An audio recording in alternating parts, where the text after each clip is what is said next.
Following my retirement, my children tried to push me into selling my house against my will. I'm a 68-year-old grandmother, and I've been living in the same house for over 40 years. I have 3 adult children. Michael is 45, Jennifer is 42, and David is 38.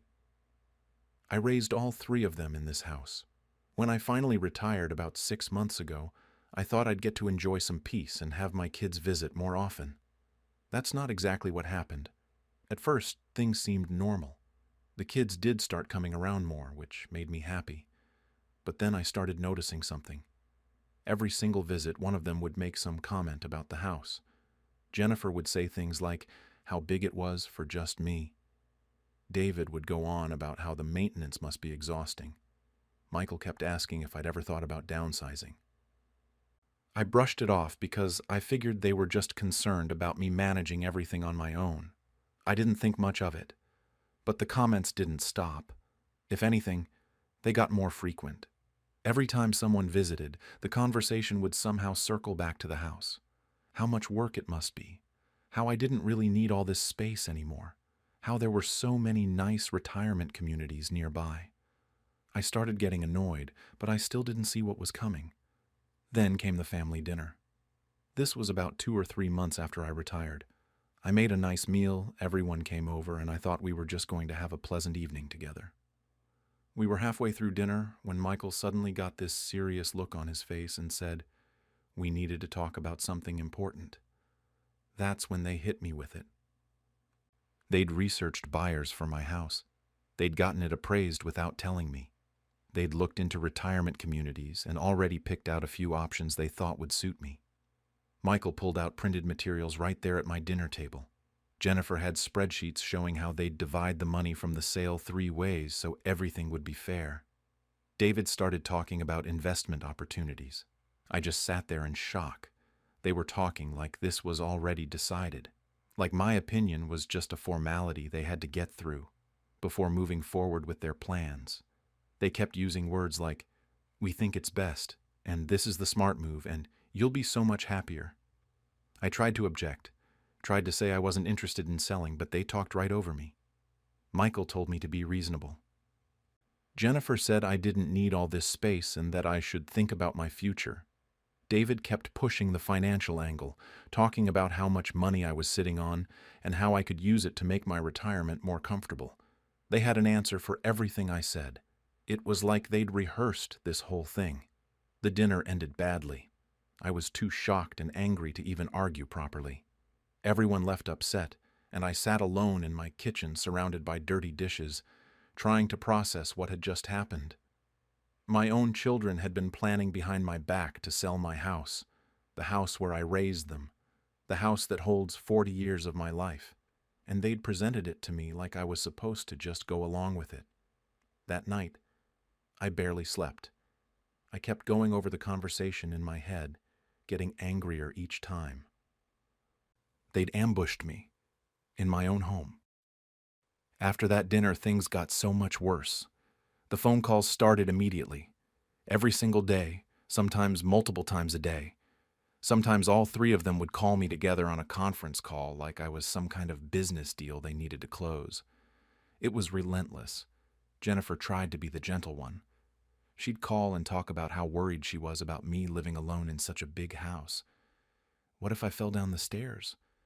What if something happened and nobody was around to help? She made it sound like she was losing sleep over my safety. David took the logical approach. He'd go on and on about the housing market and how great it was right now, how I was sitting on all this equity and doing nothing with it. Michael just got increasingly frustrated with me. He'd say things like, why was I being so difficult? And remind me that they were my children and just wanted what was best for me. They started showing up unannounced with more brochures for apartments and retirement homes. They'd forward me links to listings multiple times a week. It felt like harassment, honestly. And the more they pushed, the more I started to really pay attention to what they were actually saying. Every conversation somehow ended up being about money. Michael would mention his mortgage problems. Jennifer would bring up how expensive college was getting for her kids. David complained constantly about his business struggling. They'd frame it as concern for me. but then immediately pivot to talking about how the sale proceeds could be divided or what they'd do with their share. It became crystal clear that this wasn't about my well-being at all.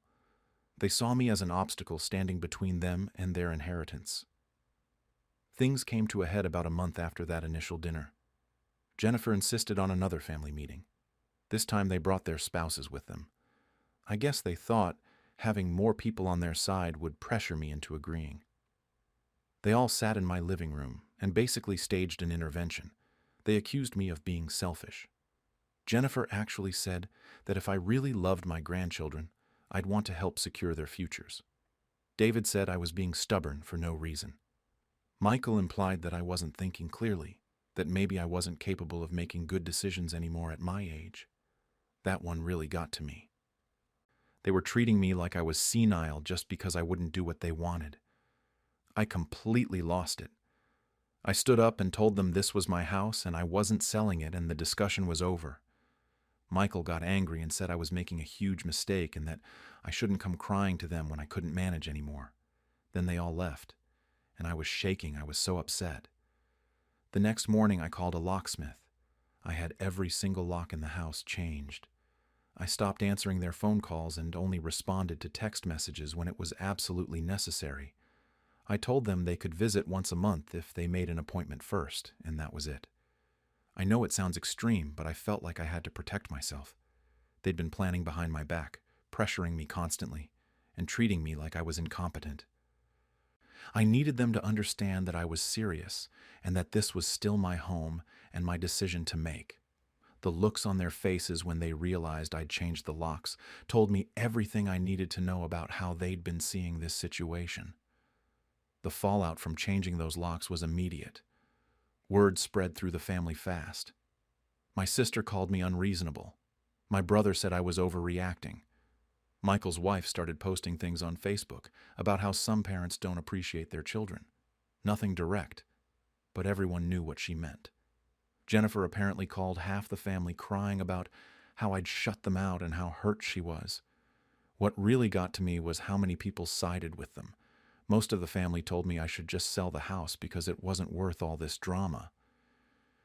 My sister said I was being difficult over nothing. One of my nephews told me I should think about compromising for the sake of family harmony. A couple of relatives stopped inviting me to family gatherings because they didn't want the tension. It felt like everyone had decided I was the problem. The only person who seemed to understand was my cousin Patricia.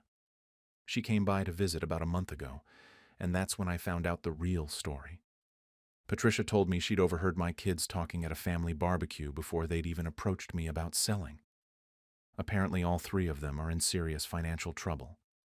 Michael is facing foreclosure on his house. Jennifer has maxed out her credit cards and is drowning in debt. David's business is failing, and he's desperate for cash. They'd been counting on my house money to bail themselves out. They'd talked about it openly with other family members, worked out how they'd split it, even discussed what they'd use their portions for. Everyone in the family knew about their plan except me. Patricia said they'd been talking about it for months before that dinner, just waiting for the right time to approach me. That's why so many relatives think I should just go along with it. They all knew the kids needed the money. Finding that out hurt more than anything else. It wasn't about my safety or my future or downsizing.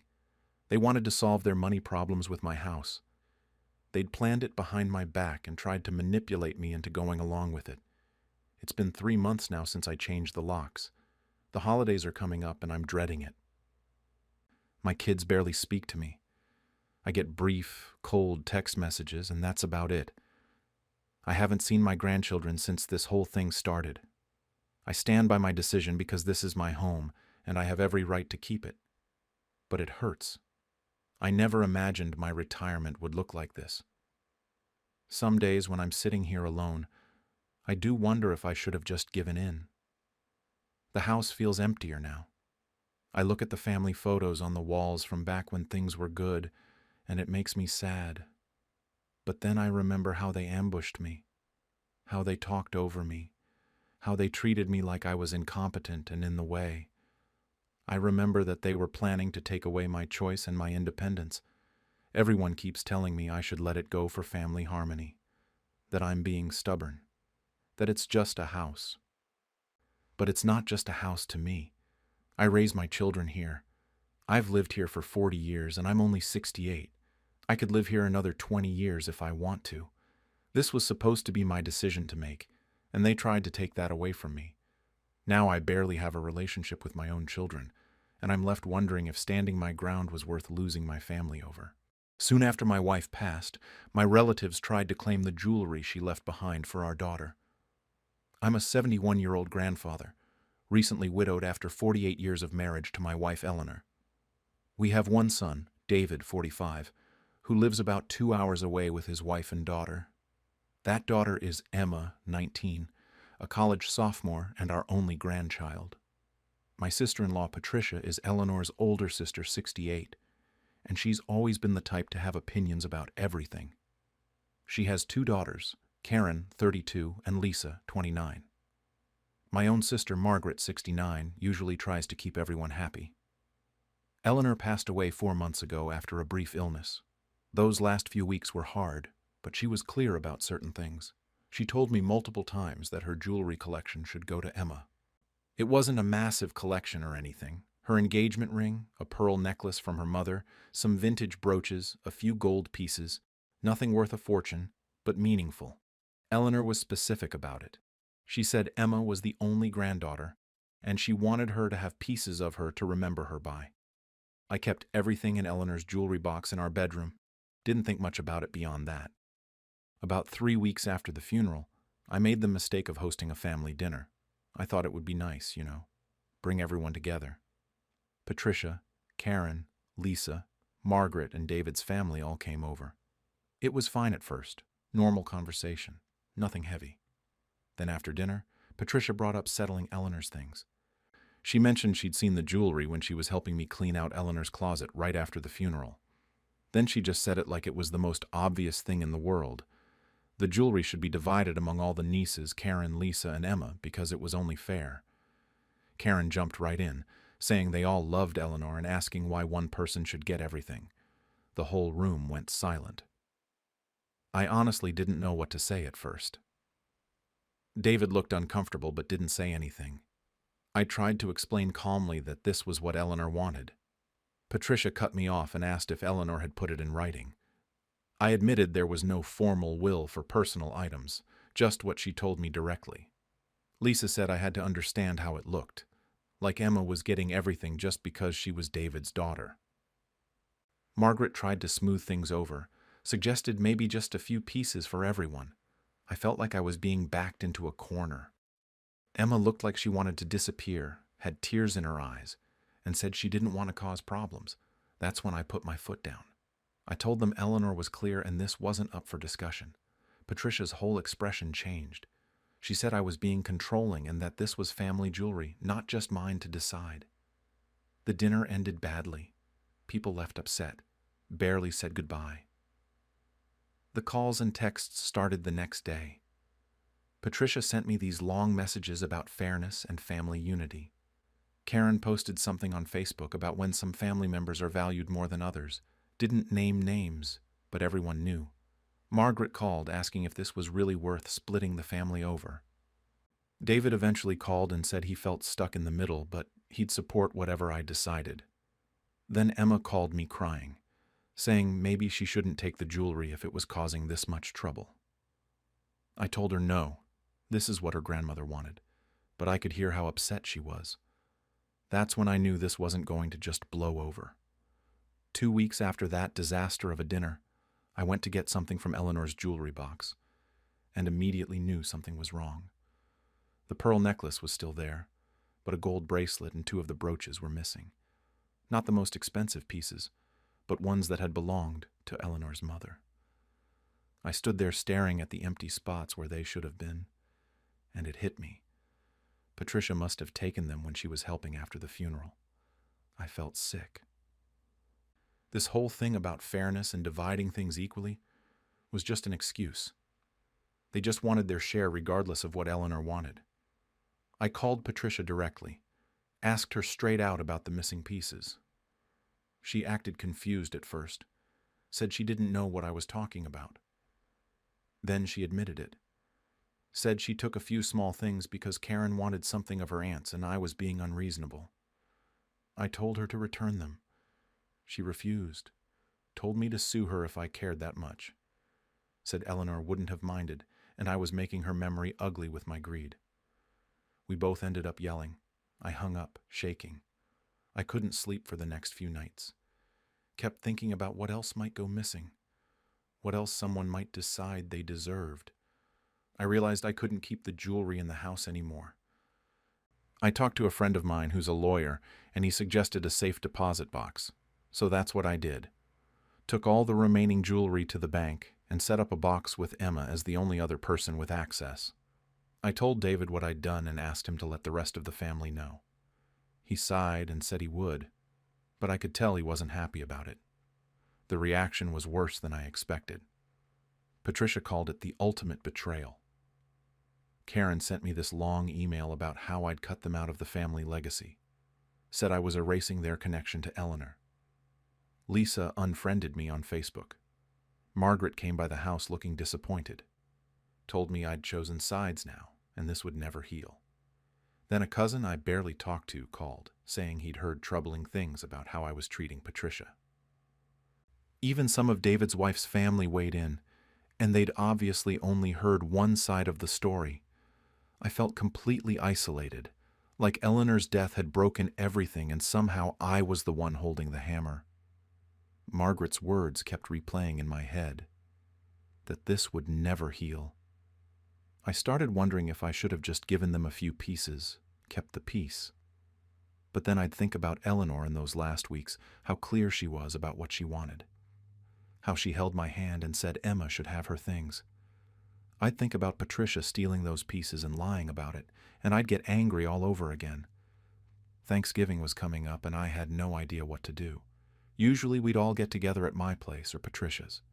This year I couldn't imagine sitting around a table with any of them. Emma was the only one who seemed to understand, but even she sounded stressed on the phone. She came home for a weekend visit and seemed different, quieter. I knew something was bothering her, but she didn't bring it up right away. The house felt too quiet with just the two of us. Margaret sent a brief text saying she hoped I was doing okay and that this was all so sad. That was it. No one else reached out. Emma finally told me what was bothering her during that weekend visit. She'd been carrying it around, and I could tell it was eating at her. She said she felt terrible, like she'd caused all of this. Then she showed me a message Karen had sent her directly. Something about hoping she was happy with her grandmother's things, and how some of us actually loved her too. Emma asked if she should just give them some pieces to fix everything. I told her absolutely not, that this is what her grandmother wanted, but I could see the guilt written all over her face. She was carrying a weight that wasn't hers to carry. After she left to go back to school, I spent a lot of time thinking about everything. Eleanor was so intentional about her wishes. The jewelry wasn't just stuff to her. It was a connection between grandmother and granddaughter. But I kept wondering if she knew this would happen. If she'd known it would tear the family apart, would she have told me to compromise? Everyone keeps saying they're honoring Eleanor, but are they? Am I? I don't even know anymore. The jewelry is still sitting in that safe deposit box. Emma hasn't taken any of it yet, says she will when she's ready, but I think she's afraid to. Like actually having the pieces will make the guilt worse. Patricia sent me a Christmas card a few weeks ago with just her signature on it. No message, no warmth. It felt like a statement. David told me Karen is getting married next year, and I probably shouldn't expect an invitation. He said it like he was apologizing for her, but also like he understood why. I went to what would have been Eleanor's birthday last month. Just me and Emma had a quiet dinner at the house. Patricia didn't come, didn't even acknowledge it. Margaret sent flowers, but didn't visit. It should have been a family gathering, the kind Eleanor always loved. Instead, it was just the two of us picking at food neither of us really wanted. Emma thanked me before she went back to school after that visit. Had tears in her eyes and said the jewelry means everything to her, that she'll treasure it. But then I heard her on the phone with a friend later saying she just wished none of this had happened. That's what gets me. She has what her grandmother wanted her to have, but she also has all this guilt and family drama she never asked for. So here I am. The jewelry is safe in a bank vault. Emma will get what Eleanor wanted her to have. But half the family thinks I'm a controlling old man who plays favorites and doesn't care about anyone else's feelings. The other half is just staying quiet and hoping it all blows over somehow. Was I wrong to honor my wife's wishes exactly as she stated them? Should I have compromised to keep the peace? I protected what Eleanor wanted, but I'm watching the family fall apart in the process. Emma has her inheritance, but she also has guilt. The jewelry is secure, but the family is fractured. I keep thinking about Eleanor and what she'd say if she could see all this. If she'd tell me I did the right thing, or if she'd be heartbroken that her jewelry became the thing that divided everyone. I don't know if there was ever a right answer here. I just know I did what she asked me to do, and now I'm living with the consequences of that choice. One morning I discovered my daughter had moved her family into my house without even asking me. I, 78, have been living alone in the family home ever since my wife passed 3 years ago. My daughter Sarah, 45, has her own family, her husband Tom, 43, and their 2 kids, Jake, 12, and Emma, 9. For the most part, we got along fine. I saw them for Sunday dinners every few weeks, birthdays, holidays, the usual stuff.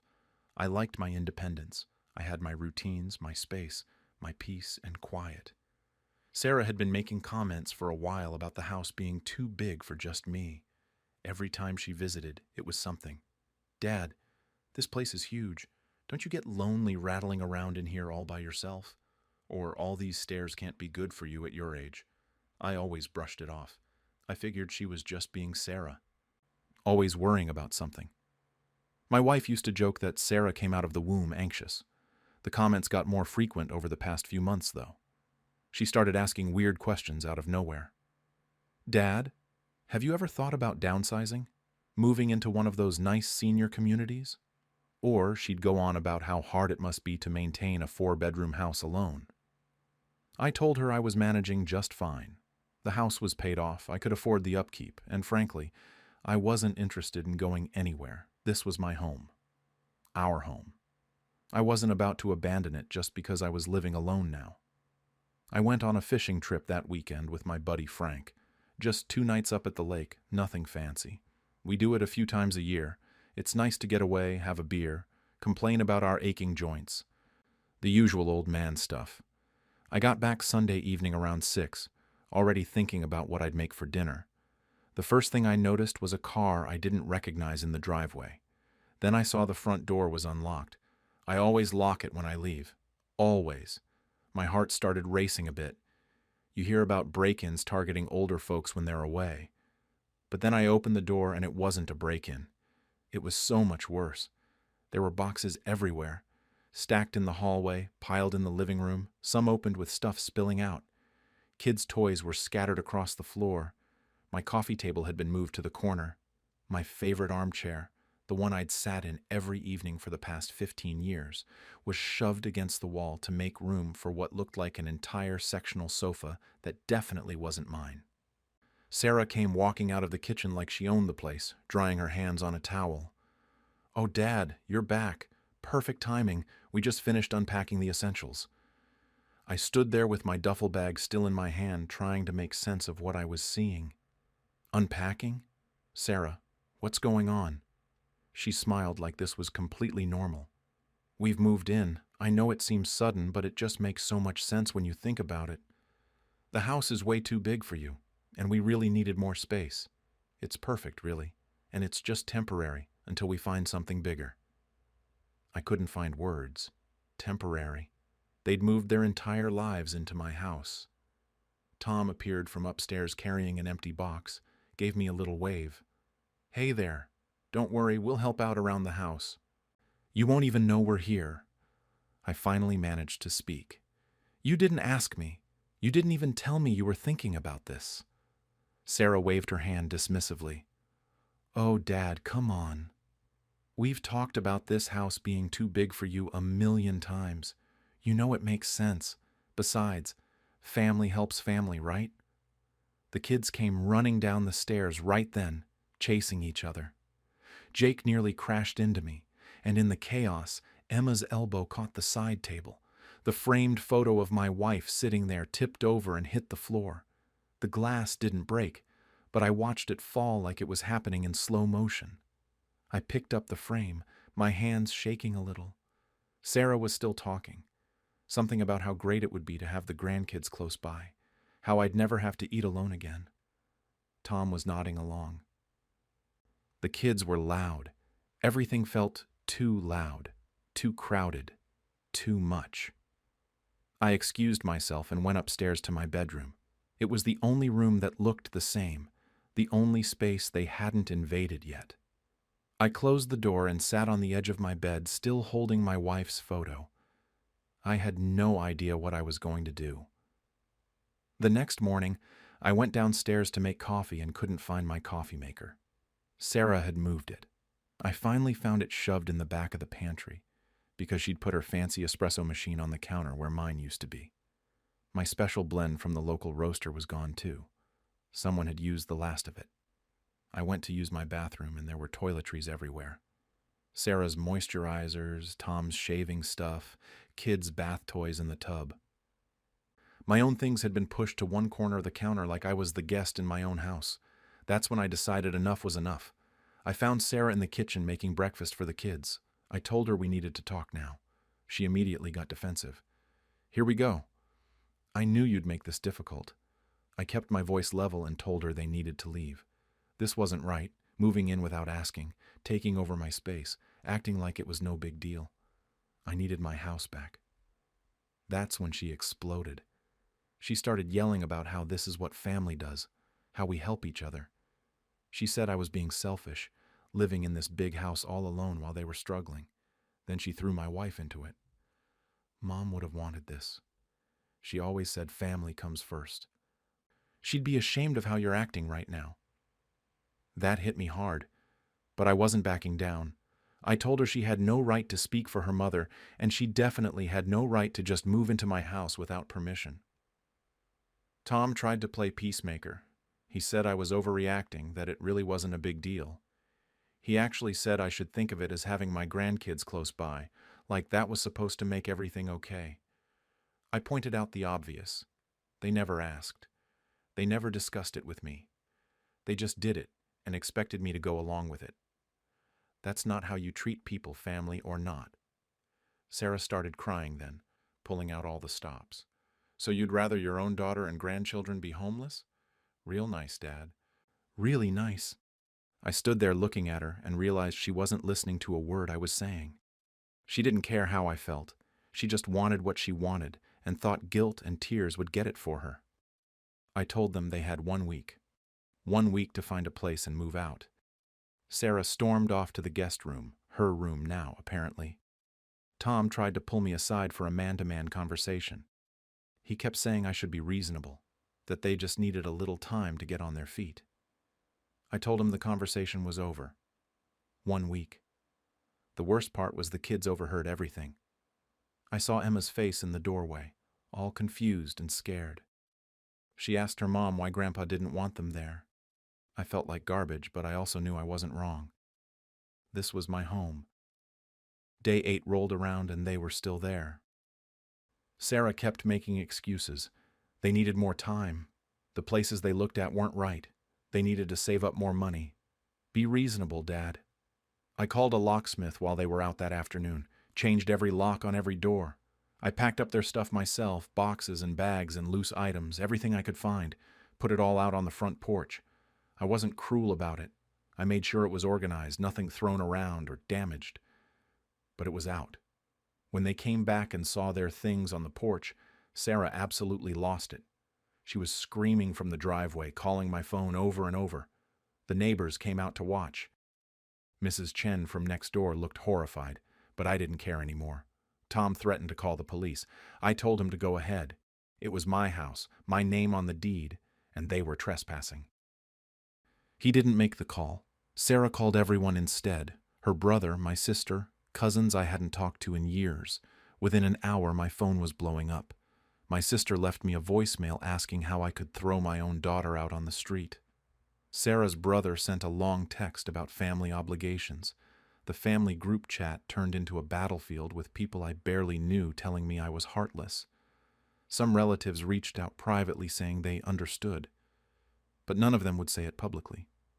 They didn't want to be on Sarah's bad side.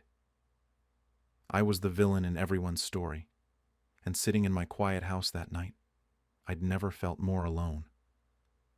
Sarah didn't speak to me for a week after the lockout. Nobody did, really, except for the relatives calling to tell me what a terrible person I was. The family group chat was still going strong without me. I'd muted it after the first 50 messages. My sister wouldn't return my calls. Sarah's brother unfriended me on Facebook. It sounds petty when I write it out, but it stung. Then my cousin Rita called. We weren't particularly close, but she'd always been straightforward with me. She said she needed to tell me something about Sarah, and I should probably sit down. Turns out Sarah had been evicted from her apartment 4 months ago for not paying rent.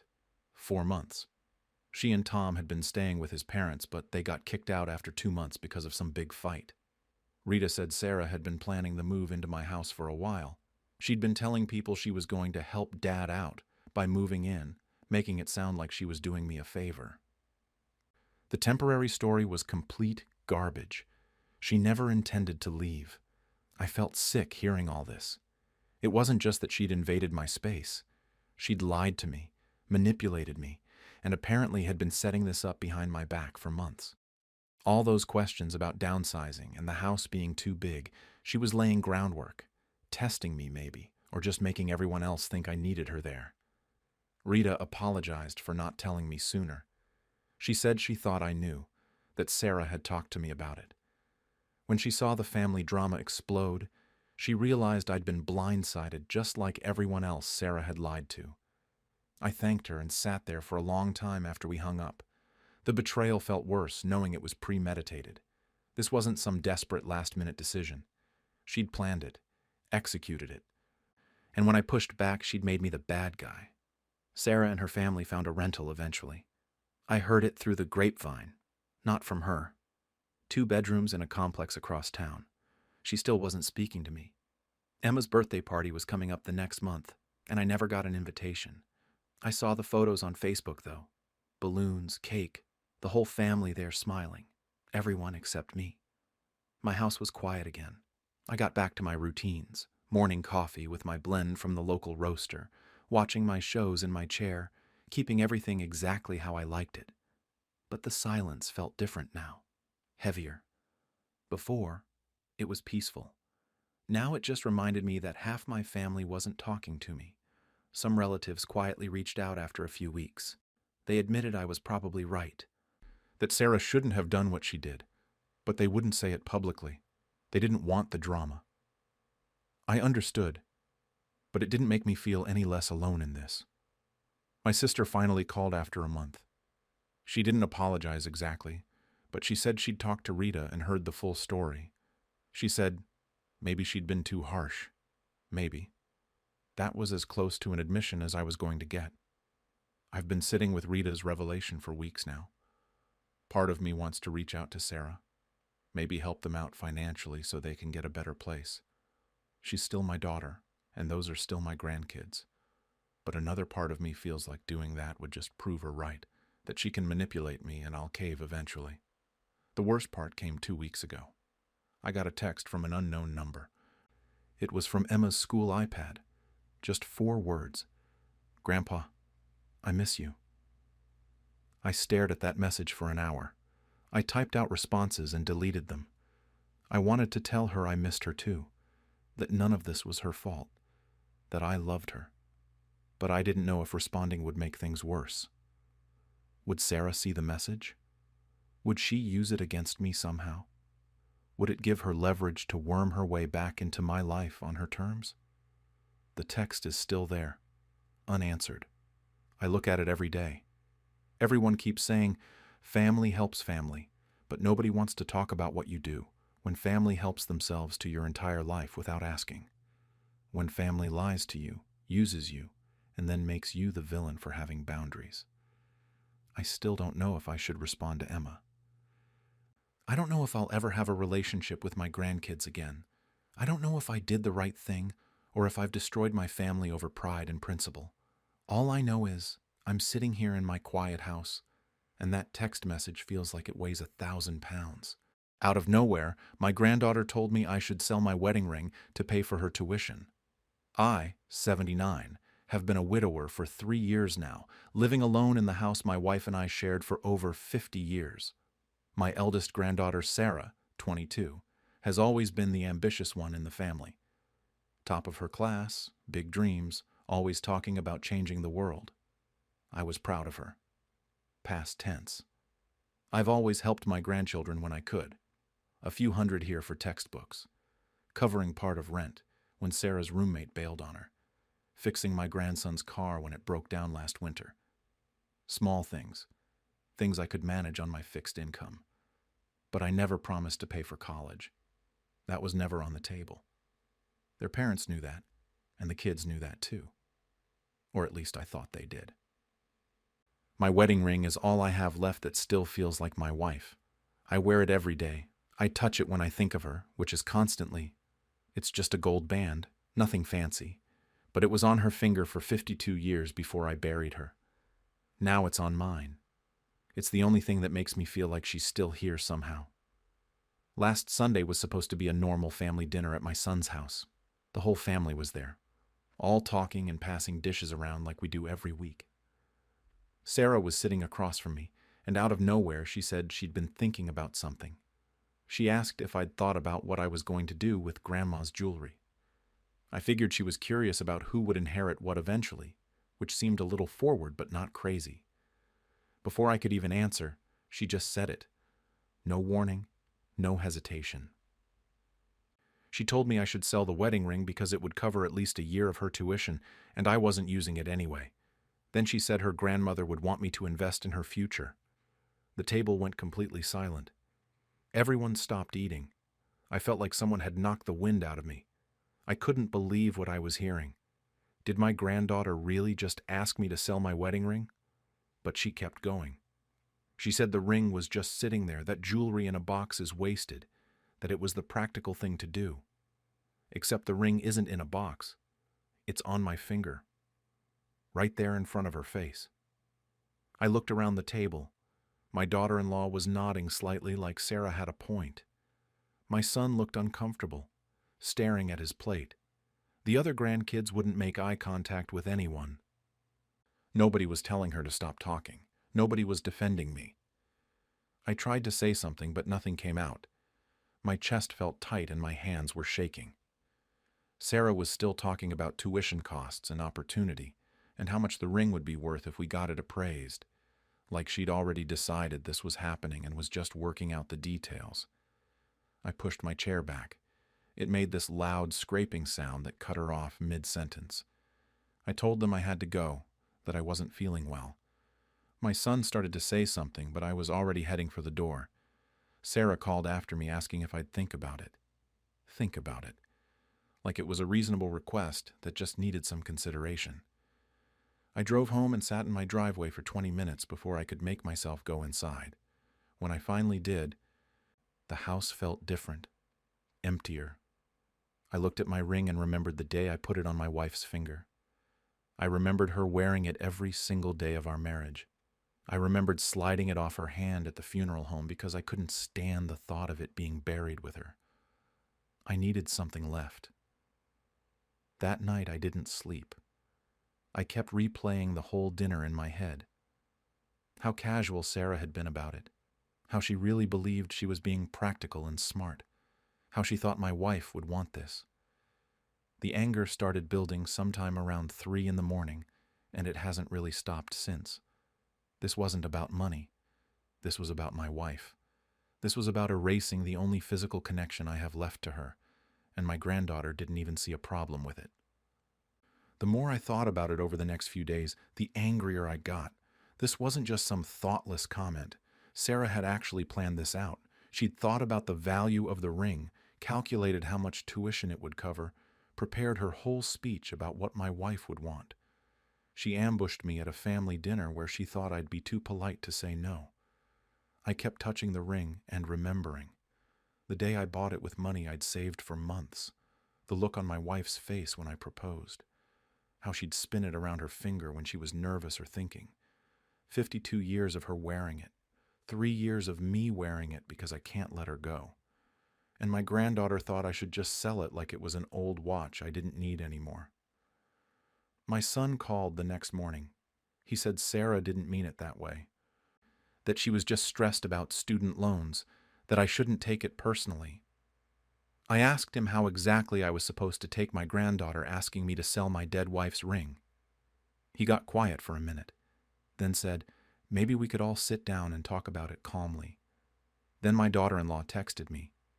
She said I should really consider it because education is an investment, and Mom would understand.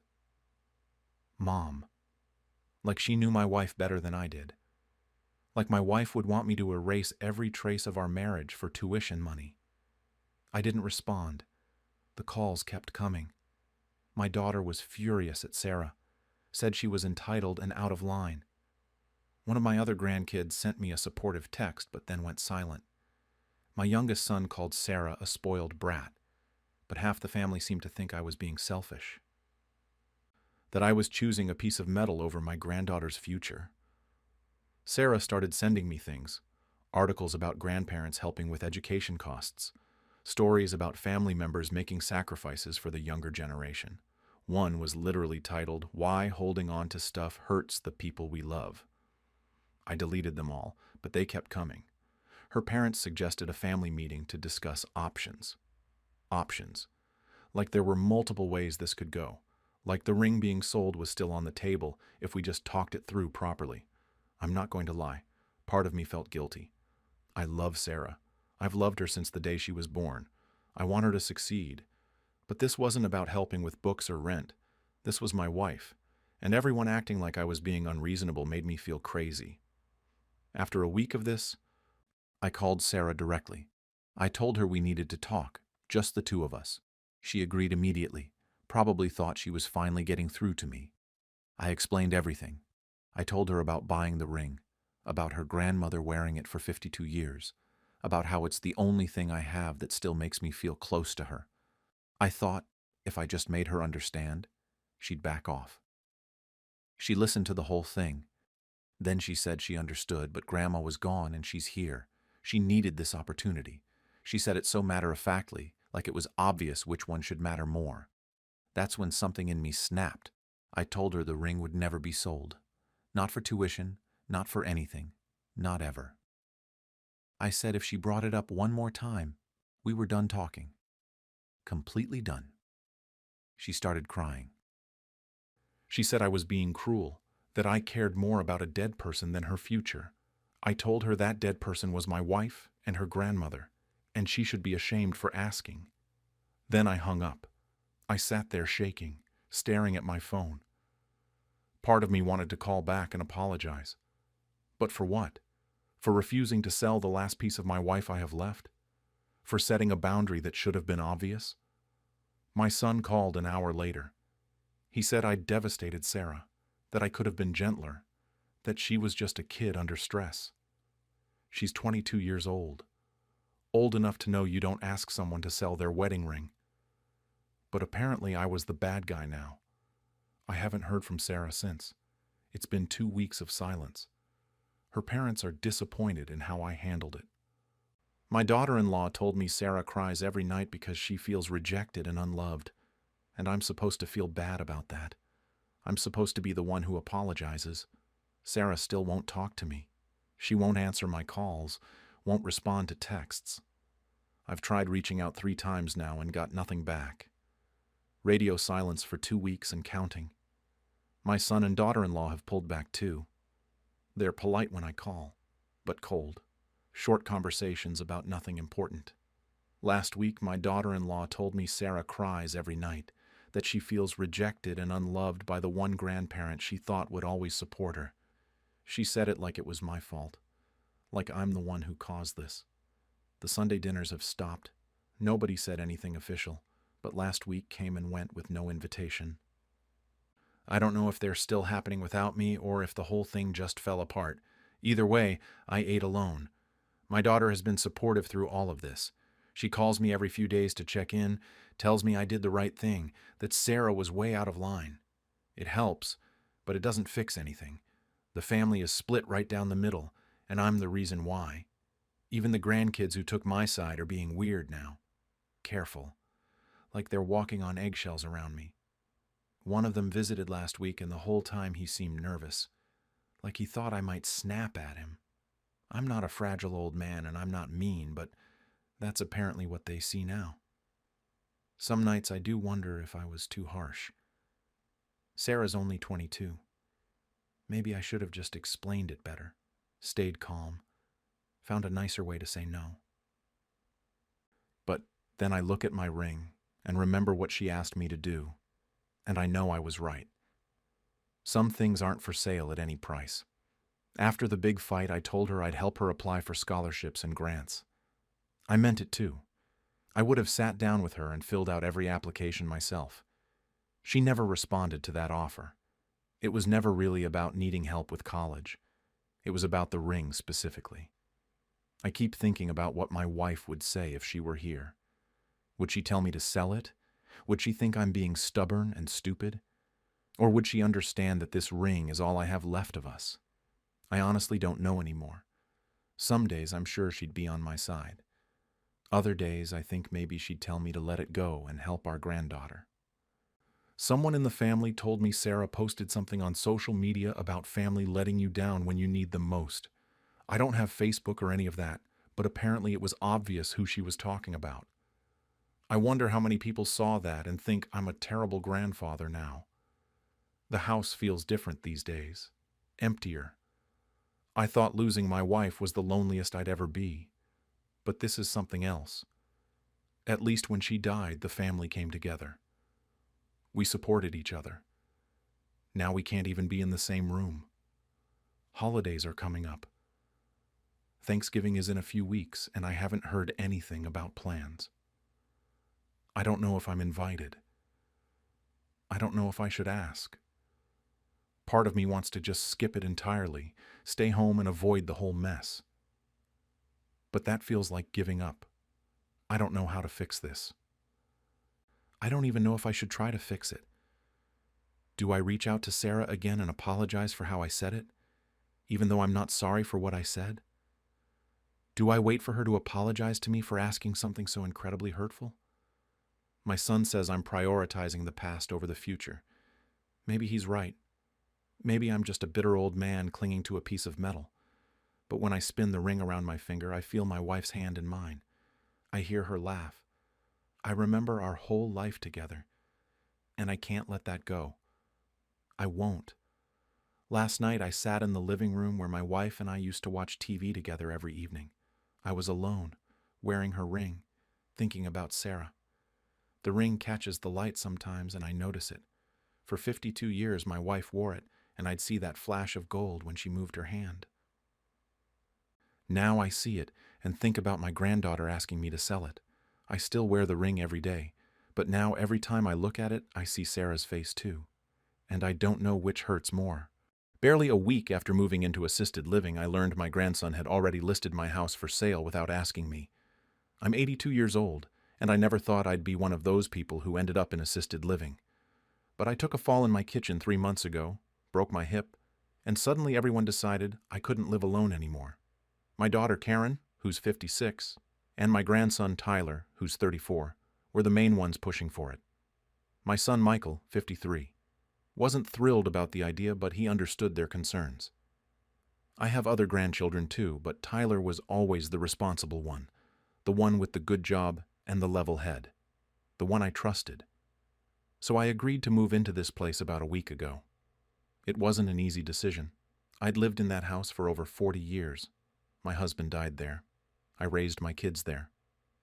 But I made it clear to everyone that the house was staying in the family. When I'm gone, it would be split fairly between Karen and Michael. That was always the plan. Nobody argued with me about it. I thought we were all on the same page. Tyler had power of attorney for my financial matters. I gave it to him 2 years ago when I started having trouble keeping track of my bills. He'd always been good with money, and I trusted him completely. He helped me set up automatic payments and made sure everything was running smoothly. I never had a single reason to doubt him. The assisted living place is fine, I guess. Small room, decent food, activities I have no interest in. I still had boxes of my stuff sitting around unpacked because I couldn't bring myself to really settle in.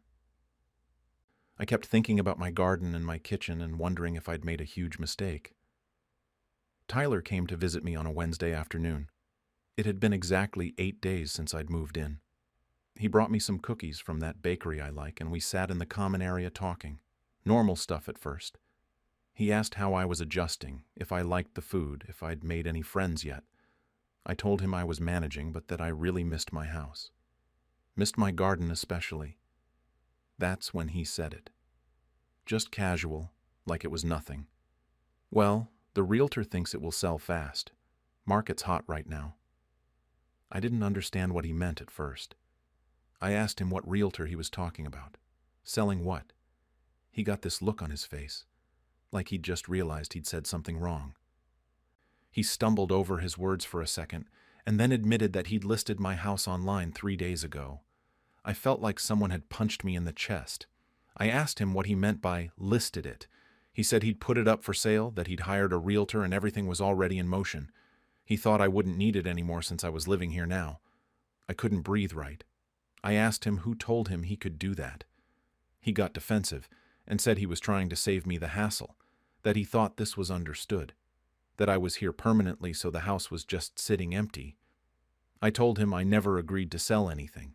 That house was supposed to stay in the family. He kept trying to explain himself, saying it was the practical thing to do, that the money could go toward my care here. He made it sound like he was doing me some kind of favor. I was shaking. I told him to leave. He said we'd talk about it later when I'd calmed down, which made me even angrier, but he left before I could say anything else. I sat in that little room by myself for a long time after he was gone. My house. The house where I'd spent most of my life. Already listed for sale like I was dead and gone. I hadn't even been here 2 weeks. I called Michael right away. My hands were shaking so hard I could barely dial. Michael was furious when I told him.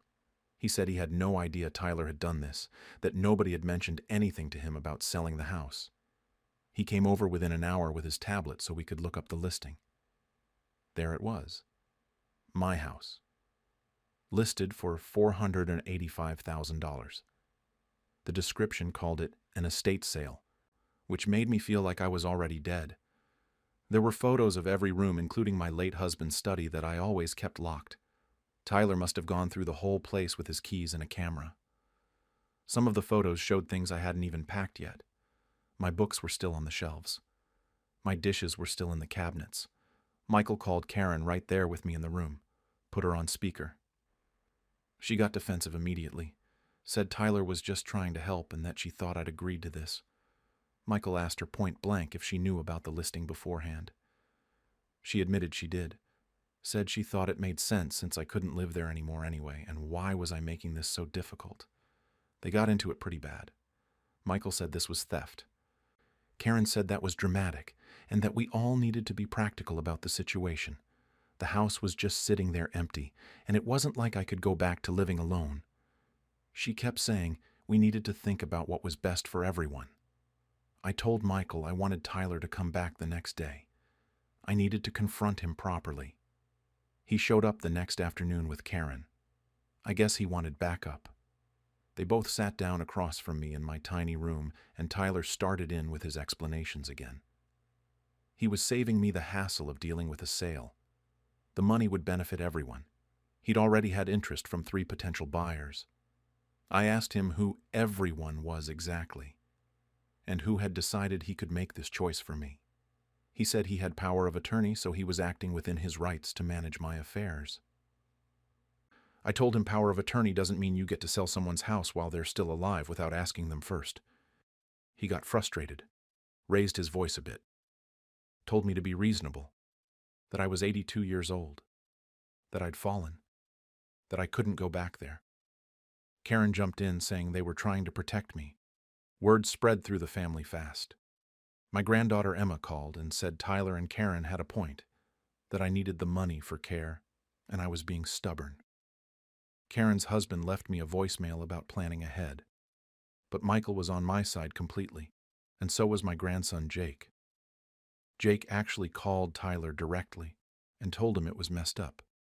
Even one of my neighbors called the facility asking if it was true the house was for sale. Everyone had an opinion. The whole thing came to a head 2 days later. Karen, Tyler, Emma, and Michael's wife all ended up in my room at the same time. It turned into this massive argument with people talking over each other. Tyler kept insisting he'd done nothing wrong. Karen said I was being irrational and making everything harder than it needed to be.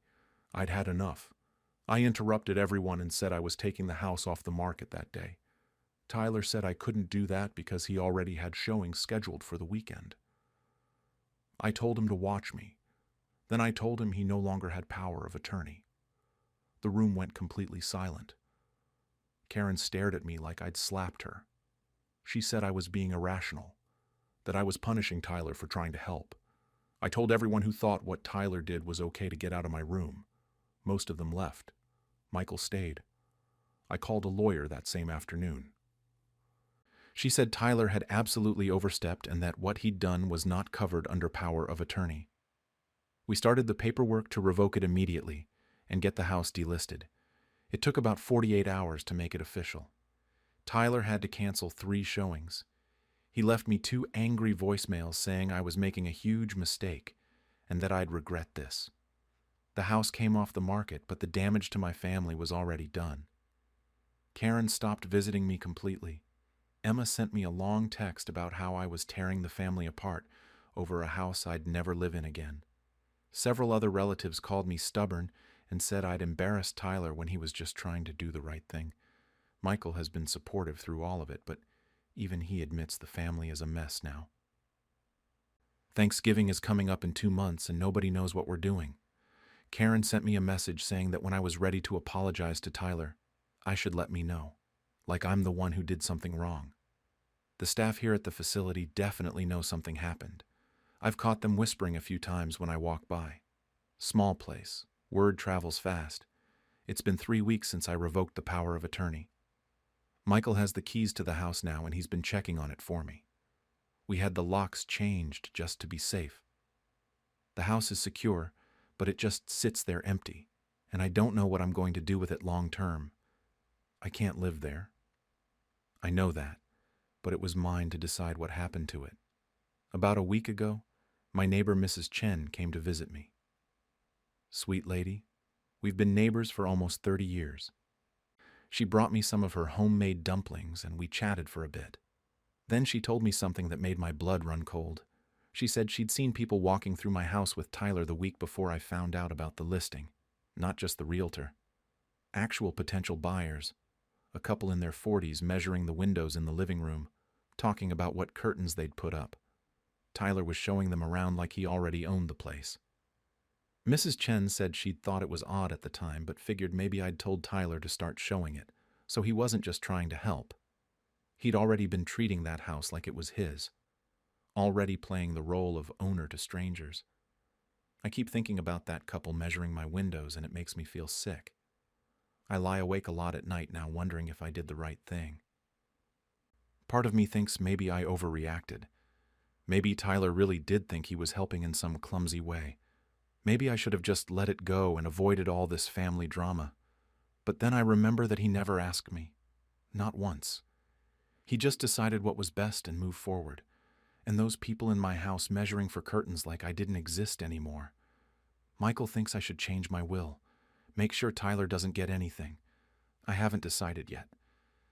That feels so final and bitter, and I never wanted things to turn out like this. Tyler tried to visit me once about 2 weeks ago. I refused to see him. I'm not ready for that conversation, and I don't know if I ever will be. The house still sits there, empty, waiting. I don't have a plan for it. I can't live there, but I can't bring myself to sell it either now. The whole thing has left me feeling like I don't know my own family anymore. Half of them think I'm a cruel old woman who punished someone for trying to help. The other half thinks Tyler betrayed my trust in the worst possible way. I'm stuck in the middle, wondering if protecting what's mine makes me the villain. I know I did the right thing. I have to believe that, but it doesn't make any of this easier. Yesterday I got a call from my lawyer. She sounded concerned. Apparently Tyler is trying to contest the revocation of power of attorney. He's claiming I'm not mentally competent to make that decision. That the fall affected me more than anyone realized. That I'm confused and being manipulated by Michael, so this whole thing might not even be over yet. When I turned 80, my children threw me a party that felt more like an auction for my belongings. I, 80 years old, have lived in this house for 50 years. I raised 4 children here: Michael, 55, Patricia, 53, David, 50, and Susan, 47. I'm still sharp, still independent, still manage everything on my own. I expected my birthday to be like any other milestone. Family, some cake, maybe some embarrassing stories about me forgetting where I put my glasses. Normal stuff. The party started out fine. My kids had invited some of my friends from church, a few neighbors, and all the grandchildren showed up. There was cake, balloons, the whole 9 yards. Everyone seemed happy enough. The grandkids were running around playing in the backyard like they always do, and I was catching up with Martha, who I've known since the kids were in elementary school. But about an hour in, I started noticing something was off. My children kept huddling together in corners, whispering to each other. Michael would look at Patricia and nod toward something in the room. David kept glancing at his phone and then at the grandfather clock in the hallway. Susan was walking around with her wine glass, touching things: the dresser, the china cabinet, my jewelry box on the mantel. I figured they were just planning something, maybe a surprise or a toast. I didn't think much of it at first. Then Michael stood up and tapped his wine glass with a fork. Everyone got quiet, expecting a nice speech. He started off okay, talking about how I'd lived a long life and raised them in this house. But then his tone shifted. He said something like, "Since Mom won't need all this stuff forever, maybe it was time to start thinking about who gets what." He laughed when he said it, like it was supposed to be a joke. A few guests laughed too, that uncomfortable kind of laugh you do when you don't know how else to react. Except my children weren't joking. Patricia immediately walked over to the antique dresser I got from my mother and ran her hand along the top of it. She said she'd always loved that piece. David jumped in and said he should get the grandfather clock because he's the oldest son and Dad would have wanted him to have it. Susan was already taking pictures of my jewelry box with her phone. Michael started talking about the dining room table. I just sat there. I couldn't move. I watched my 4 children walk around my house, my home, pointing at things like they were at an estate sale. They were debating amongst themselves about who had the better claim to what. Patricia and Susan actually started arguing over my mother's pearls. David told Michael he had no right to the clock because he never even visited Dad when he was sick. The guests started looking at each other. I saw Martha's face go pale. One of my neighbors from down the street suddenly remembered she had to get home. Within 20 minutes, half the people had made excuses and left. The ones who stayed mostly just stood there holding their plates, not knowing where to look. I finally found my voice. I said I was still alive, still here, that I was sitting right in front of them. Michael waved his hand like I was being dramatic. He said I was too sensitive, that they were just planning ahead. Patricia said I should be grateful they cared enough about my things to want them. Susan told me not to make this into something it wasn't. David didn't say anything, just shrugged and went back to looking at the clock. The party ended about 30 minutes later. My children left, still talking amongst themselves about who would get what. They barely said goodbye to me. I sat in my chair surrounded by half-eaten cake and dirty plates, looking around at my home like I was seeing it for the first time. Every piece of furniture, every picture frame, every dish in the cabinet suddenly felt like it didn't belong to me anymore. Like I was just holding on to it temporarily until they could come collect. The next few days were rough. I couldn't stop replaying the party in my head. Every time I walked past the dresser or the clock or the china cabinet, I felt sick. I felt like a ghost in my own home. Like I was already gone, and they were just waiting for it to be official. Martha called me 3 days later. She asked how I was doing in that careful way people do when they already know the answer. I told her I was fine, but she didn't buy it. She said she'd talked to some of the other guests who were there, and they were all disturbed by what happened. She used that word, disturbed, said it was one of the most uncomfortable things she'd ever witnessed. That made me feel a little better, knowing I wasn't crazy for being upset. But it also made me feel worse, knowing other people saw my children treat me like that. I spent a lot of time thinking about whether I was overreacting. My kids had said I was being too sensitive, and part of me wondered if they were right. Maybe I was making a big deal out of nothing. Maybe this is just how families handle these things now, and I'm too old-fashioned to understand it. But the more I sat with it, the more I realized I wasn't wrong. They made me feel like a burden, like my only value was in what I'd leave behind when I died. And I'm not dead. I'm 80, but I'm still here. I still live in this house. I still use that dresser and look at those pearls and eat at that dining room table. After about a week of going back and forth in my head, I called my lawyer. His name is Richard, and I've known him for 30 years. He handled my husband's will when he passed, helped me with some property stuff over the years. He's good people. I told him what happened at the party. I could hear him getting quiet on the other end of the phone, that kind of quiet where someone is trying to figure out what to say. Finally, he just said he was sorry and asked what I wanted to do about it. I told him I wanted to change my will.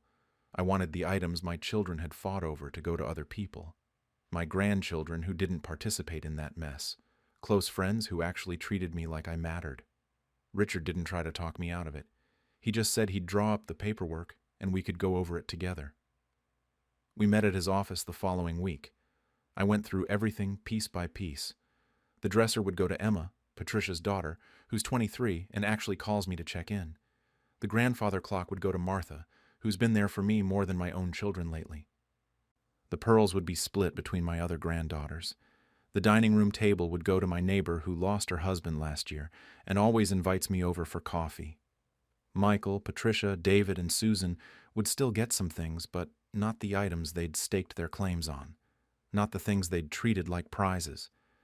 I felt good signing those papers. Powerful even. But I also felt heartbroken. This wasn't how things were supposed to go. I raised those kids. I sacrificed everything for them. And this is what it came to. Me having to protect myself from my own children. About a week after I met with Richard, Susan called me. She was frantic, asking if I'd been to see a lawyer. I asked her how she knew that, and she said someone at the law office knew someone who knew her. Small-town problems. I told her yes, I had. And it was none of her business. She started crying, saying I was punishing them, that I was breaking up the family. Within an hour, I had calls from all 4 of them. Then they decided to have a family meeting, because apparently that's what you do when you're trying to gang up on your mother. They all showed up at my house 2 days later. Michael looked angry. Patricia looked hurt. David looked annoyed, like this was inconvenient for him. Susan was still crying. They demanded to know what I was doing with my will. They said I was being vindictive and cruel, that they were just joking at the party and I was overreacting. Michael said they were being practical. Patricia said I was breaking up the family over nothing. David said something about me not thinking clearly, which felt like a threat. Susan kept saying I didn't love them anymore. I let them talk. Then I told them exactly how they made me feel. I stayed calm, which surprised even me. I told them they treated me like I was already dead at my own birthday party, that they made me feel like my only value was in what I'd leave behind, that they walked around my home, the home I still live in, calling dibs on my belongings like I wasn't even there. I said if they wanted my things so badly, they should have wanted me first. They didn't apologize. Not one of them said they were sorry or that they understood how I felt. Instead, they doubled down. Michael said I was being manipulated, probably by Richard or Martha or someone else who wanted to get their hands on my stuff. Patricia said I'd regret this decision, that I was throwing away my family. David kept pushing this idea that I wasn't thinking straight, that maybe I needed to see a doctor. That one really got under my skin because I knew what he was implying, that I wasn't competent to make my own decisions. Susan just kept crying and saying this wasn't fair. I told them the will was final, that I'd made my choice and I wasn't changing my mind. Michael stood up first. He said fine, but not to expect them to visit anymore if this was how I was going to be. Patricia followed him out. David gave me this look, like he was disgusted with me, and left without saying another word. Susan lingered at the door for a minute. For a second, I thought maybe she was going to say something, actually acknowledge what happened, but she just shook her head and walked out with the others. That was 3 weeks ago. I haven't heard from Michael, Patricia, or David since then. No calls, no texts, nothing. It's like I don't exist to them anymore, which is funny considering they made me feel like I didn't exist at the party. Susan sent one text apologizing for getting emotional, but she didn't apologize for the party itself. She said she hoped I'd reconsider, and I didn't respond. Emma came by a few days after the meeting. She brought me flowers, the yellow ones I've always loved. She said she was proud of me for standing up for myself. She told me her mom had been complaining about the will change to the whole family, but Emma thought I was doing the right thing. She said what happened at the party was wrong, and she was sorry she didn't say something at the time. That visit meant more to me than she probably knows. Martha has been checking in more often. She comes over for coffee at least twice a week now. A couple of my other friends from church have been doing the same. It's like they can sense I need the company, or maybe they just want me to know I'm not alone in this. Either way, it helps. But the house feels different now. I look at the dresser and the clock and the pearls, and I don't see family heirlooms anymore. I see the reason my children aren't speaking to me. I sit at the dining room table by myself most nights, and I wonder if I made the right choice. My lawyer says the will is solid and legal. My friends say I did what I had to do. But late at night when it's quiet and I'm alone, I wonder if I went too far. They're still my children. I gave birth to them, raised them, loved them through everything. This inheritance, these items, they were always meant to go to family. Maybe I should have just let them have what they wanted and kept the peace. Maybe standing up for myself wasn't worth losing them over. But then I remember how I felt at that party, sitting in my chair watching them divide up my life like I was already gone. I remember feeling erased, and I think maybe I didn't go far enough. I don't know what happens next. Maybe they'll come around eventually. Maybe they won't.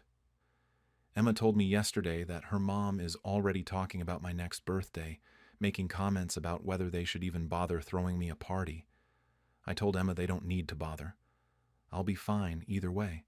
I've been taking care of myself for 80 years. I can handle 81. During my retirement party, my brother revealed something that left me speechless.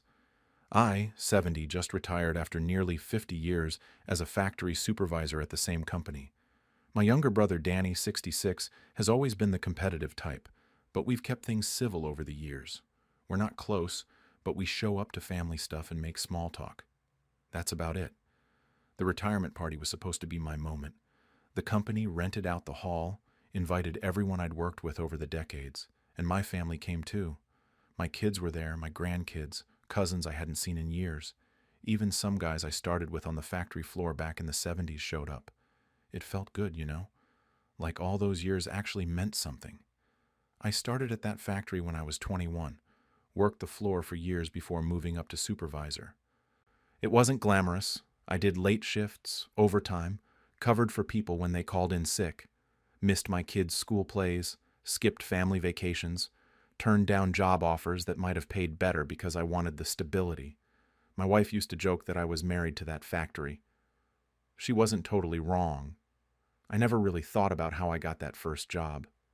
My dad mentioned there was an opening back then, told me to apply. I did, got hired, and that was that. It was 50 years ago. Who thinks about that kind of thing? The party was going great. My old supervisor gave a speech about my dedication. One of the guys I trained talked about how I always had everyone's back. They gave me a plaque, some gag gifts. People were laughing, telling stories. I felt proud. I felt like those 50 years had been worth it. Then Danny stood up. He had a glass in his hand, said he wanted to add something. I figured it'd be the usual brother stuff, maybe a childhood story or a joke. It started off normal enough. He mentioned how long I'd been at the company, made some comment about my work ethic. Then he said it. He looked around the room and told everyone that the only reason I lasted so long at the company was because our dad pulled strings 50 years ago to get me hired. Said some of us in the family had to actually work for our jobs. Then he added, with this smirk on his face, that it must have been nice being handed everything while the rest of them struggled. The room went dead silent. I just sat there. I didn't know what to do. A few relatives started this awkward clapping, like they didn't know how else to react. Others started whispering to each other. I could see some of my old colleagues looking uncomfortable, not sure where to look. My daughter grabbed my arm, but I couldn't even turn to face her. I wanted to stand up and say something, but what was I supposed to say? That he was wrong. That I earned everything after that first door opened. It wouldn't have mattered. The damage was already done. Everyone in that room had just heard my brother tell them my entire career was a handout. The rest of the party was a blur. People tried to continue like nothing happened, but it was ruined. A couple more speeches happened, but I didn't hear them. I kept replaying Danny's words, kept seeing that smirk. Some family members came up to me after, trying to smooth things over, saying Danny probably didn't mean it that way. But I knew better. Others didn't say anything at all. And that was somehow worse. It made me wonder if they'd been thinking the same thing this whole time. I left early, told everyone I was tired, which wasn't a lie. My wife drove us home because I couldn't focus. The whole ride back, I kept thinking about those 50 years. Yeah, maybe my dad helped me get my foot in the door. But everything after that was me. Every promotion, every extra shift, every time I stayed late to fix someone else's mistake. That was all me. But Danny had just erased all of it in front of everyone who mattered. I couldn't let it go. The next day I called Danny and told him we needed to talk. He agreed to meet me at a diner near his place. I got there early, ordered coffee I didn't drink, and waited. When he walked in, he had the nerve to act like everything was normal. Sat down, ordered breakfast, asked me how I was feeling about retirement. Like he hadn't just humiliated me in front of everyone I'd ever worked with. I didn't waste time. I asked him what the hell that speech was about. He shrugged, said it was just a joke, told me I was being too sensitive, that everyone knew it didn't mean anything. But I could see it in his eyes. There was something else there. Resentment, maybe. Something that had been building for a long time. I pushed harder. Told him it wasn't a joke. That he knew exactly what he was doing. That's when his whole demeanor changed. He got defensive. Said he was tired of me always being the golden child. Said I got everything handed to me while he had to fight for scraps. I reminded him that I worked my ass off for 50 years, that Dad maybe opened one door, but I'm the one who walked through it and stayed. He just laughed, said that's what I tell myself to feel better. Then he said something that stuck with me. He muttered that he'd always been in my shadow, that nothing he ever did was good enough because I was already there, already successful, already the favorite. That's when it clicked. This wasn't really about the job at all. This was about decades of jealousy that I didn't even know existed. We barely talked growing up after I left for work. I thought we were fine, just not close. Turns out he'd been bitter this whole time. I tried to reason with him, told him that even if what he believed was true, why say it then? Why at my retirement party in front of everyone? He didn't have an answer for that, just said he thought people should know the truth. But the way he said it, I knew it was bullshit. He wanted to hurt me. And he picked the perfect moment to do it. We didn't talk much after that. He finished his breakfast. I left my coffee untouched. When we walked out to the parking lot, I told him I needed space. He said fine, whatever, like it didn't matter to him anyway. The drive home was worse than the night of the party. Because now I knew it was intentional. It wasn't a slip of the tongue or a bad joke. Danny had been carrying this grudge for years and chose the one moment that was supposed to be about celebrating my career to air it out. I spent the next few days going over everything in my head. My whole career. Every moment I thought I'd earned something. Yeah, Dad mentioned the factory was hiring. Yeah, he probably put in a good word, but I was 21. I didn't ask him to do that. I didn't even know if he did anything more than tell me about the job. And everything after? The promotions didn't come because of Dad. He was a truck driver, not a factory executive. He didn't have that kind of pull. I got promoted because I showed up, because I worked doubles when they needed coverage, because I trained new guys and made sure production stayed on schedule. That was me. But Danny's words had done their damage. At the party, I saw people whispering. I saw the looks. Some of them probably believed him. Maybe they'd always wondered how a floor worker became a supervisor and stayed there for decades. Now they had their answer, handed to them by my own brother. The worst part wasn't even the accusation. It was that he did it publicly. He could have told me privately if he really believed it. We could have fought about it, hashed it out, whatever. But he chose to announce it in front of my colleagues, my family, everyone. He chose to make sure that when people remembered my retirement, they'd remember his speech. That's what I couldn't forgive. I made my decision pretty quickly after that conversation. I cut Danny off completely, stopped answering his calls, stopped showing up to family events if I knew he'd be there. My wife asked if I was sure, and I told her I'd never been more sure of anything. Some people got it. My daughter understood right away. A couple of my cousins reached out and said they thought what Danny did was out of line. But others, especially my older sister Marie, kept telling me I was overreacting. She'd call every few days saying family is family, that I needed to forgive and move on, that holding grudges wasn't worth it. I tried to explain it to her, told her it wasn't about holding a grudge, it was about self-respect. Danny didn't just insult me privately. He did it in front of everyone, at the one event that was supposed to honor what I'd spent my entire adult life doing. But Marie didn't want to hear it. She just kept saying that Danny was hurting too, that he'd always felt inferior, that I should be the bigger person. The thing is, I didn't even know Danny felt that way. We weren't close, but I never tried to make him feel less than. I was just living my life, doing my job. If he had a problem, he had 50 years to say something to me directly. A few weeks after I stopped talking to him, I found out more of the story from Marie. Apparently, before Mom passed a few years back, she'd told Danny that Dad had specifically called in a favor to get me that factory job. Danny had been carrying that information around ever since, getting more bitter about it. Marie said Mom told him because she thought he should know the family history, not because she wanted to start something. But here's the thing. I never asked Dad to do that. I was 21 years old, barely knew what I wanted. If Dad pulled strings, that was his choice, not mine. And it still doesn't change the fact that I showed up every single day after that and did the work. The family started splitting into camps. Some people sided with me, said what Danny did was unforgivable. Others thought I was being stubborn and needed to let it go. Family gatherings became awkward. I'd skip them, or I'd hear later that people were talking about the situation, picking sides. Then, about 3 months after the party, Danny sent me a text. It said he was sorry if he hurt my feelings, that he didn't think I'd take it so seriously. The "if" in that message told me everything I needed to know. He still didn't think he did anything wrong. He was just sorry I was upset. Not sorry for what he actually did. I didn't respond.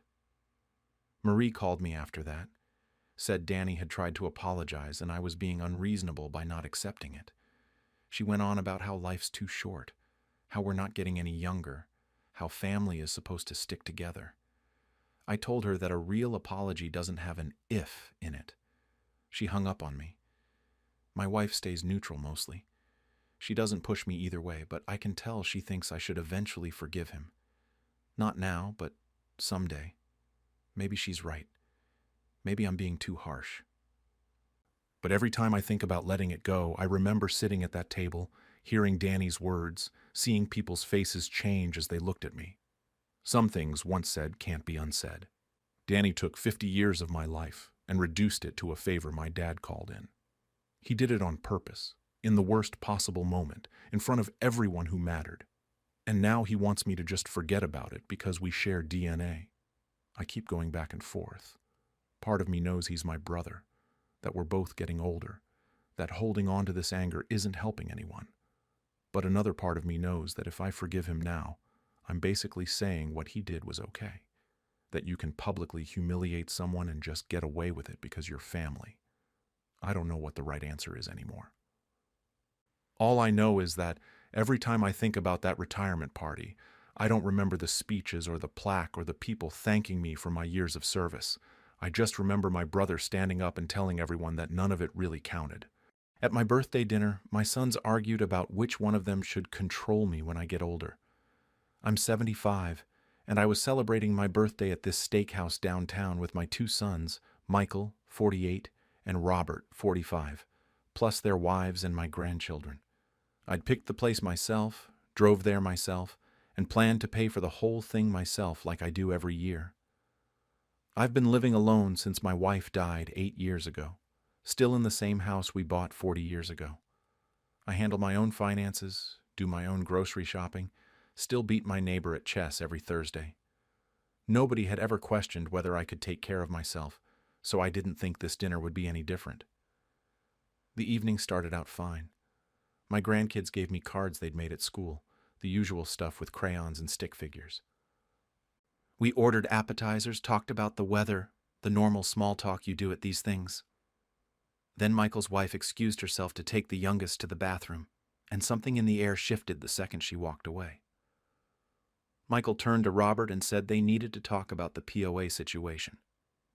I had no idea what he was talking about. What POA situation? I'm sitting right there, cutting into my steak, and Michael starts going on about power of attorney like I'm not even at the table. Robert jumped right in, saying they should decide this now before it gets messy later. Before what gets messy? I'm healthy. My doctor just cleared me at my last checkup. They went back and forth like I was invisible.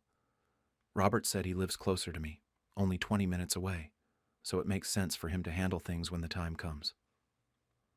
Michael said that's irrelevant because he has the financial background. He's better with money. He should be the one managing my affairs. Affairs. Like I'm already incompetent.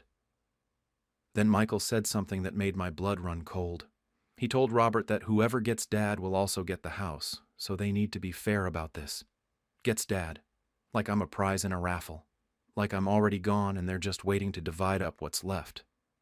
I put my fork down and tried to interrupt them. I said I don't know what they think they're planning, but I'm fine, and I don't need anyone managing anything for me. Michael waved me off like I was being difficult. He said they're trying to help me, that this is what responsible children do. Robert nodded along and told me I won't be able to handle things forever. That it's better to plan now, while everyone's still calm and rational. Calm and rational. I'm sitting there on my birthday listening to my sons auction off my independence, and they want me to be calm about it. Michael leaned back in his chair and said, I'm being unrealistic about aging. That I need to face facts. The way he said it, like he was talking to a child who doesn't understand how the world works. I've been on this earth for 75 years, buried my wife, raised these two on my own after she died, and he's telling me I don't understand reality. The wives came back to the table and everyone went quiet. You could feel the tension, but nobody said anything. We finished dinner with forced conversation about my grandson's soccer team. When the check came, I paid it. I drove myself home, same as I drove myself there. And the whole way I kept thinking about that phrase, whoever gets Dad will also get the house. I didn't sleep that night. I kept replaying the conversation, and it hit me that this wasn't about concern for my well-being. The house is paid off, worth a good amount in this market. I've got about 200 KOs in savings and investments. Nothing crazy, but comfortable. And my sons weren't worried about me. They were worried about who gets control of it all. By morning, I'd made my decision. I called my lawyer Tom, a friend from Rotary Club who I've known for 30 years, and made an appointment for that same afternoon. If my sons wanted to plan for my future, fine. But they weren't going to like the plan I had in mind. Tom listened to the whole story without interrupting. When I finished, he sat back in his chair and shook his head. He told me he's seen this before, more often than people think. Adult children circling before the parent even needs help, treating aging like it's a business transaction. He said it's usually about money, and it's almost always ugly. I told him I wanted to set up everything properly. Power of attorney for healthcare, power of attorney for finances, the works. But I wasn't naming either of my sons. Tom asked if I was sure, gave me the whole speech about family and bridges and making decisions in anger. I told him I'd never been more sure of anything. My sons made it clear what this is about, and it's not about making sure I'm taken care of. Tom suggested his daughter Sarah. She's 42, a lawyer at a firm across town, sharp as they come. I've known her since she was in high school. She's competent, trustworthy, and most importantly, she has no stake in my estate. She won't benefit from declaring me incompetent a second before I actually am. Tom called her right there, explained the situation, and she agreed to do it. Said she was honored I'd trust her with something this important. We spent 2 hours drawing up documents, power of attorney for healthcare and finances, both naming Sarah. Then Tom suggested we go further and set up a living trust. That way, even if my sons tried to contest things later, the assets are already protected. And here's the part I'm not sure was petty or just practical. We included a clause that if either son challenges these arrangements, they get cut down to a token $1,000 inheritance. Everything else would go to my grandchildren in trust until they turned 25. I signed everything. Tom had it notarized right there in his office. Walking out, I felt like I'd just won something and lost something at the same time. I'd taken control back, but I'd also just legally declared that I don't trust my own children. My wife would have been devastated. For a week, nothing happened. I thought maybe they didn't know. Maybe they'd never find out. Then Michael called. He didn't even say hello, just asked me about the legal papers I filed. I asked him how he knew about that. Turns out he has a friend at the county clerk's office who must have tipped him off. He wanted to know what the hell I was thinking, cutting them out like this. I told him I was thinking about my birthday dinner, about being carved up like a pot roast while I was still sitting at the table. He said I was twisting everything, that they were trying to help, and I'd completely misunderstood. I asked him to explain what I misunderstood about whoever gets Dad gets the house. He didn't have an answer for that. Robert called an hour later, even more furious than Michael. By that night, they'd arranged a conference call, both of them tag-teaming me. I'm paranoid. I'm dramatic. I'm ungrateful. They were trying to be responsible, and I went behind their backs to shut them out. The irony of accusing me of going behind their backs while they'd literally planned out my decline wasn't lost on me. I finally lost it, and told them they were planning my future like I was already dead while I was eating my birthday cake. That I heard exactly what they said, and it wasn't about helping me. It was about who gets what when I'm gone. Michael tried to backtrack, saying I took it out of context, but Robert stayed quiet, which told me everything I needed to know. The call ended with Michael saying I'd regret this. That family is supposed to stick together, and I was destroying that over a misunderstanding. I told him there was no misunderstanding. I heard them perfectly clear. That was 3 weeks ago. Neither of them has called since. No texts, no emails, nothing. My grandkids have birthdays coming up next month, and I haven't gotten any invitations yet. Their wives send brief responses when I text, the kind of polite coldness that's somehow worse than just being ignored. Some days I wonder if I overreacted, if I should have just talked to them instead of going straight to a lawyer. But then I remember sitting at that table, listening to them divide me up, and I know I did the right thing. The silence from my sons has been the hardest part. It's been almost 2 months now. I still drive by Michael's house sometimes on my way to the grocery store, and I can see the kids' toys in the yard. My grandson turned 7 last month, and I sent a card with money in it. No thank you call, no acknowledgement at all. Robert's daughter has a dance recital coming up that she told me about at the birthday dinner.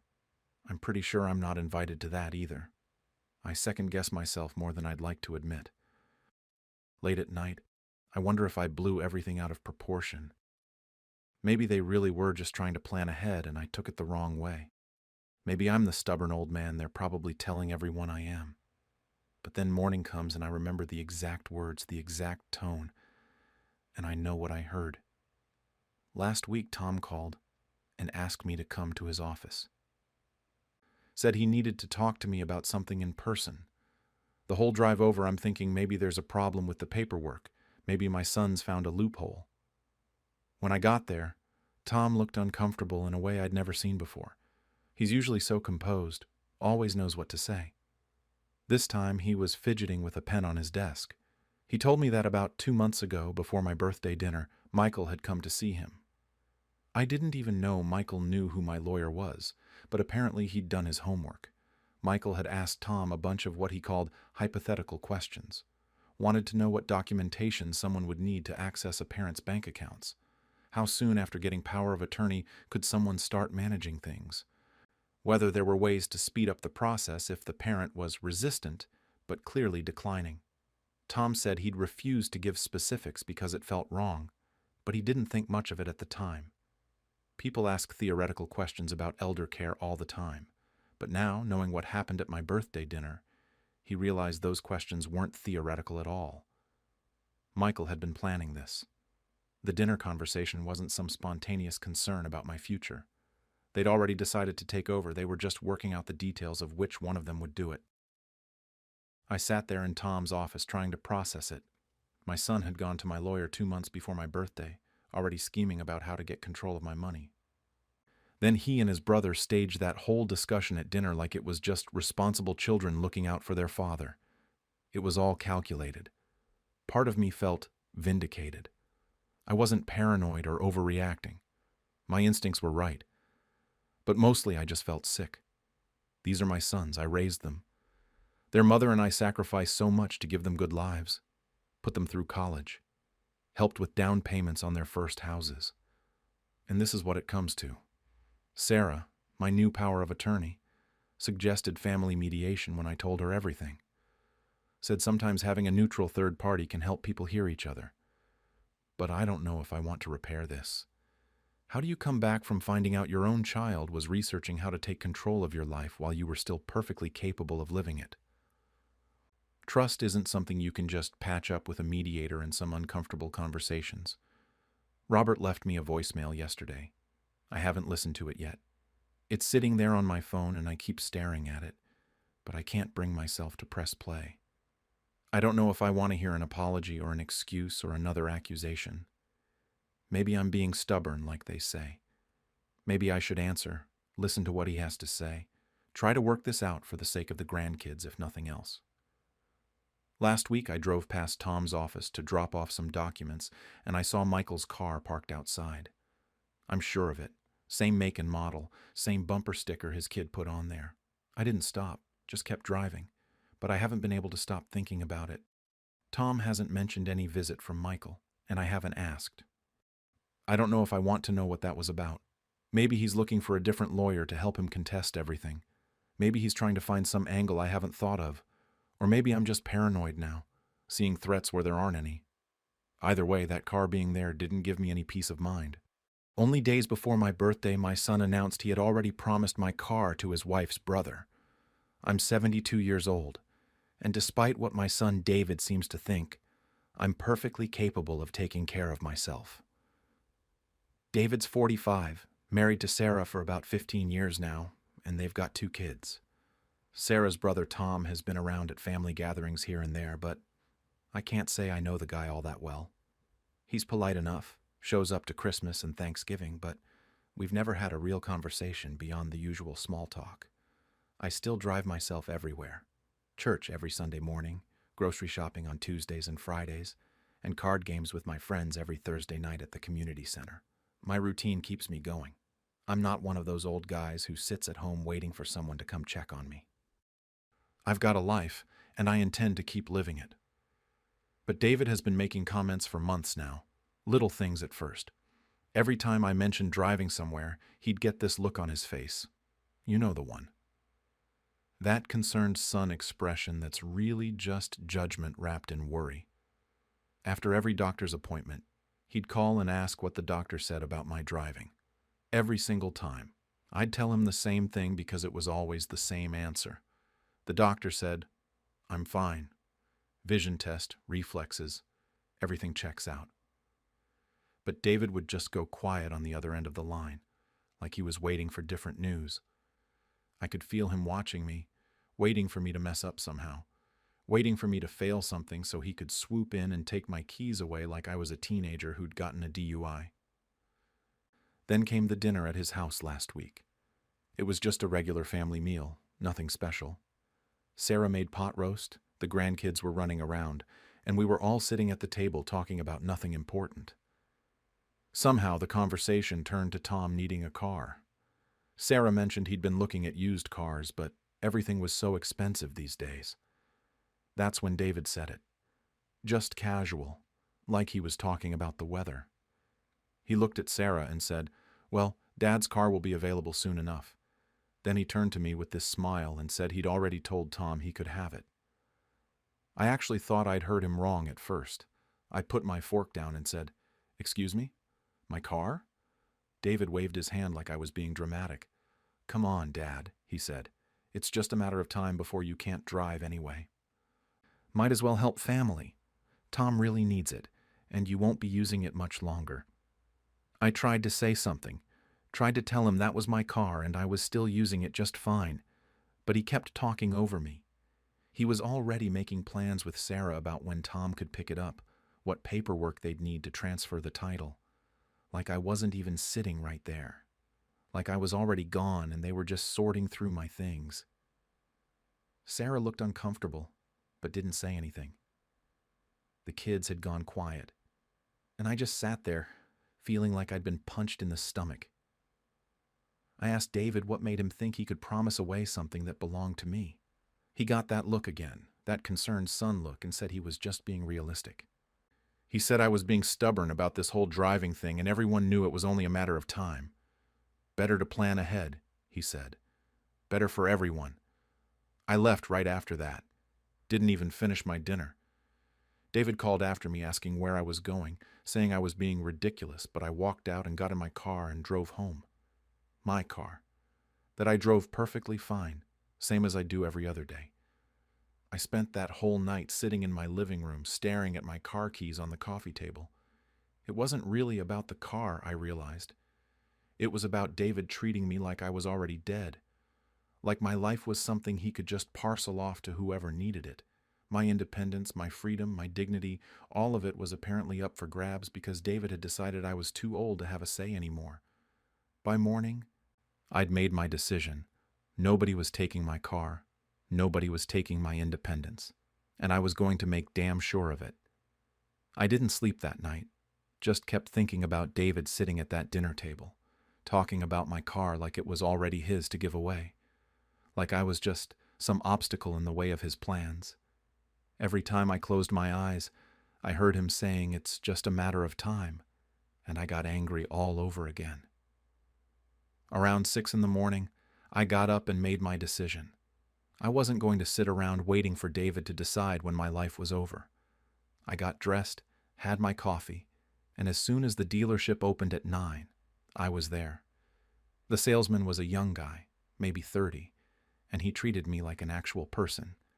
Didn't talk down to me, didn't ask if I needed to call my son. None of that. We looked at a few options and I picked out a newer model, something with better safety features and good gas mileage. The kind of car that could last me another 10 years if I took care of it. I traded in my old one right there, signed all the papers myself, and made absolutely sure everything was in my name only. No co-signers, no secondary names on the title. Just me. When I drove that new car off the lot, I felt something I hadn't felt in months. Control. Like my life was actually mine again. I drove home and parked it in my driveway, right where the old car used to sit. Ran my hand along the hood and thought, let's see David try to promise this one away. It took less than 3 hours for him to find out. I was inside making lunch when I heard a car door slam outside. Looked out the window and saw David's SUV parked behind my new car, blocking it in. He was already stomping up to my front door. He didn't even wait for me to fully open it before he started yelling. "What did you do?" he said. "Do you have any idea how embarrassing this is? I told him to come inside if he wanted to talk, but he just stood there on my porch, red in the face, going on about how he'd already promised Tom that car, how he looked like a liar now, How could I do this to him, make him go back on his word? I said, "You promised away something that wasn't yours to give." That seemed to make him even angrier. He called me selfish, said I was being reckless and childish, brought up every little thing he could think of. That time I forgot to use my turn signal. That time I parked a little crooked at the grocery store. Things that had nothing to do with anything. He said I was dangerous on the road and too proud to admit it. Said I was holding on to things that could help others just out of spite. That's when I'd had enough. I told him this was my car, my independence, my life, and I wasn't dead yet. I said if he wanted to help Tom so badly he could give him his own car or help him buy one, but he wasn't getting mine. David just stared at me like I'd slapped him. Then he said we needed space from each other. Said he couldn't deal with this right now. Couldn't deal with me being so stubborn and unreasonable. He turned around and walked back to his SUV, and I watched him peel out of my driveway like a teenager having a tantrum. I stood there on my porch for a while after he left, shaking a little bit from the adrenaline. Part of me wanted to call him back, to apologize and smooth things over. But the bigger part of me knew I hadn't done anything wrong. I'd just protected what was mine. I went back inside and sat down at my kitchen table. The new car keys were sitting there, and I picked them up, feeling the weight of them. They felt heavier than the old ones somehow, like they carried more than just the ability to start an engine. They carried my choice, my stand, my refusal to be treated like I was already in the grave. David wanted space. Fine. He could have all the space he needed. But I was keeping my car, and I was keeping my independence, and nobody was going to make me feel guilty about it. David didn't call for a week. No texts, no messages, nothing. It was the longest we'd gone without talking since he was a teenager and mad at me for some curfew I'd set. The silence felt heavy, but I kept to my routine. Church on Sunday, groceries on Tuesday and Friday, card games on Thursday. Every time I got behind the wheel of that new car, I thought about our fight. But I also felt that same sense of control, that same refusal to let anyone decide I was finished before I was ready. The doubt crept in sometimes, usually late at night. I'd sit in my living room and wonder if maybe I was being selfish. Maybe I really wasn't seeing how dangerous I was becoming. Maybe David was right and I was just too proud to admit it. Those thoughts kept me up more than I wanted to admit.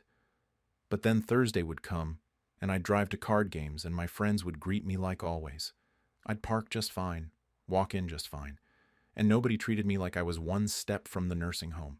If I was really as bad as David said, wouldn't someone else have noticed by now? It was Tom, one of my card buddies, who finally said something that made everything click. We were in between hands, just chatting, and he brought up an accident on Route 9 from last month. Bad one, he said. Some guy totaled his car going way too fast in the rain. Then he looked at me and said, "Isn't that your daughter-in-law's brother? I think I saw him at your grandson's birthday party last year." I just sat there holding my cards, not really seeing them anymore. Tom. Sarah's brother. Tom. The same Tom who supposedly needed a car so desperately that David had promised him mine. Everything suddenly made sense. This was never about my safety.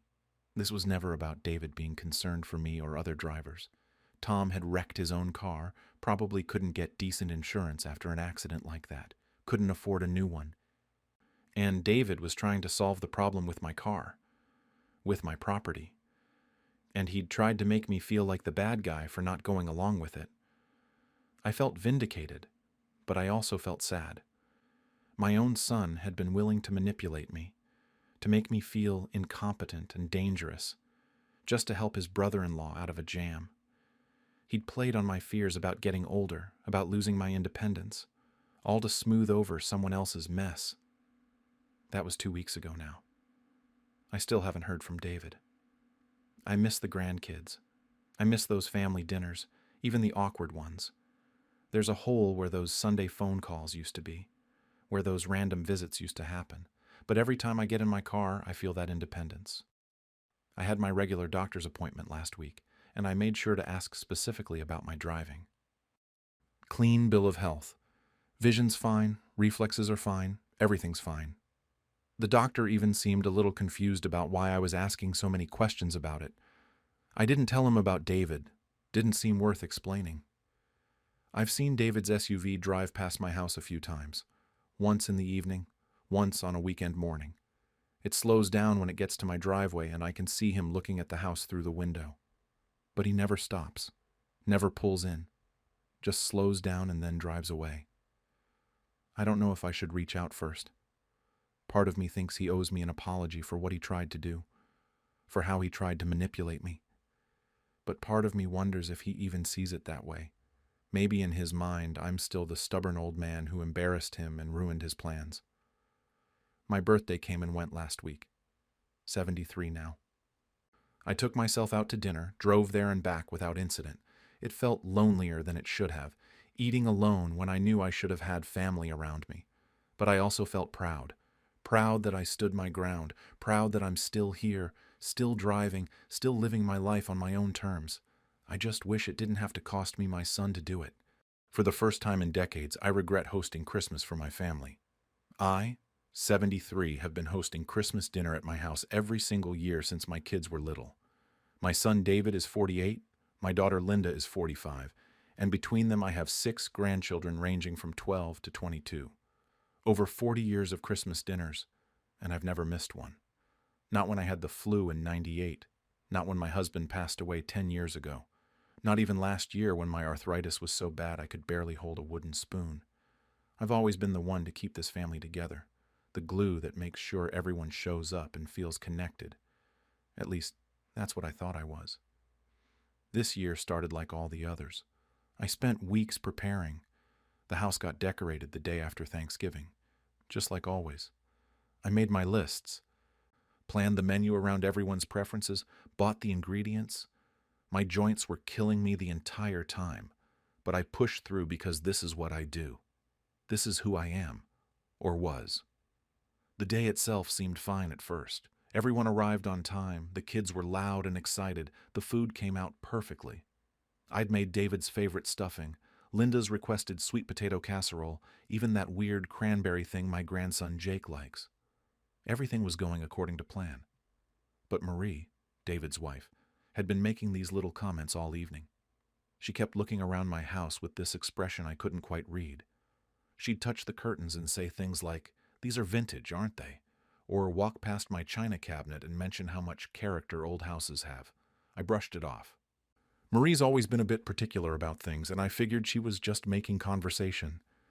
Then during dinner, right as everyone was eating and talking, she just announced it, loud enough for the whole table to hear.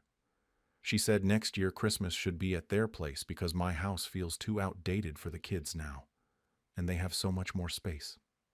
Just like that, in the middle of my Christmas dinner, in my home. A couple of the older grandchildren actually laughed. Emily, who's 19, said something about how their house has better Wi-Fi. Another one agreed that Grammy and Pop's place would be way more fun. I just sat there with my fork halfway to my mouth, feeling like I'd been slapped. I looked at David, waiting for him to say something, anything. He just kept cutting his turkey, didn't even look up.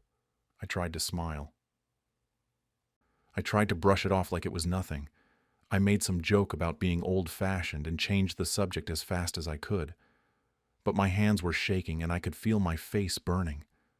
The rest of dinner was awkward. People kept glancing at me, then at Marie, then back to their plates. Linda tried to fill the silence with chatter about her work, but it felt forced. I excused myself early to clean up in the kitchen, and nobody followed me to help like they usually do. Later that evening, after most people had moved to the living room, I pulled David aside. I kept my voice calm and told him how hurt I was by what Marie said. I explained that I'd been doing this for over 40 years, that I put everything I have into making Christmas special for this family, and being told my home is too outdated felt like being told I'm not good enough anymore, that I'm just some burden they have to tolerate. He barely looked at me. He actually said I was being too sensitive. That times change, and the kids want different things now. Like I was being unreasonable for having feelings about it. Then he just walked away, went back to the living room where I could hear Marie already talking about her plans for next year. I went to bed that night and cried for the first time in years. I couldn't remember the last time I'd felt so small, so invisible in my own home. I'd spent weeks preparing to give them a beautiful Christmas, and in return, I got humiliated at my own table and told I was too sensitive for being hurt by it. The next morning, some of the family was still at my house. David and Marie had stayed overnight in the guest room, and Linda's family was supposed to leave after breakfast. I woke up early like I always do, but I didn't go downstairs right away. I just sat on the edge of my bed, listening to the sounds of people moving around below me, and I felt completely disconnected from all of it. When I finally went down to make coffee, I could hear Marie in the living room. She was talking to Linda and a couple of the older grandkids about next year's Christmas. At her house, she was going on about her modern decorating style and how she'd do a completely different menu. Better food, she said. Actually good food.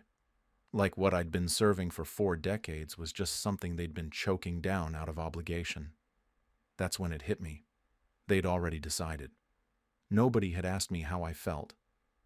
Nobody had even waited until they left my house to start planning my replacement. I was standing in my own kitchen, and they were erasing me like I'd already agreed to step aside. I spent that whole morning just thinking. I kept going over everything in my head while I mechanically cleaned up, put away leftovers that nobody would probably eat. I thought about all those years of waking up at 5 in the morning to get the turkey in the oven. All the handmade decorations I'd stored carefully and put up year after year. The specific recipes I'd learned because each grandchild had their favorites. The times I'd pushed through being sick or exhausted or grieving because I didn't want to let anyone down. I remembered my husband telling me years ago that I was the heart of this family, that without me, everyone would just drift apart and forget about each other. I'd taken that seriously. I'd made it my job to keep everyone connected, to give them a reason to come together. And this was what it got me. The thing is, I wasn't even that angry. I was just tired. Bone-deep tired in a way that had nothing to do with age. I realized I'd been taken for granted for years, probably decades, but this was different. This wasn't just forgetting to thank me or not helping with dishes. This was actively dismissing me, mocking me, and then telling me I was wrong for being hurt. I made my decision right there, standing at my kitchen sink. I called everyone into the dining room. Marie looked annoyed at being interrupted. David looked impatient. Linda seemed confused. The grandkids wandered in slowly, some of them still on their phones. I told them this would be the last Christmas I host. I kept my voice calm and said they were welcome to celebrate wherever they'd like next year, but it wouldn't be here. The room went completely silent. You could have heard a pin drop. Then all hell broke loose. Linda immediately started in on me, saying I was being ridiculous and dramatic. David's face went red and he accused me of punishing everyone, of acting like a child. Marie tried to backtrack, suddenly saying she didn't mean it like that she was just making a suggestion. But I could see it in her face. She wasn't sorry. She was just sorry she got caught. I cut her off. I told them I wasn't angry, I was just done, that I was tired and unappreciated, so I was stepping back. One of the younger grandchildren, Mia, looked like she was about to cry and asked if she'd done something wrong. That almost broke me, but I held firm. I told her no, that she was perfect, but Grammy just needed to rest. David kept pushing. He said I was being selfish, that I was breaking up a family tradition over one comment. Linda was crying by this point, begging me to reconsider. Marie stood there looking uncomfortable, probably realizing her big mouth had caused all this. But I didn't budge. For the first time in my life, I put my foot down with my children and I didn't apologize for it. I just repeated that my decision was final and that I'd appreciate if they respected it. They all left earlier than planned. David barely said goodbye. Marie didn't say anything at all. Linda hugged me, but she was still crying and telling me I was making a mistake. The grandkids looked confused and upset. I watched them pack up and drive away, and I closed the door on the quietest, loneliest day after Christmas I'd ever experienced. The rest of that day was strange. The house felt too quiet, but also peaceful in a way I hadn't expected. I kept waiting to feel regret, to want to call them all back and say I didn't mean it. But that feeling never came. Instead, I just felt exhausted and oddly relieved. David tried one more guilt trip on his way out the door. He asked if I was really going to break up this family tradition over one comment. I didn't answer him. I just stood there and watched him load his car. He drove away without looking back. That night, Linda called. She was still crying, begging me to reconsider. She said I was tearing the family apart, that the grandkids were upset. That Christmas would never be the same. I listened to her for a while, then gently told her I loved her, but my decision stood. She hung up on me. Marie sent a text around midnight. It was one of those non-apology apologies. She said she was sorry I got upset, but that I was overreacting to a simple suggestion.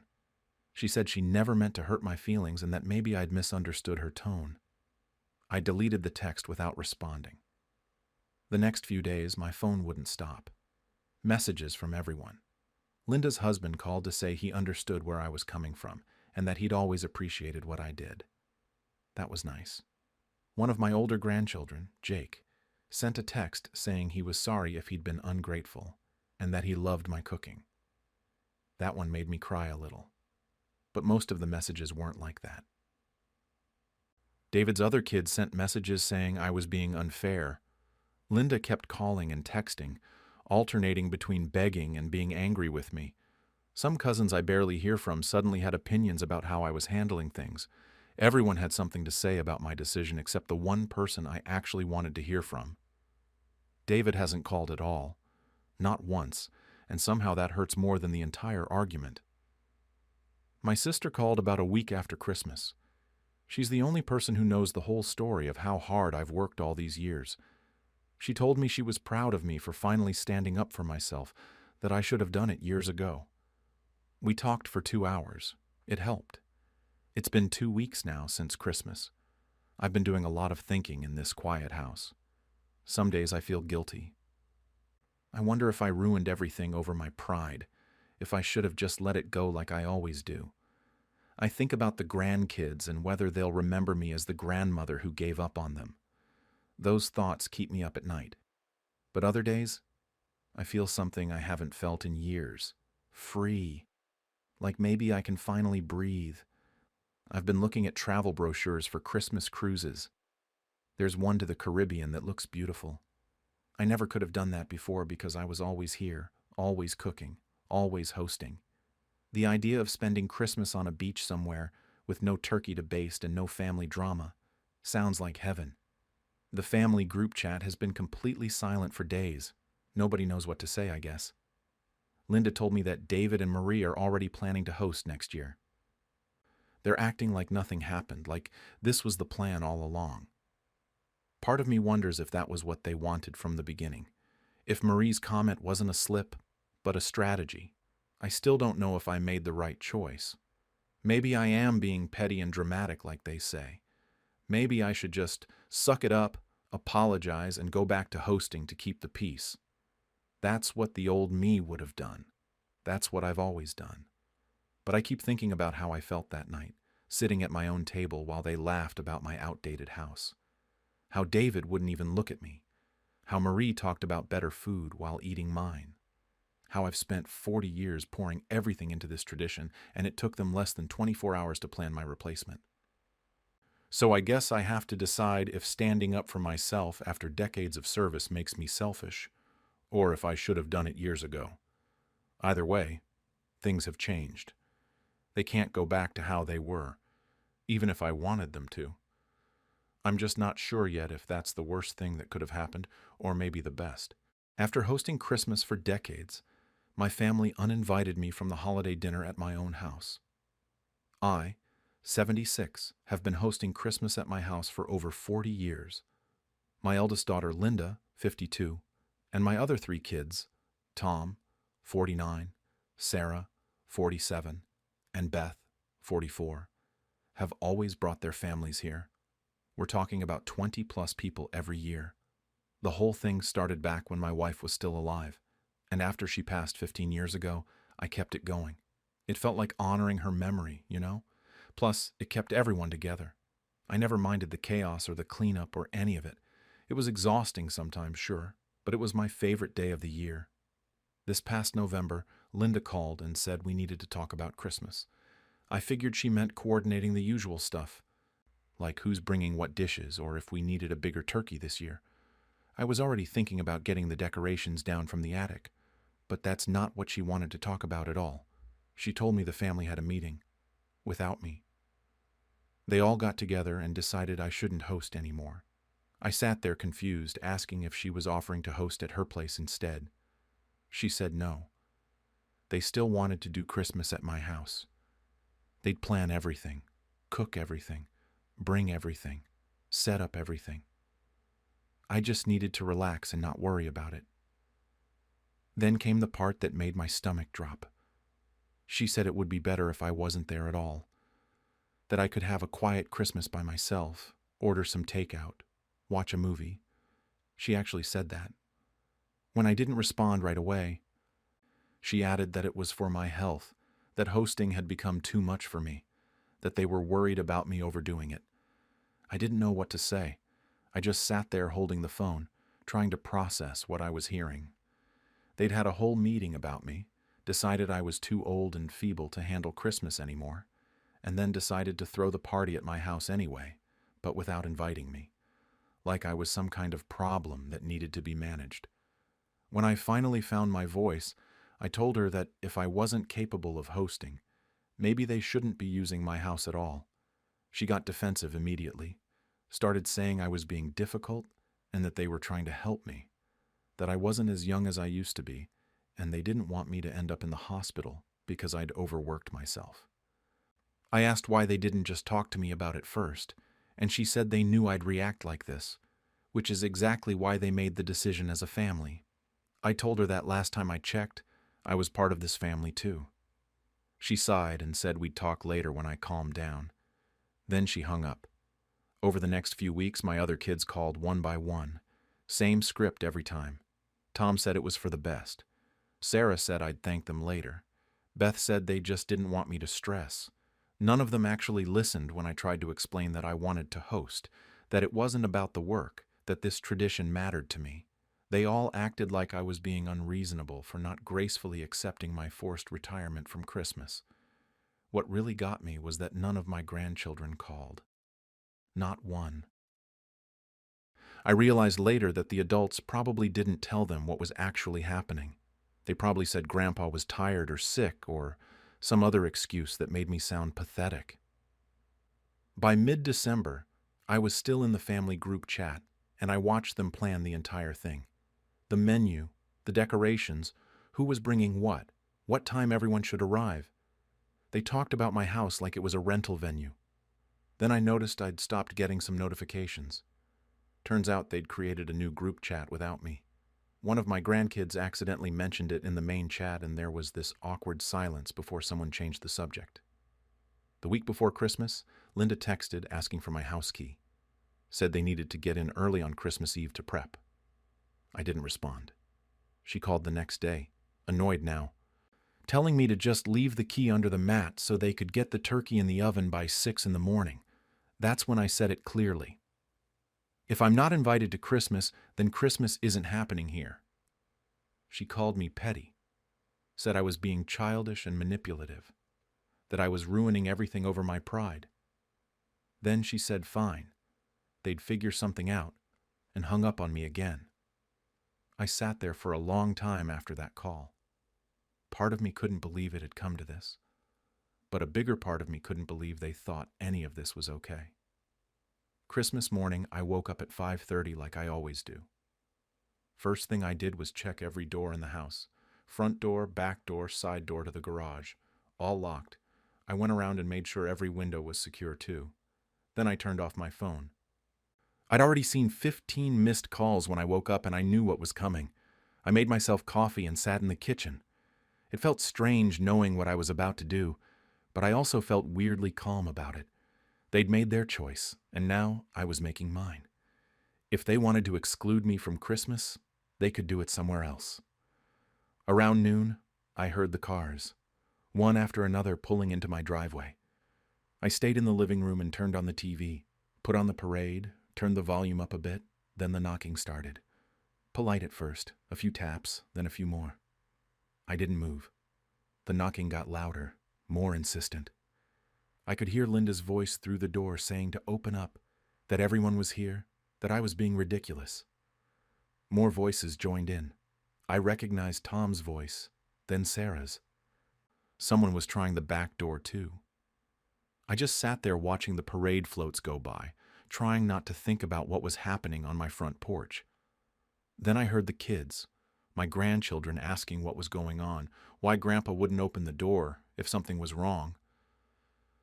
That almost broke me. Those kids had nothing to do with this, and I knew they were confused and probably scared. But I stayed in my chair. After about 20 minutes, the knocking stopped. I heard the cars start up and drive away. I waited another 10 minutes before I got up and looked out the window. Driveway was empty. They were gone. I turned my phone back on and immediately regretted it. 47 messages. I scrolled through them, and it was exactly what I expected. Linda said I was being selfish and cruel.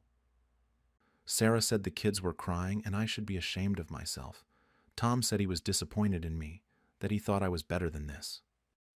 Beth's message was the longest. She said they'd been trying to give me a break, and I'd made it about control, that I'd ruined Christmas for 20 people because I couldn't let go of being the center of attention. I read that one twice. The center of attention. Like that's what any of this was about.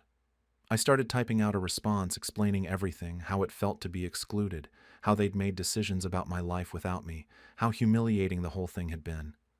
I wrote out this whole paragraph and then deleted it. Wrote another one. Deleted that too. Finally, I just turned the phone off again. I heated up some leftover soup for dinner. Ate it in front of the TV. Put on It's a Wonderful Life because that's what my wife and I used to watch every Christmas. I made it about halfway through before I had to turn it off. The house felt too quiet, too empty. I kept thinking about all those Christmases before, all the noise and chaos and life that used to fill these rooms. For the first time, I wondered if I'd made a huge mistake, if I should have just let them have their party and dealt with the humiliation, because at least I'd have my family. But then I thought about sitting alone in my bedroom on Christmas Day, while they all celebrated downstairs without me. About being treated like a piece of furniture in my own house, and I couldn't see how that would have been any better than this. The next day, I turned my phone back on and found out they'd scrambled to book a restaurant for Christmas dinner. One of those places that does special holiday meals for people with nowhere else to go. It cost them a fortune, apparently, especially on such short notice. More messages about the money, about how embarrassed they were, about how I'd traumatized the younger grandchildren. Linda sent one that just said she hoped I was happy now. I wasn't happy. I wasn't vindicated or satisfied or any of those things. I was just tired and sad and still trying to figure out how we'd gotten here. How the people I'd raised and loved could think any of what they'd done was acceptable. I drafted about a dozen messages trying to explain my side, but I never sent any of them. What was the point? They'd already decided I was the villain in this story. The day after Christmas, I kept my phone off. Didn't want to see any more messages about how I destroyed the holiday. But eventually I had to turn it back on, and when I did, there was a message from Sarah about how the restaurant booking had cost them over $2,000. She made sure to mention that several times, like I was supposed to feel guilty that their backup plan was expensive. There were a few more messages in that same vein. How I'd embarrassed them. How they'd had to explain to the restaurant staff why they needed a table for 20 people on Christmas Day with zero notice. How some of the younger kids had cried when they realized we weren't doing Christmas at Grandpa's house. Every message made it sound like I was the one who'd ruined everything, like they hadn't started this whole mess by uninviting me in the first place.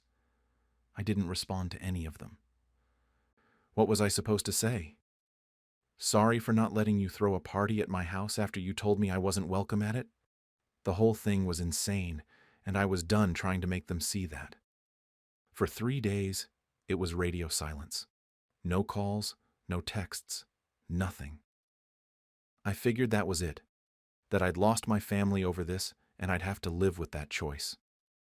I kept replaying everything in my head, wondering if I should have handled it differently.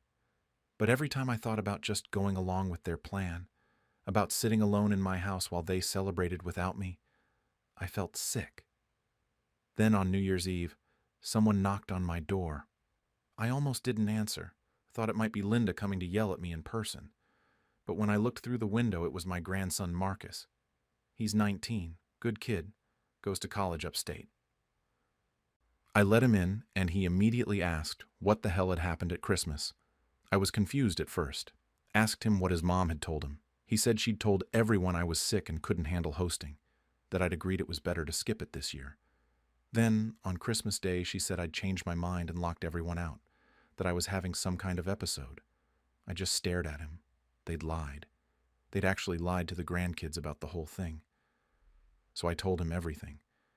The meeting they'd had without me, how they'd decided I was too old and feeble, how they'd planned to use my house but didn't want me there. All of it. Marcus looked shocked. He kept saying he had no idea, that if he'd known what they'd actually done, he never would have gone along with it. He said the whole day felt wrong anyway, that everyone kept making jokes about me being dramatic, but nobody would explain what had actually happened. A few days later, I got a text from my granddaughter Emma. She's 16.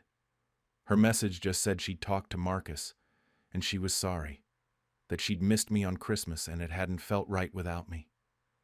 Then my youngest grandson Jake called. He's 23, just finished his master's degree. He said Marcus had filled him in, and that, honestly, if he'd known the truth, he would have skipped the whole thing. Said what they did was messed up, and he didn't blame me for locking the door. It meant something, hearing from them, knowing that at least some people understood why I'd done what I did. But none of my actual kids reached out. Not to apologize, not to explain. Nothing. The only message I got from Linda said that when I was ready to apologize for ruining Christmas, I should let her know, like she was waiting for me to come crawling back.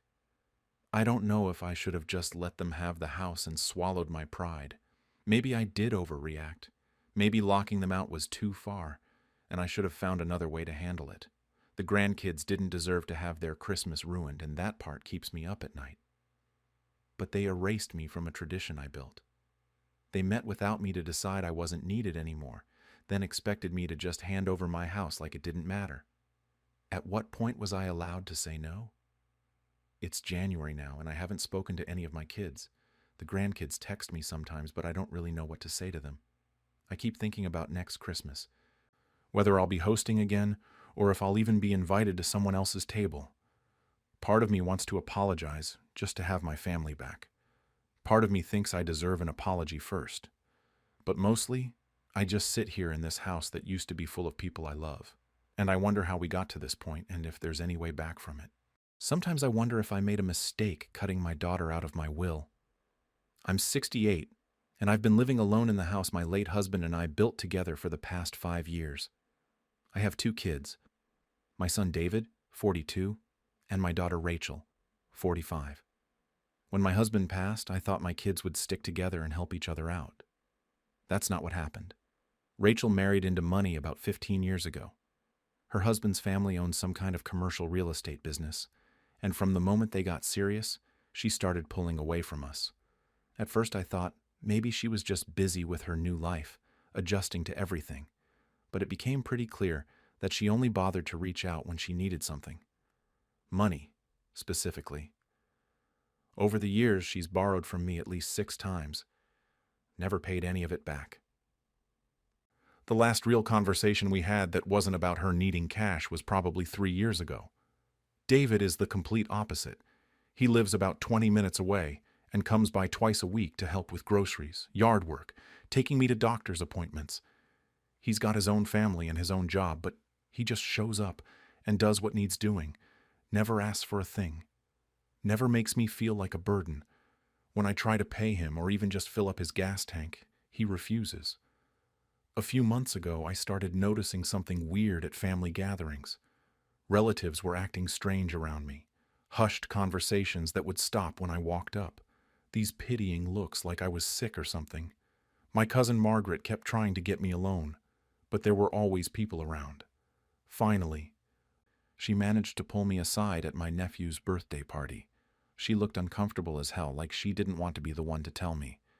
She said Rachel had been calling family members, lots of them, and she'd been telling everyone that I was losing it, that I wasn't safe living alone anymore, that I was showing signs of dementia. I felt like I'd been punched in the stomach. Margaret said Rachel told her I'd been forgetting things, leaving the stove on, getting confused about what day it was. All lies. Complete lies. I'm perfectly fine. I do the crossword every morning. I manage my own finances. I drive myself everywhere. There's nothing wrong with my mind. But it got worse. Margaret said she wasn't the only one Rachel had called. She'd reached out to at least 5 other relatives with the same story. And here's the part that made me want to throw up. Rachel had consulted a lawyer about getting power of attorney. She was building a case that I was incompetent so she could take control of everything. The house, the assets, all of it. She didn't want to wait until I actually died. She wanted access to everything now. I couldn't breathe right for the rest of that party. I left early, told everyone I had a headache. Spent that whole night just sitting in my kitchen, staring at nothing. The betrayal was overwhelming. This was my daughter. I carried her for 9 months, raised her, loved her, and she saw me as nothing but a bank account. Worse than that, she was willing to destroy my reputation and my independence just to get her hands on money faster. I didn't sleep for days, couldn't eat. David noticed something was wrong when he came by that week. I broke down and told him everything.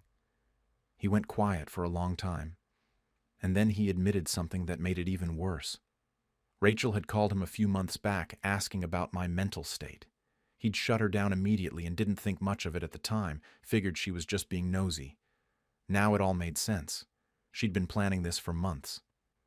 David was furious, but he wasn't surprised. He said I needed to protect myself legally and fast. But all I could think about was how I'd failed as a mother. How had I raised someone who could do this to me? I kept going back and forth between wanting to scream at her and wanting to curl up and cry. Part of me wondered if there was something I'd missed, some way I'd pushed her to this. But deep down, I knew the truth. Rachel had chosen money over her own mother, and she'd been willing to lie and manipulate to get it. I spent weeks just spinning in circles, not knowing what to do. Every night I'd lie in bed replaying memories.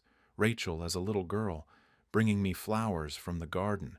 Rachel at her high school graduation, hugging me and saying she couldn't have done it without me.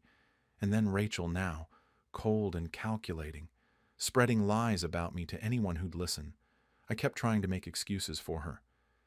Maybe she was genuinely worried and just going about it the wrong way.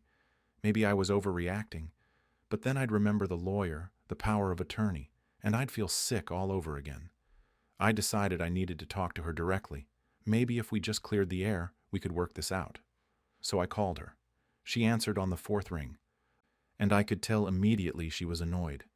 I got straight to it, told her I knew what she'd been saying about me. She got defensive right away, said people were exaggerating, that she was just concerned about me living alone in such a big house.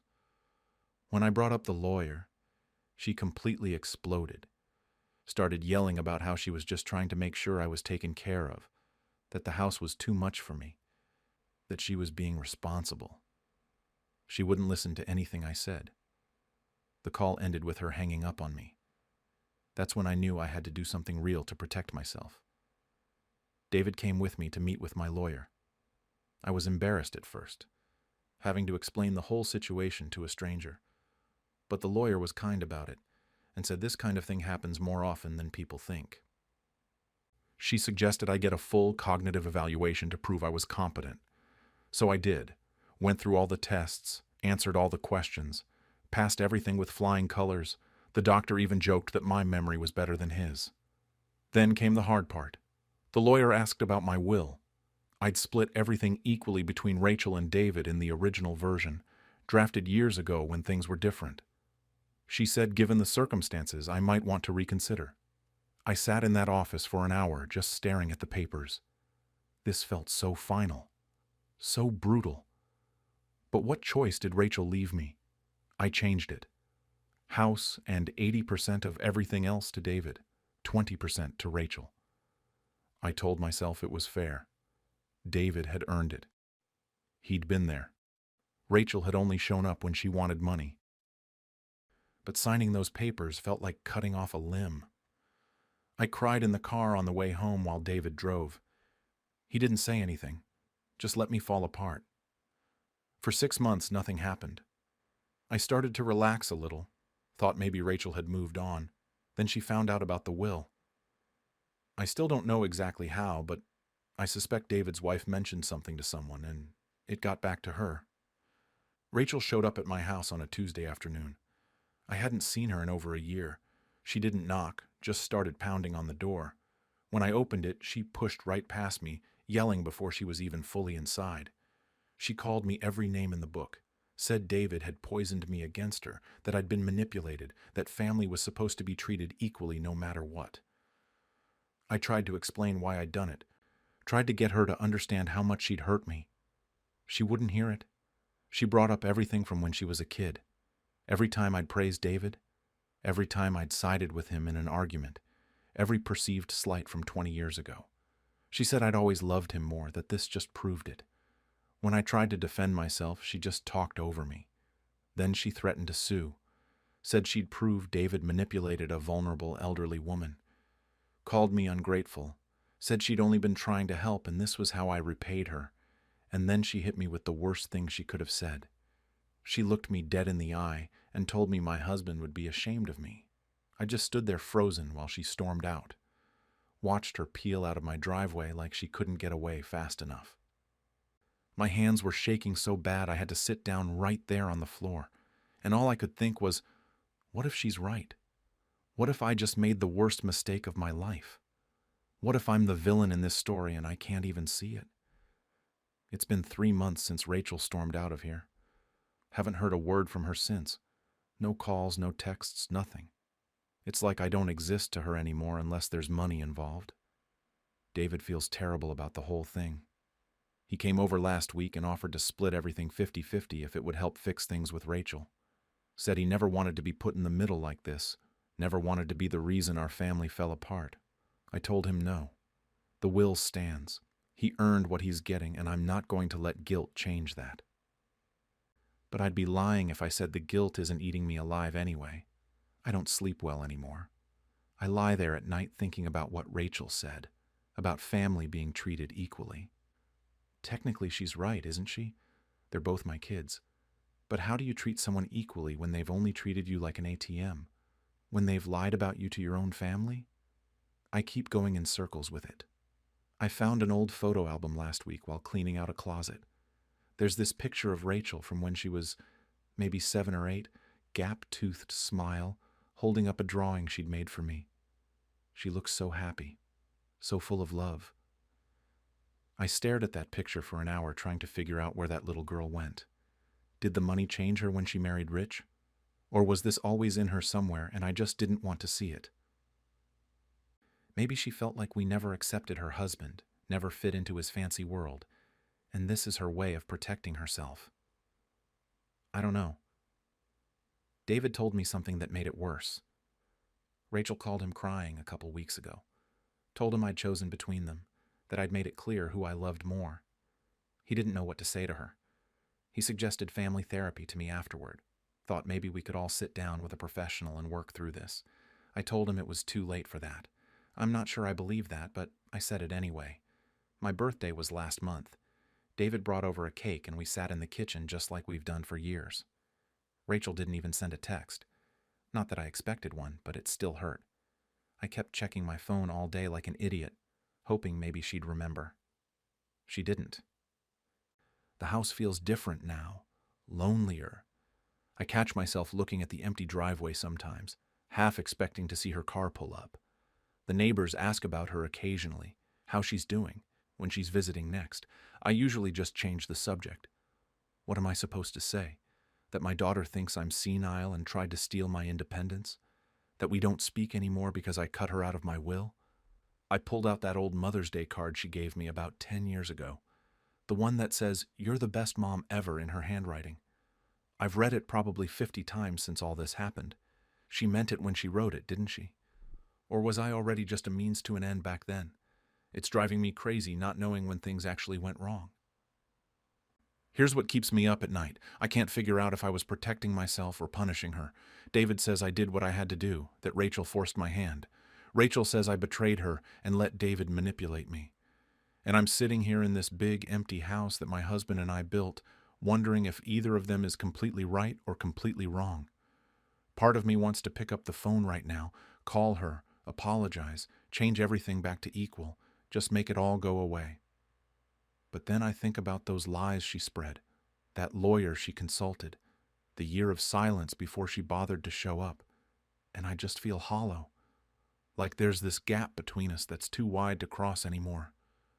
David was here this morning fixing the gutter. He does things like that without being asked. Rachel is somewhere living her life, probably telling people I'm a terrible mother. And I'm here trying to figure out if I protected myself from being used, or if I destroyed what was left of my family over money and hurt feelings. Maybe it's both. Maybe I'll die without ever knowing for sure which one it really was. Not long after my surgery, my son tried to convince me to sign my savings over to him. I'm 74, and about 2 weeks ago I had a hip replacement that ended up being way more complicated than anyone expected. What was supposed to be a routine procedure turned into something that left me bedridden and on some pretty heavy pain medication for the first week home. My son David, he's 48, had been helping out here and there, picking up groceries, checking in, that sort of thing. Nothing that seemed unusual. I worked for 40 years at a manufacturing plant, put in the hours, saved what I could, and built up a modest retirement fund, around $180,000 give or take. It was supposed to cover whatever care I'd need down the line, and whatever was left would go to my grandkids, Emma and Jake. They're good kids, 16 and 14. My wife passed 3 years ago, and I've been managing on my own since then. Paid my own way, kept my independence. I was proud of that. Day 4 of recovery, I was still pretty out of it. The pain meds had me foggy, and I was spending most of my time in bed trying to get through each day. David showed up that afternoon with a folder, not just stopping by to see how I was feeling, but with actual paperwork. He sat down next to the bed and started talking about my situation, about how vulnerable I was, about needing to think ahead. Then he pulled out the documents. Forms to transfer my savings account into his name. He called it management purposes, said it would be safer this way. What if something happened to me? What if I couldn't make decisions? He kept saying it was just a precaution, that this way he could handle everything if I needed him to. He looked at me and asked if I trusted him, reminded me he was my son. I was groggy, but something felt wrong. I asked him why this couldn't wait until I was actually recovered and thinking clearly. That's when he got defensive. He brought up my wife, how messy things were when she passed because we didn't have everything in order.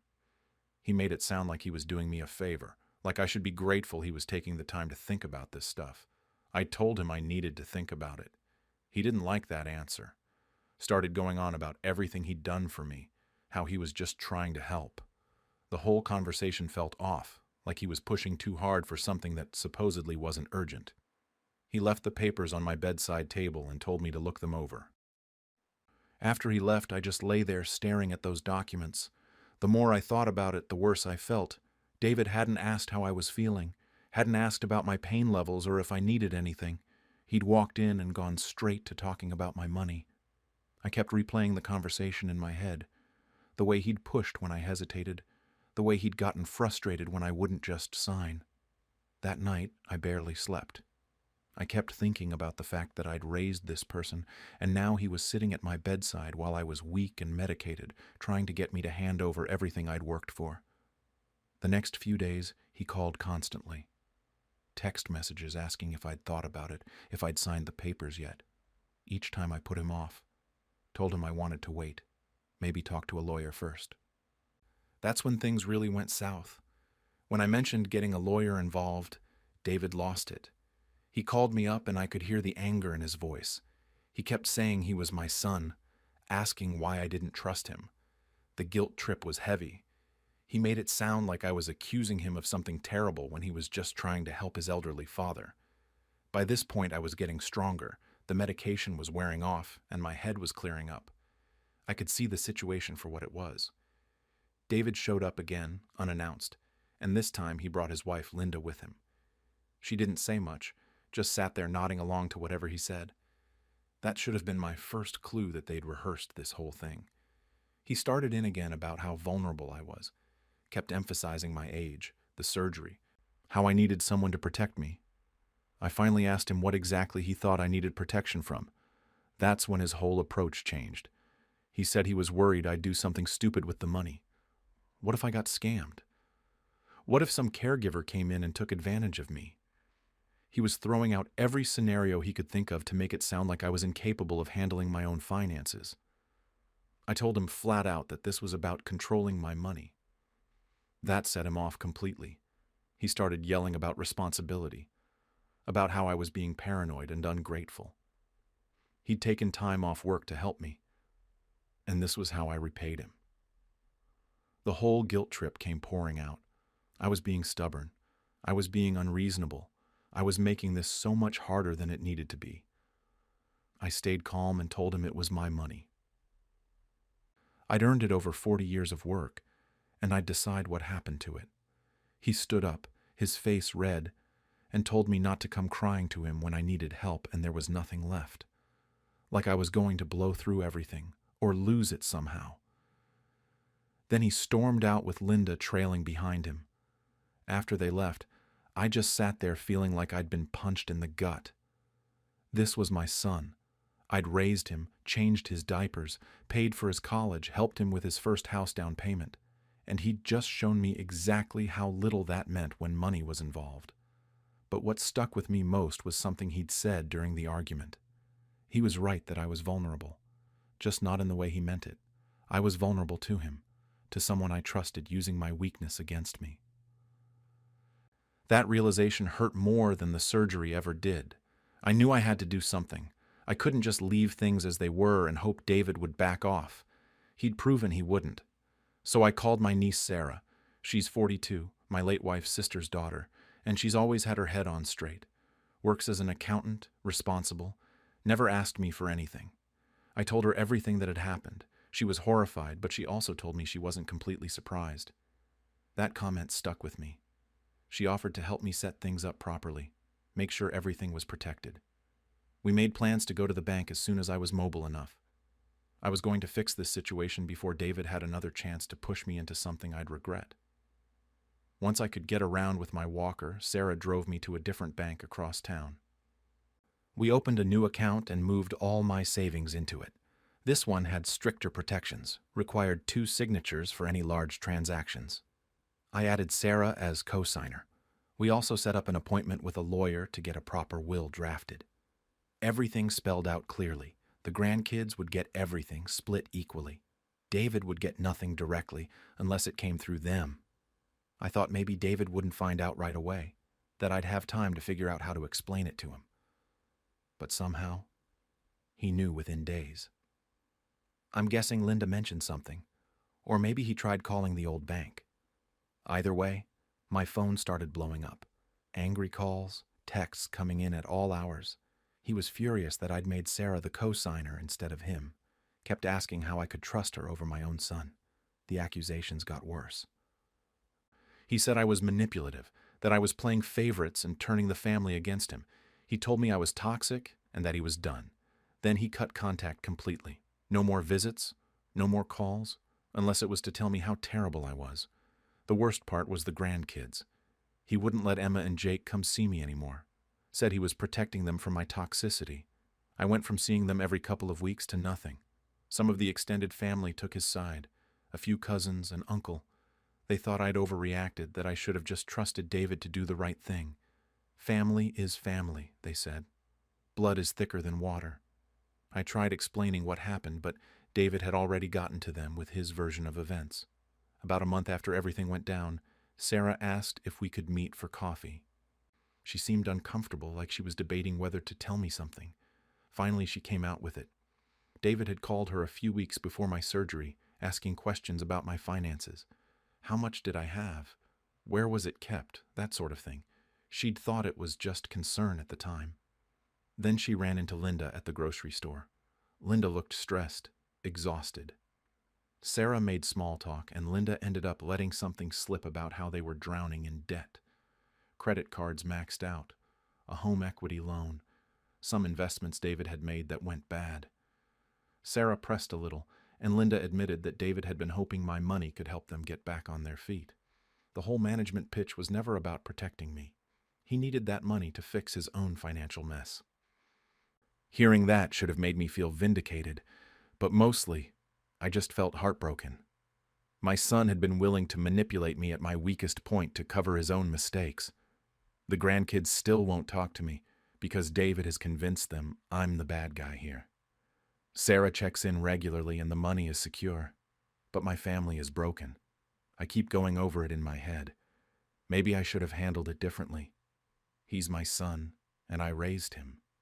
But he looked me in the eye while I was recovering from surgery and tried to take everything I'd worked for. My wife would be devastated to see us like this. Some days I think I should reach out, try to fix things. Other days I remember the look on his face when I refused to sign those papers, like I was just an obstacle between him and what he wanted. Yesterday, Emma sent me a text. Just one line asking if we could talk, saying her dad doesn't know she's messaging me. I've been staring at it ever since, trying to figure out what to say back. Just days after my anniversary, my grandchildren started dividing up my photo albums like I wasn't alive. I'm 83 years old, been a widow for 7 years now, and I still live in the same house my husband and I bought back in 1968. I have 3 kids, David, who's 58, Patricia, who's 56, and my youngest Karen, who's 52. Between them, they gave me 6 grandchildren ranging from 19 to 28 years old. We used to be close. I thought we were close. Last week was my 60th wedding anniversary. Well, it would have been if Robert was still here. The kids threw me a little gathering at my house, nothing fancy. Everyone came over, we had cake. They looked through some old photos with me. It was nice. I went to bed that night feeling grateful, like maybe getting old wasn't so bad when you had family who cared. The next day, 3 of my grandchildren, Jake, Emma, and Sophie, stayed behind to help clean up. At least that's what they told me. I was tired from all the excitement, so I went to lay down in my bedroom around 2 in the afternoon. I figured I'd rest for 20 minutes and then come help them finish up. I woke up maybe 30 minutes later and heard voices coming from the living room. I got up to go thank them for staying, but something made me stop in the hallway. Jake was talking and he said something like, "I want the wedding album. You can have the one from the 70s. I stood there, my hand on the wall, trying to make sense of what I was hearing. Then Emma said, "We should scan them now and divide them up. Grandma probably won't even notice if we take a few at a time." Sophie laughed and said something about how I'm 83 and they should do this while they can still ask me about the photos, like I was already half gone, like I was some confused old woman who wouldn't remember her own belongings. I don't think I've ever felt my heart break quite like that. These albums, they're everything to me. Pictures from my wedding day, my babies learning to walk, every Christmas, every birthday, every moment that mattered.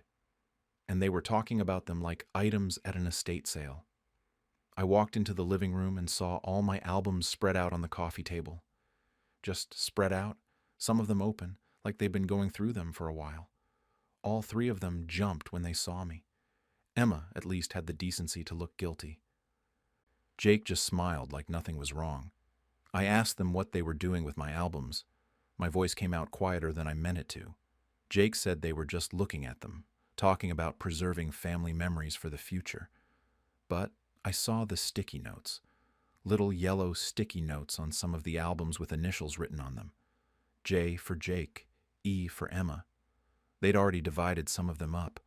I told them to leave. Just like that. I said I was tired and needed them to go. Emma started to say something, but Sophie rolled her eyes. I saw it. She actually rolled her eyes at me and muttered something under her breath that sounded like, so dramatic. They left the albums right there on the table, didn't even bother to put them back, and let themselves out. I sat there for I don't know how long, just looking at my whole life scattered across that coffee table. These weren't just photos. They were proof that I lived, that I loved, that I mattered. And my grandchildren were picking through them like vultures before I was even gone. I called Patricia that night. She's usually the reasonable one. I told her what happened, how hurt I was, how it felt like they were planning my funeral while I was still breathing. She sighed. Actually sighed. Then she said I was overreacting, that the kids were just planning ahead, that I'm not getting any younger, so isn't it better they care about preserving these memories? She said it like I should be grateful they wanted my things.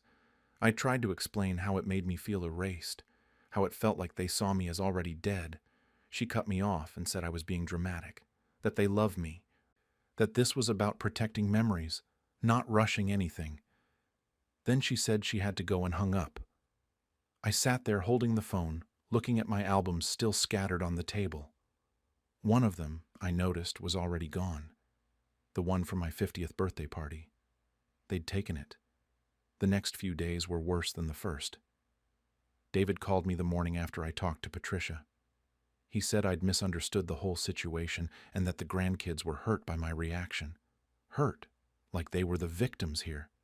He went on about how they were just trying to be responsible, how I should appreciate that they care about family history. I barely said anything. What was the point? Then Karen called, my youngest, the one I thought might understand. She suggested I talk to someone, maybe a therapist, said I was becoming paranoid in my old age.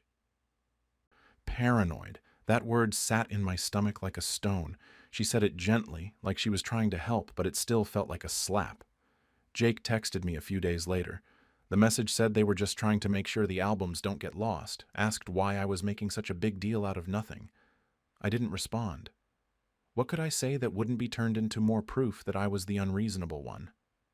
That's when I noticed the album was definitely gone. The one from my 50th birthday.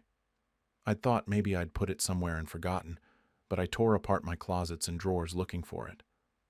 Nothing. I posted in our family group chat asking if anyone had seen it. Someone, I don't even remember who, said it was probably just misplaced, that I forget things sometimes, like I was senile, like I couldn't keep track of my own possessions in my own house. I didn't sleep that night. I kept going through the albums that were left, looking at Robert's face, my kids when they were little, all those moments frozen in time. These photos were proof that I existed, that my life meant something, and my family was treating them like they had more right to my memories than I did. Around 3 a.m, I made my decision.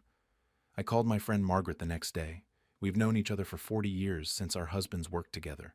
She's 79 and one of the only people I trust completely anymore. I told her everything. She didn't tell me I was overreacting. She didn't suggest therapy. She just said, "What do you need?" It took us 2 days. Every album, every box of loose photos, every memory book I'd kept over the decades. We packed them carefully into boxes and loaded them into Margaret's car. She drove me to a storage unit across town, climate-controlled, secure. We moved everything in there. Margaret kept one key, and I kept the other. Nobody else even knows the place exists. When we were done, I looked around my house. The shelves were empty.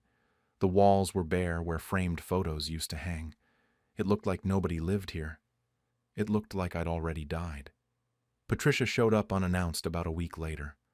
She walked in, and I watched her face change as she looked around. She asked where all the photos were, and I told her they were safe. Somewhere they won't be divided up while I'm still breathing. Her face went red.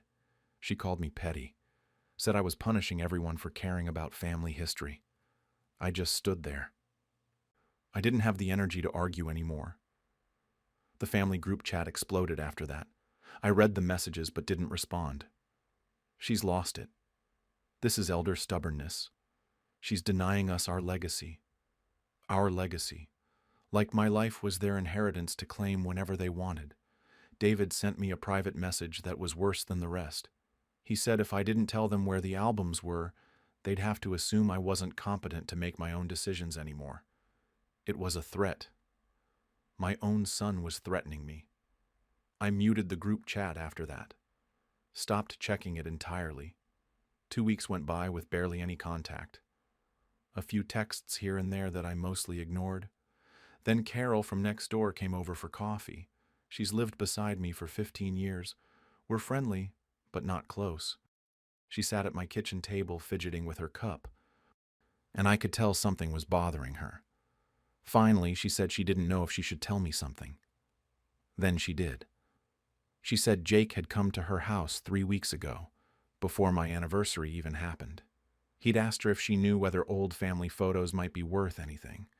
Said something about selling duplicate photos online because vintage family photos are trendy now, and I had hundreds of them. He told Carol not to mention it to me because I get weird about my stuff.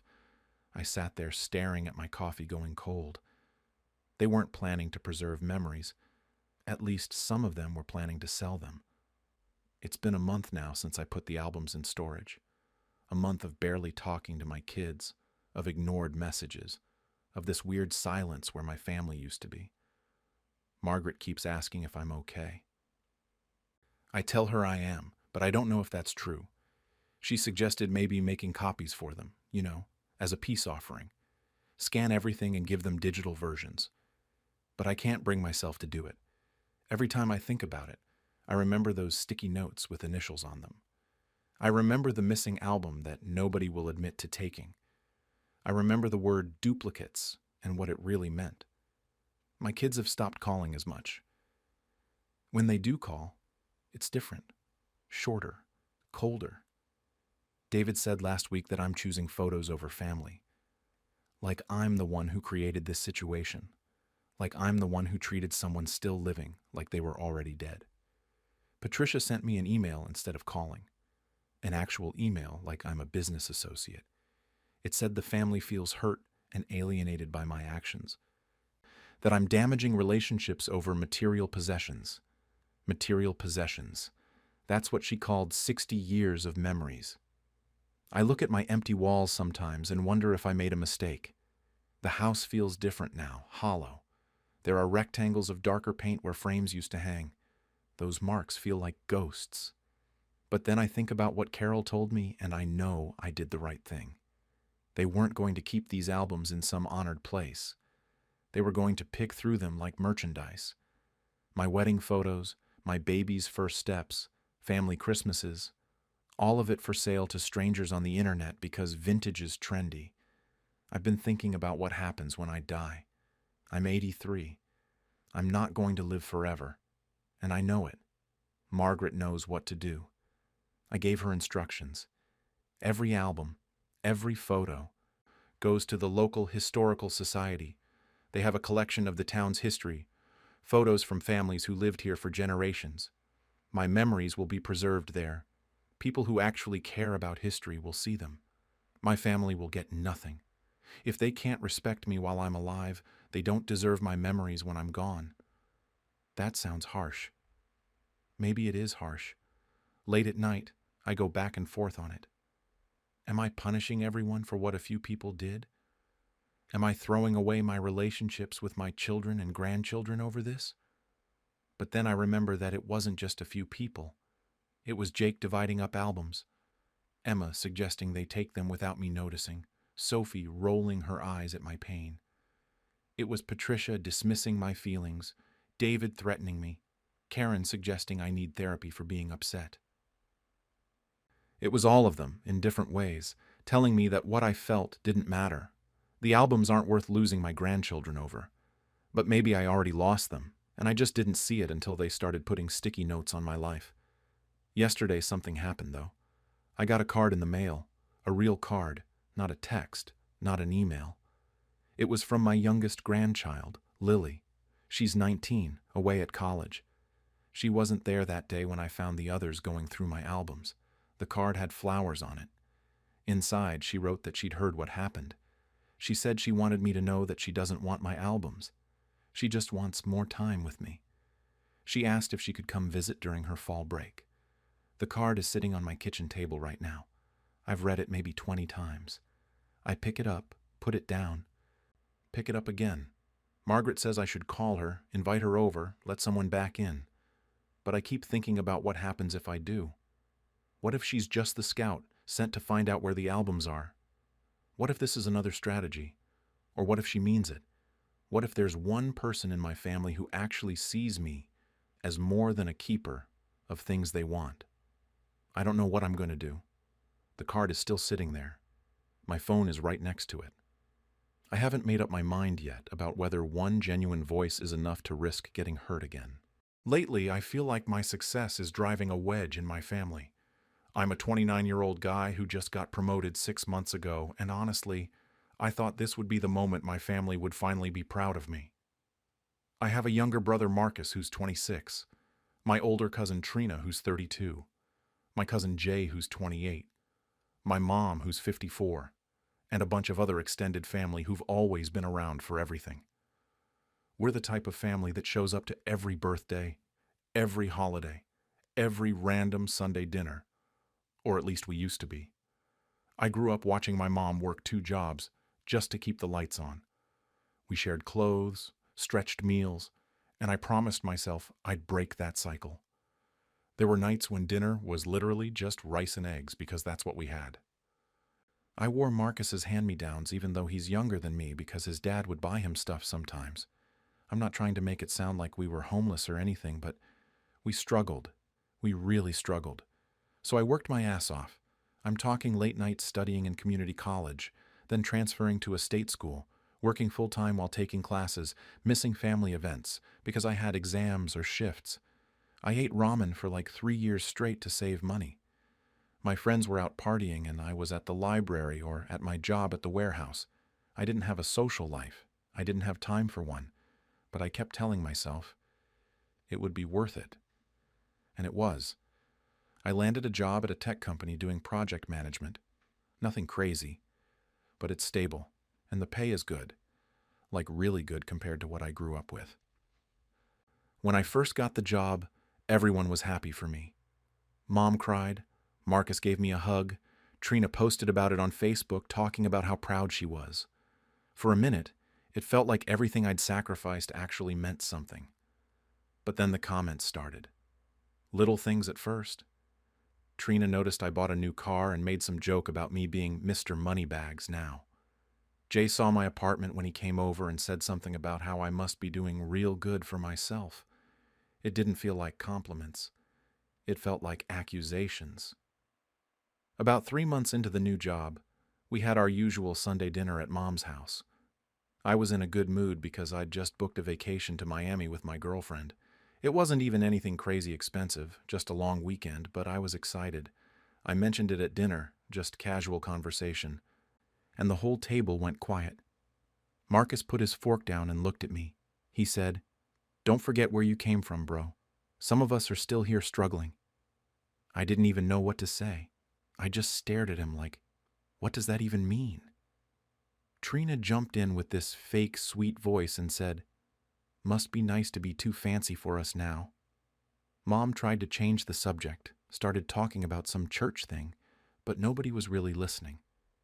The whole vibe had shifted. I felt like I'd done something wrong just by being happy about a vacation I'd saved up for.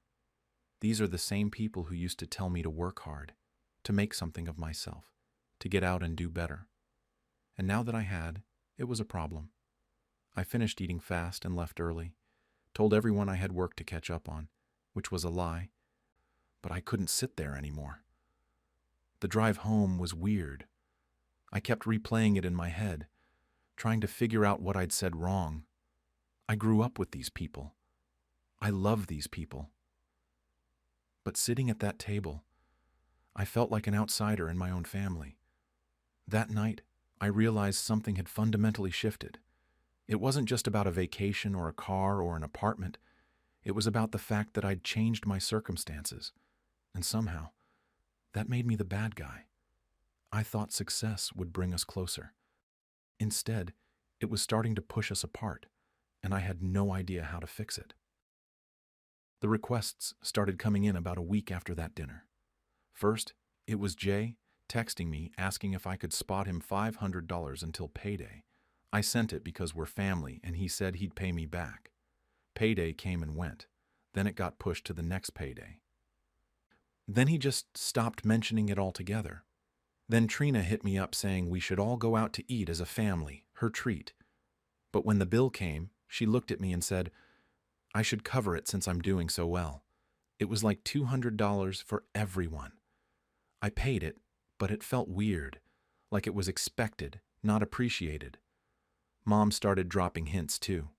She'd call and mention her light bill was high this month, or that she needed to get her car fixed. Before, when she told me stuff like that, it was just venting. Now it felt like she was waiting for me to offer money. And the thing is, I wanted to help her. I always helped Mom, but something about the way she said it now felt different, more expectant. It all blew up when Marcus showed up at my apartment unannounced one Saturday morning. He said he had a business opportunity. Some friend of his was starting a clothing line or something, and he needed $2,000 to invest. He had this whole pitch ready like I was a bank. I told him I couldn't do it. I've got student loans. I'm trying to build savings. I have my own bills. He looked at me like I'd just spit in his face. He went off. Started yelling about how I think I'm better than everyone now, how that job changed me, how I forgot about the people who were there before I had money. I tried to explain that it wasn't about thinking I'm better. It was about being responsible with what I earned. He didn't want to hear it. He left and didn't talk to me for 2 weeks. But the real nightmare was the family group chat. Someone screenshotted a story I posted on Instagram from this nice restaurant my girlfriend took me to for my birthday. It wasn't even that expensive, but it looked nice in the picture. Trina sent it to the group chat with a message saying it's good to know I can afford $50 steaks but can't help my family. The chat exploded. People I barely talked to were chiming in. Cousins I haven't seen in months suddenly had opinions about how I spend my money. I tried to defend myself, tried to explain that I do help when I can, that I have boundaries. That just made it worse. I got called selfish, arrogant, fake. One of my uncles said I was acting brand new. Another cousin said I forgot where I came from. I stopped responding after a while. What was the point? A few weeks later, it was my aunt's birthday party. I showed up with a gift card and a card. Nothing crazy, but decent. My other cousins had chipped in together for something bigger, and I heard someone whisper about how I could have contributed more if I wanted to. I pretended not to hear it. Mom pulled me aside in the kitchen. She had this look on her face like she was disappointed, but trying to hide it. She told me she was proud of me, but then she said the others weren't wrong. Family helps family. That's just how it is. I felt something snap inside me. I told her I'm not an ATM. I said I worked for this. I sacrificed for this. And where were they when I was struggling? Where were they when I was working overnight shifts and going to class in the morning? I didn't yell, but my voice was shaking. Mom looked hurt. I immediately felt guilty, but I couldn't take it back. I left the party early. Again. My phone started blowing up before I even got to my car. Messages calling me ungrateful, stuck up, saying I think I'm too good for the family now. Marcus sent a long paragraph about how success changed me, and I'm not the person he grew up with anymore. Trina said I was a disappointment. I sat in my car in that parking lot for 20 minutes just staring at my phone, watching the messages pile up. These were the people I loved, the people I wanted to make proud. And all I felt was anger and guilt twisting around in my stomach until I couldn't tell which one was winning. I didn't talk to most of my family for 2 weeks after that party. I'd see the messages come in and just swipe them away. I couldn't deal with it. My girlfriend noticed I was off and finally got me to talk about it. She grew up similar to me, worked her way up from nothing, so she got it. She told me I wasn't wrong for having boundaries, but I also didn't have to cut everyone off completely. There was a middle ground somewhere. I also talked to my boy from work who came from the same type of background. He went through something similar with his family a few years back. He told me something that stuck with me. He said you can set boundaries and still show love. It doesn't have to be all or nothing. So I came up with a plan. I decided I'd only help with real emergencies or actual necessities. No more loans that never get paid back. No more dinners where I'm expected to cover everyone. No more business opportunities or random requests. But if mom's electricity is about to get shut off, I'll pay it. If someone genuinely needs groceries, I'll handle it. Stuff that actually matters. I paid mom's electric bill the next month when she was short. I started buying groceries for the house once a month, just showing up with bags of food. I didn't make a big deal about it, just did it. Some family members noticed and quietly thanked me. My aunt sent me a text saying she appreciated that I was still showing up for the family in my own way. One of my younger cousins told me he respected how I handled everything, but others doubled down on the resentment. Trina posted something on Facebook about fake people who give scraps and act like they're doing something. Didn't tag me, but I knew it was about me. Jay still won't really talk to me. When we're at the same family events, it's awkward as hell. Marcus is hot and cold. Some days he's cool with me, other days he acts like I don't exist. Mom is stuck in the middle of all of it. She loves me, I know she does, but she's also hearing complaints from everyone else. She'll call me and we'll have a nice conversation, then I'll find out later that Trina or someone else was in her ear about me. It's like she's being pulled in two directions, and I hate that I'm part of the reason. The family dynamic is just different now. I'm closer to the relatives who respected my boundaries, but completely estranged from others who see me as the villain in all this. Holiday gatherings are tense. I show up because I don't want to give them more ammunition, but I don't stay long. I can feel the judgment in the room. What really gets me is watching my younger cousins go through this. A couple of them are in college now, working hard like I did. I see them watching how the family treats me, and I wonder if they're scared of what happens if they succeed too. Like success is something to be ashamed of in our family instead of celebrated. I started going to therapy a few months ago because the guilt was eating me alive. My therapist keeps telling me that I'm not responsible for other people's feelings about my success.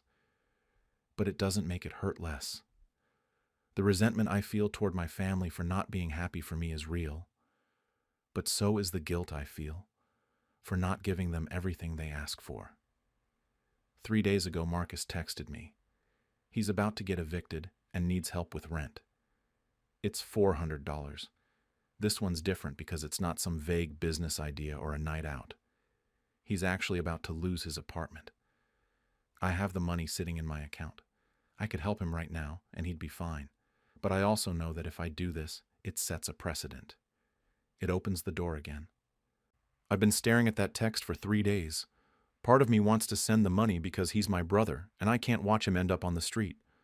Part of me knows that helping him means everyone else will come back with their hands out, expecting the same. I worked so hard to get here, to build something stable for myself, and I feel like I'm being asked to set myself on fire to keep everyone else warm. I don't know what the right answer is anymore. Everyone keeps saying family is supposed to support each other, but it feels like that support only goes one direction. I pulled myself up, and now they want me to pull them up too. I just don't know if I'm strong enough to do that without losing everything I've built.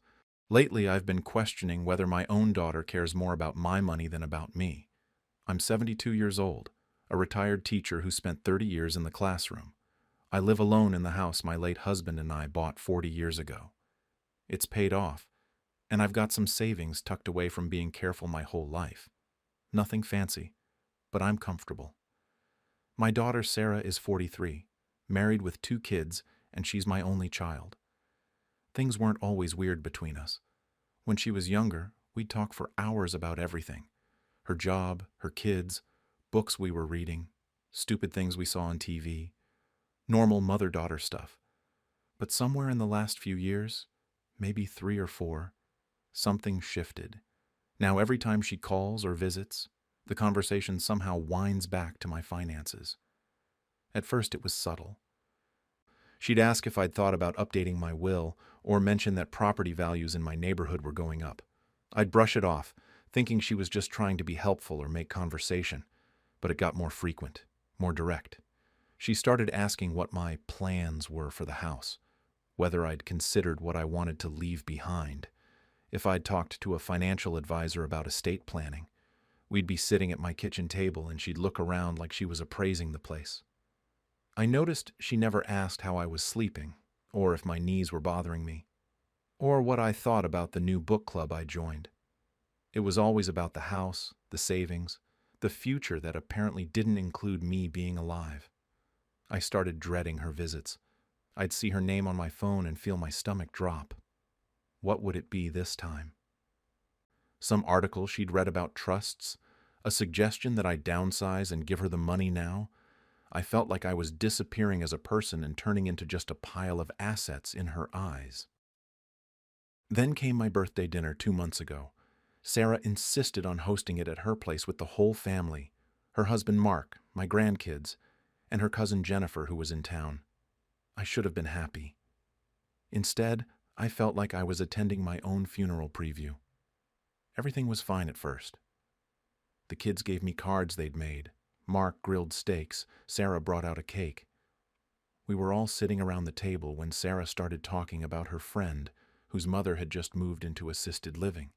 She went on about how the house sold so fast, how much equity there was, how smart they were to plan ahead.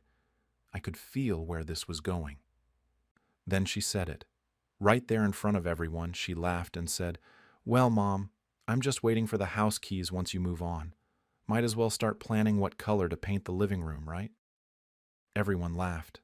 Mark kind of chuckled and told her to stop, but he was smiling. Jennifer laughed the loudest. Even my grandkids giggled, though they probably didn't understand what was so funny about Grandma dying.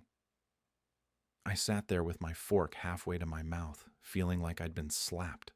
I forced myself to laugh along. What else could I do? Make a scene at my own birthday dinner?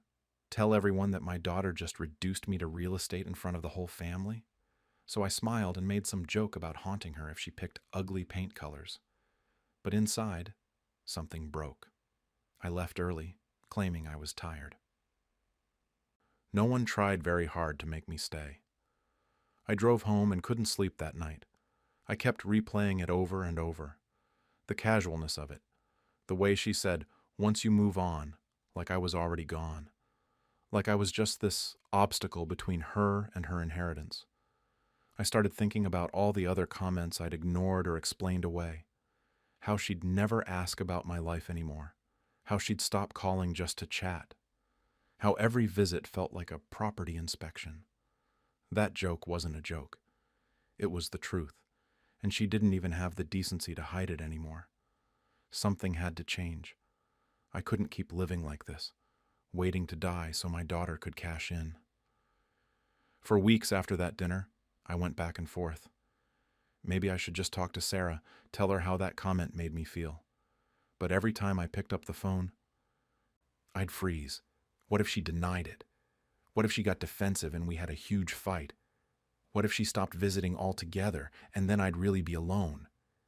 At least now I still saw her, even if every conversation made me feel like garbage. But the worst thought was this. What if I confronted her and she admitted it? What if she just straight up confirmed that yes, she's only sticking around for the money? I don't think I could handle hearing that out loud. So I stayed quiet. I kept answering her calls, kept playing along, and she kept dropping hints. About a month after my birthday, she called to tell me about some estate planning seminar she'd attended. For herself, she said, but thought I might find it useful too. She went on about how I should really consider my legacy, make sure everything was in order. I just listened and said I'd think about it. Then about 3 weeks ago, she stopped by unannounced. Said she was in the neighborhood, which was bull because she lives 20 minutes away. She walked through my house like she was measuring it in her head, commented on how much space I didn't really need anymore, suggested I might want to downsize, move into one of those senior communities, said I could give her the proceeds from selling the house now for tax purposes, and she'd take care of everything. Tax purposes. Like I'm an idiot who doesn't know she just wants the money while I'm still alive to hand it over. I told her I wasn't ready to move, that I liked my house. She got this look on her face, this tight smile, and said she was just trying to help, just thinking about my future. Our future, she corrected. I felt invisible. She wasn't seeing me at all. She was seeing dollar signs and square footage. That night I made a decision. If Sarah only saw me as a bank account, then I needed to protect myself. I called my lawyer the next morning and made an appointment. Didn't tell anyone. Not my sister, not my friend Barbara, nobody. Sitting in that office a week later, I felt like I was doing something behind everyone's back, which I guess I was. My lawyer, Tom, has handled my stuff for years. He pulled up my current will and asked what changes I wanted to make. I'd been thinking about it non-stop, so I knew exactly what to say. I told him to split everything differently. There's this charity I've donated to for years that helps teachers buy classroom supplies. They'd get a third. My friend Barbara, who's been there through everything and actually asks how I'm doing, she'd get a third to split with her kids. A former student of mine who stayed in touch, who sends me cards and visits just to visit, he'd get some.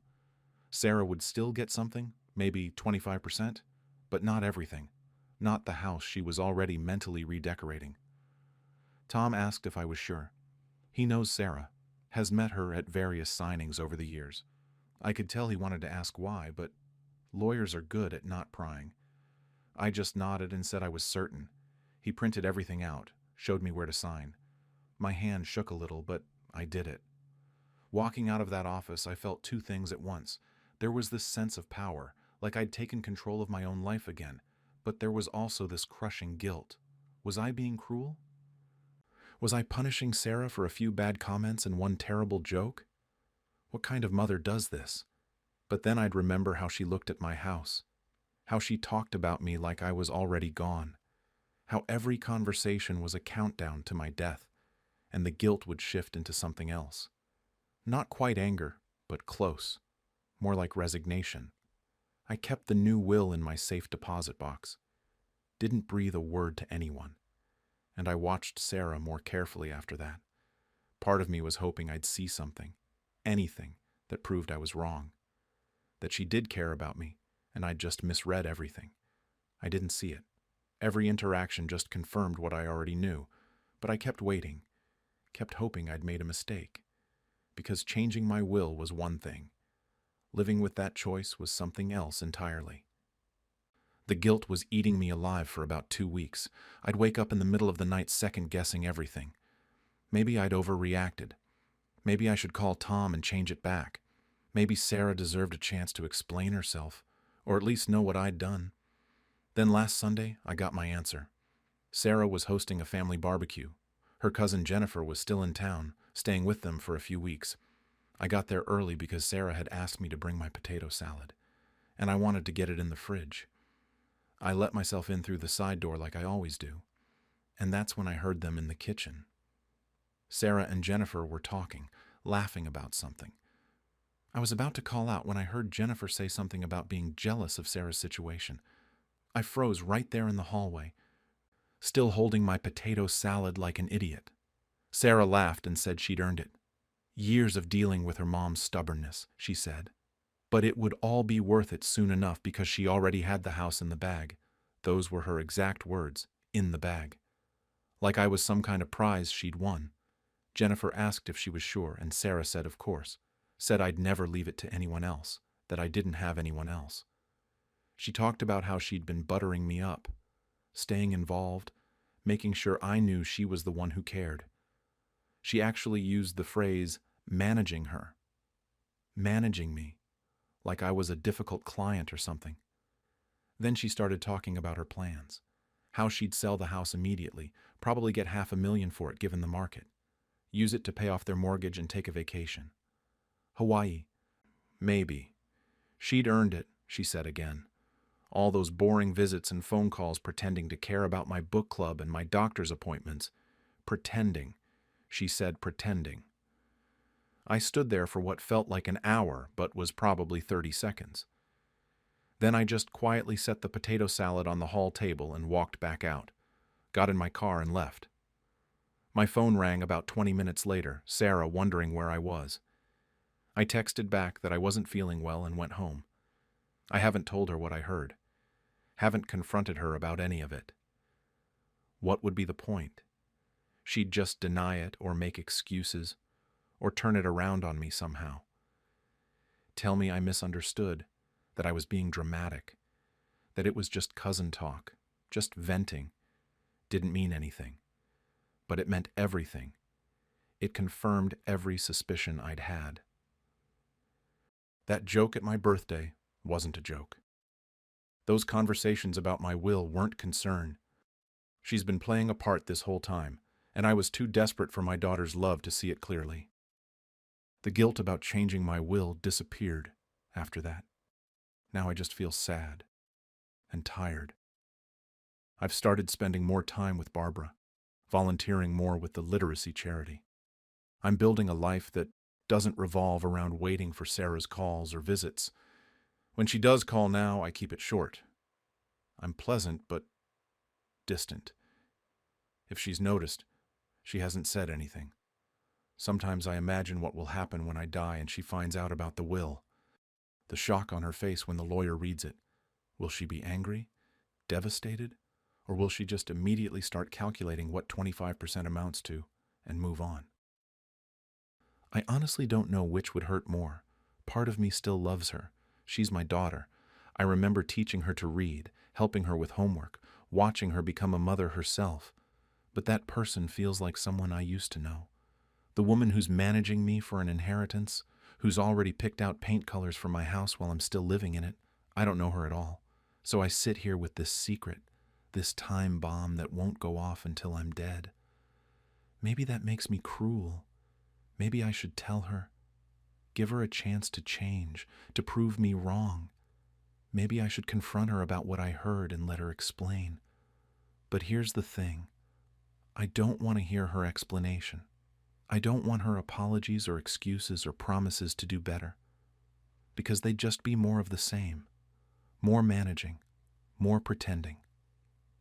More waiting for me to die so she can finally stop performing. I'd rather die with this secret than live knowing my own daughter only loved the idea of my money. Right after my husband's funeral, my daughter tried to move me into a nursing home without asking.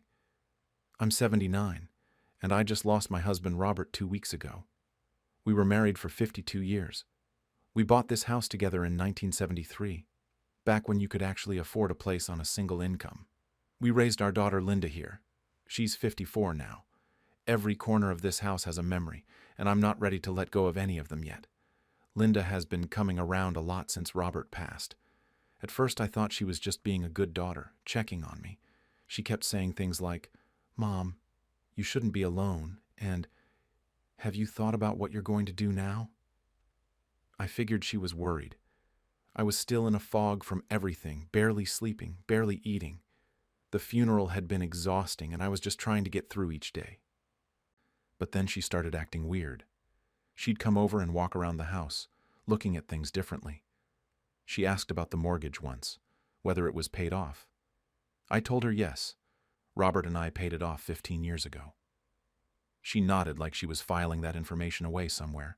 She asked about the property taxes, about the maintenance, about whether the roof needed work soon. I just thought she was being practical, making sure I wasn't drowning in bills on top of everything else. 2 weeks after we buried Robert, I was sitting in the living room in my bathrobe when I heard a truck outside, a big one.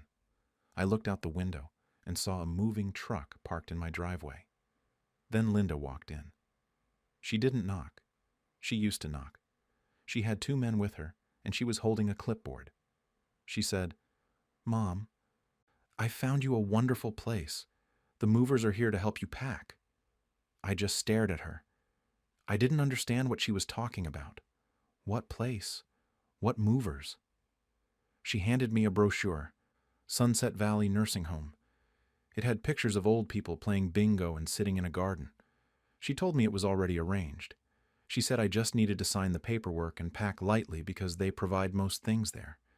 She said it like it was already decided, like I had agreed to this at some point and just forgotten about it. I was standing there in my bathrobe, still feeling like I was underwater from losing my husband, and there was a moving truck idling in my driveway. The men were already looking around, one of them pointing at the couch and saying something to the other one. I asked Linda what she was talking about. I told her I never agreed to move anywhere. She said we had discussed this. We hadn't, not once. She said I couldn't stay here alone, that it wasn't safe, that I needed people around me. She was talking fast, like she'd rehearsed this. She started directing the movers, telling them to start with the bedroom, that we'd pack clothes first, One of them picked up the framed photo from our wedding day and started wrapping it in bubble wrap. That's when something snapped in me. That photo has sat on that table for 50 years. Robert's been gone for 2 weeks, and this stranger is wrapping up our wedding photo like I'm already gone too. I told the movers to stop. My voice came out shaky, but I said it loud enough that they both froze. I told them to leave. Linda grabbed my arm and pulled me into the kitchen. She was trying to keep her voice down, but I could hear the edge in it. She said I couldn't stay here alone, that I could fall down the stairs, that something could happen and nobody would know. She said the house was too much for me, too many repairs, too much yard work, too much everything. I told her I was managing just fine. She started listing things off like she'd made a list. The stairs, the yard, the maintenance, my age. Then she said Dad would want me somewhere safe, and that made something hot rise up in my chest. I looked at her and I asked her directly if she'd already paid for this nursing home. She hesitated and said it was just a deposit. Then I asked her who was going to pay the mortgage on this house while I was gone. The house that's already paid off. She got defensive real fast. She said we couldn't afford to maintain 2 properties, that this house was too much. She said we, like she lived here, like it was hers. She hasn't lived in this house since 1995. That's when I understood what was really happening. I asked her what she meant by we, and she just kept talking. She said the property taxes were high, that the utilities were expensive, that the house needed work. She was talking about my house like it was a burden she was already carrying, like it was already hers to worry about. I told her, this was my house, mine and Robert's. She didn't get to decide what happened to it. She changed tactics then. She got quieter, more careful with her words. She said I wasn't thinking clearly, that I was still grieving and not in the right headspace to make decisions. She said she understood that I was emotional, but that this was the practical choice, the safe choice. She was using my grief against me. She was suggesting that because I'd just buried my husband, I wasn't competent enough to know what I wanted. I felt something cold settle in my stomach. I told her I wasn't going anywhere. I told her to take her movers and leave. She didn't move. She just stood there in my kitchen looking at me like I was being unreasonable. Then she said if I wouldn't listen to reason, she'd have to get documentation about my mental state. She said it calmly, like she was talking about getting a second opinion from a doctor. But what she meant was clear. She was threatening to have me declared incompetent. I told her to get out of my house. I wasn't yelling, but my voice was shaking. I told her to take her paperwork and her movers and get out. She started crying. She said I was being impossible, that she was only trying to help me, that she couldn't believe I was treating her this way after everything she'd done. She said she'd taken time off work to arrange all of this, that she'd toured 5 different facilities to find the right one, that she'd put down her own money for the deposit. I didn't say anything. I just pointed at the door. She left. The movers followed her out, looking relieved to escape the situation. I watched from the window as the truck pulled away. After they were gone, I just stood there shaking. My legs felt weak, so I sat down on the couch, the same couch the mover had been pointing at earlier. I looked around my living room and imagined it empty. Imagined strangers walking through it at an open house.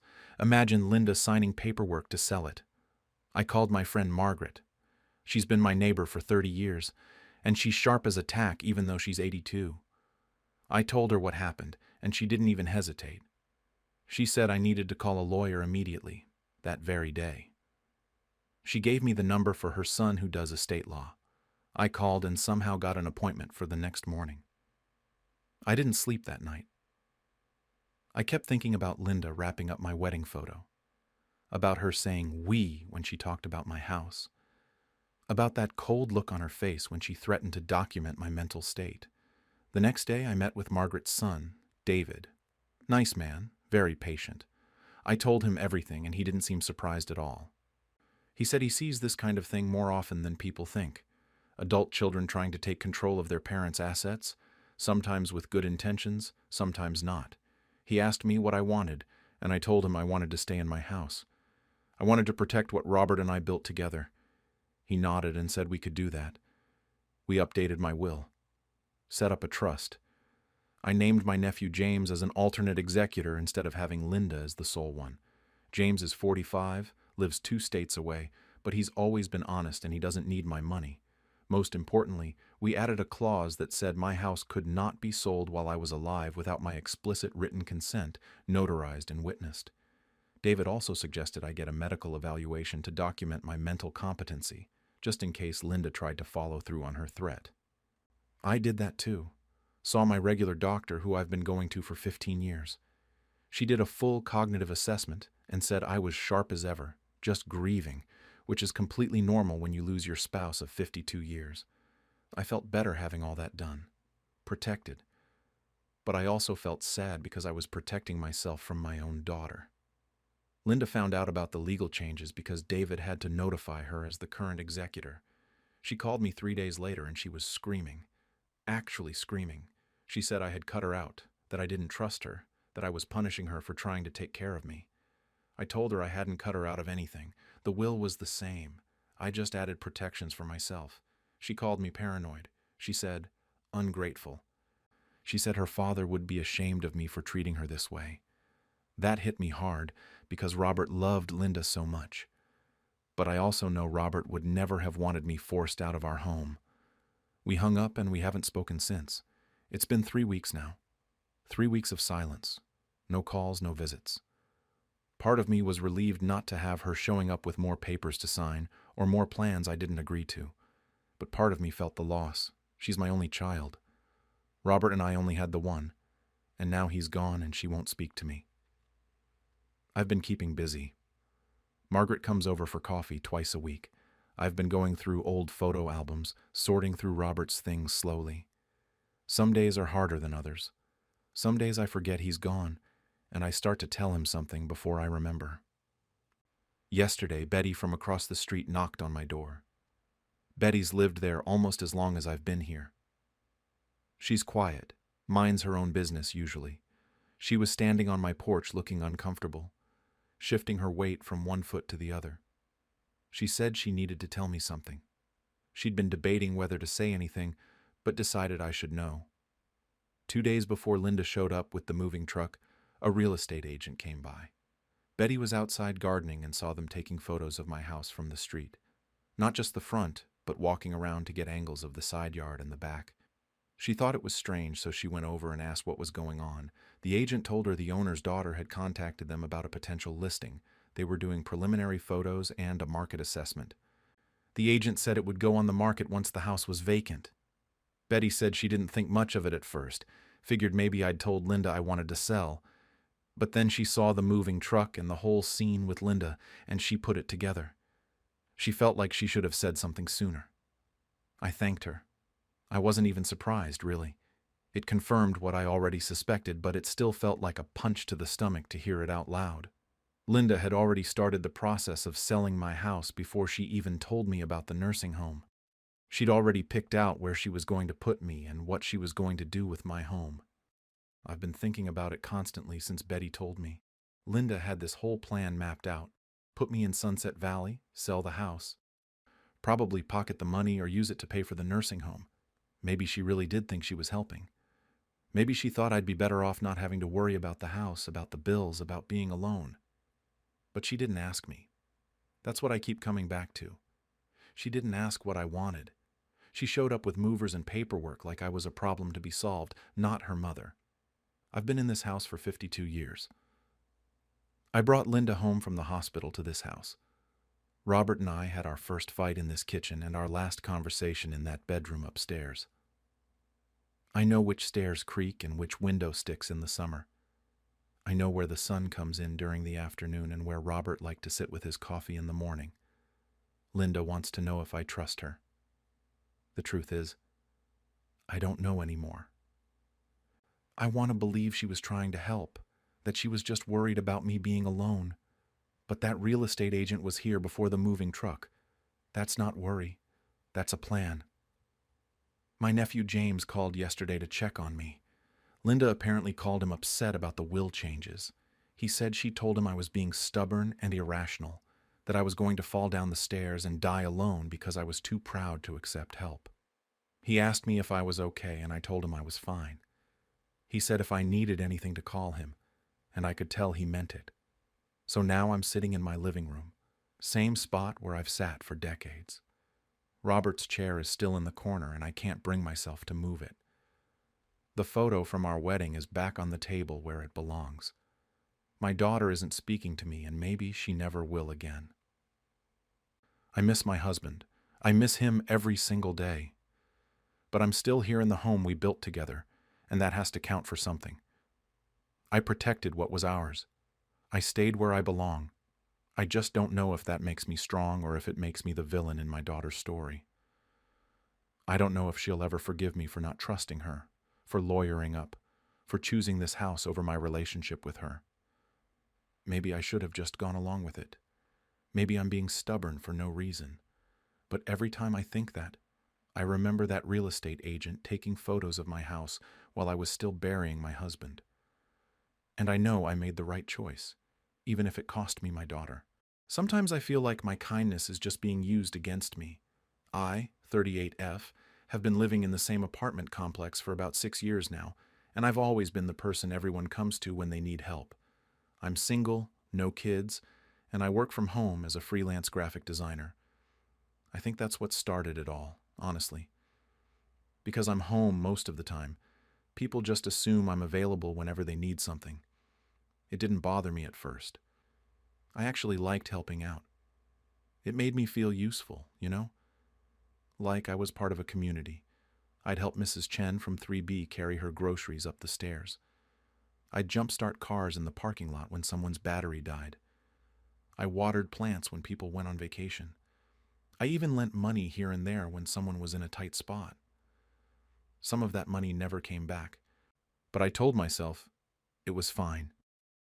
That's what neighbors do for each other, right? But lately, things have been feeling different.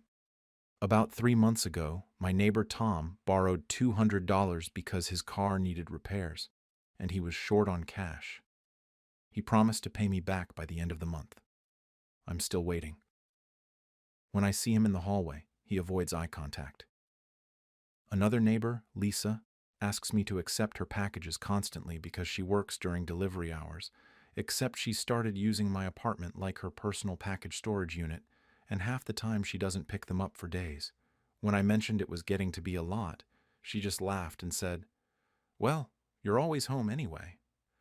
That comment stuck with me more than it should have. Like my time doesn't matter because I work from home. Like I'm just sitting around doing nothing all day, waiting to be helpful. Then there's Sarah. She's 32, single mom, lives in 4C with her 2 kids. I've babysat for her more times than I can count over the past 2 years. It started as occasional favors, but it became almost a weekly thing. She'd always say it was an emergency or she'd be quick. I never really minded because her son is a sweet kid and I figured she was struggling. But the requests kept getting more frequent and the appreciation kind of faded away. No more thank you texts. No more offering to pay me or even bring me coffee as a thanks. Just expected. Last Friday, she knocked on my door around 6 p.m. I'd just finished a big project and was looking forward to ordering takeout and watching something mindless on TV. She asked if I could watch her son for just an hour. She had a work thing, she said. I was tired, but I agreed because that's what I do. I always agree. An hour passed, then 2. I texted her asking when she'd be back. No response. I called, straight to voicemail. Her son was getting tired, so I made him dinner with what I had in my fridge. Then I let him watch a movie. By 9 p.m., I put him to bed in my spare room because he was falling asleep on the couch. I kept texting Sarah. Nothing. I was furious and worried. I didn't know if something had happened to her or if she just forgot about her own kid. I couldn't even go anywhere because I had this child sleeping in my apartment and no way to reach his mother. She finally showed up at 2 a.m. I heard her knock, and I was so relieved and angry at the same time. When I opened the door, I could smell the alcohol on her. Her makeup was smudged. She'd clearly been out with friends, not at any work event. She didn't even apologize.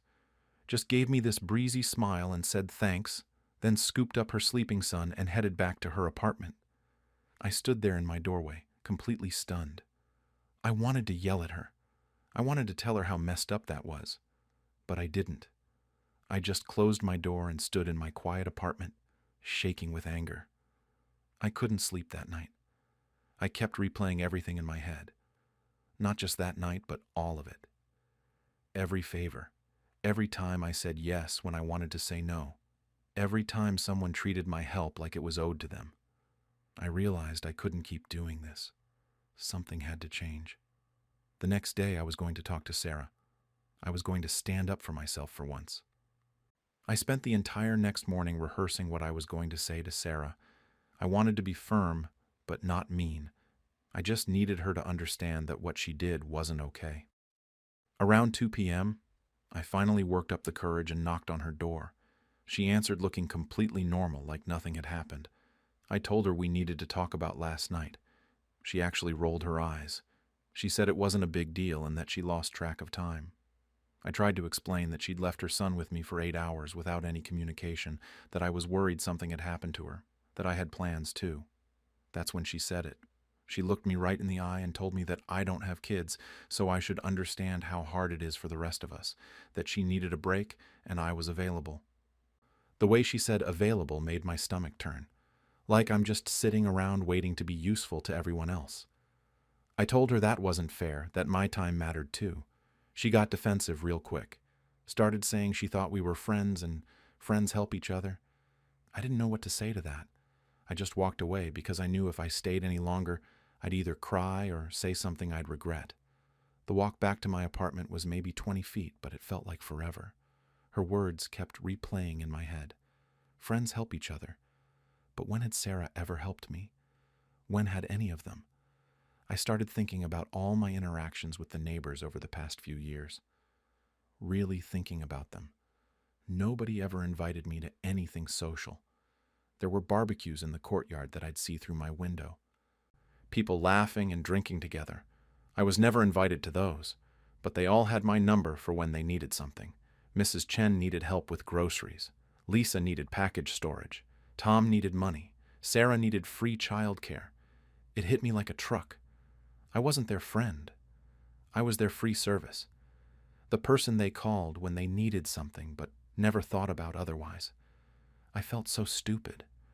All this time I thought I was building community, building friendships, and really I was just being used. But here's the thing that made it worse. These transactional relationships were basically all I had. If I stopped helping, I'd have no one. I'd be completely alone in this building where I've lived for 6 years. I went back and forth for days. Part of me, the part that's always been a people pleaser, wanted to just keep doing what I'd always done.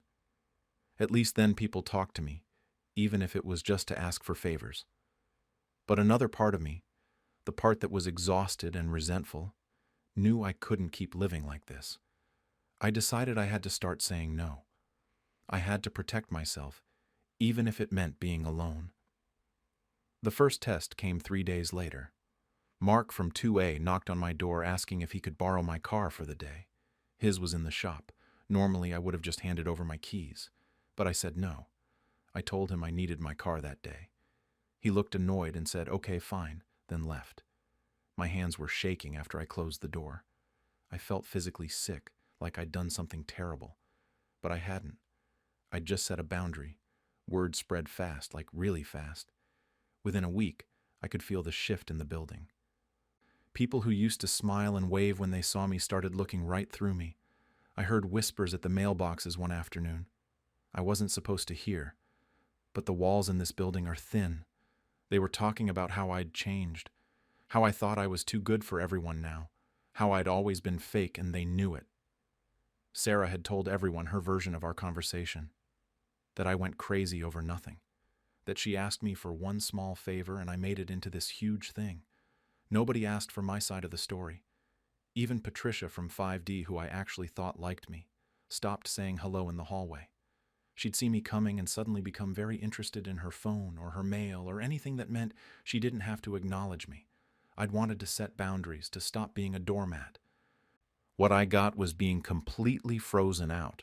Turns out, being the nice one meant being the doormat, and there was no in-between option anyone would accept.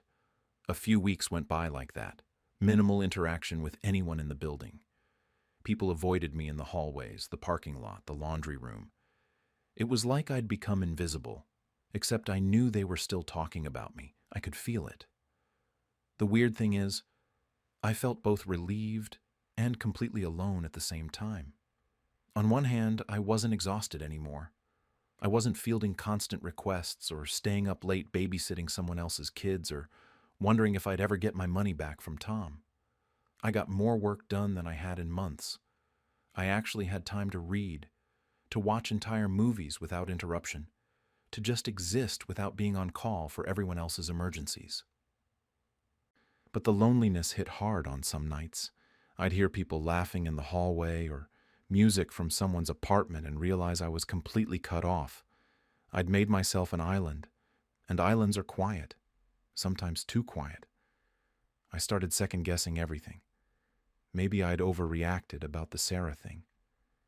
Maybe I should have just let it go. Maybe being alone was worse than being used. At least when people were using me, I felt like I had some kind of purpose, some connection to other human beings, even if it wasn't real. Then, about 3 weeks into my isolation, someone knocked on my door on a Tuesday evening. I almost didn't answer because I figured it was someone wanting something and I was tired of saying no and seeing the disappointment or anger on their faces. But I opened it anyway. It was James from 4A, the unit right below mine.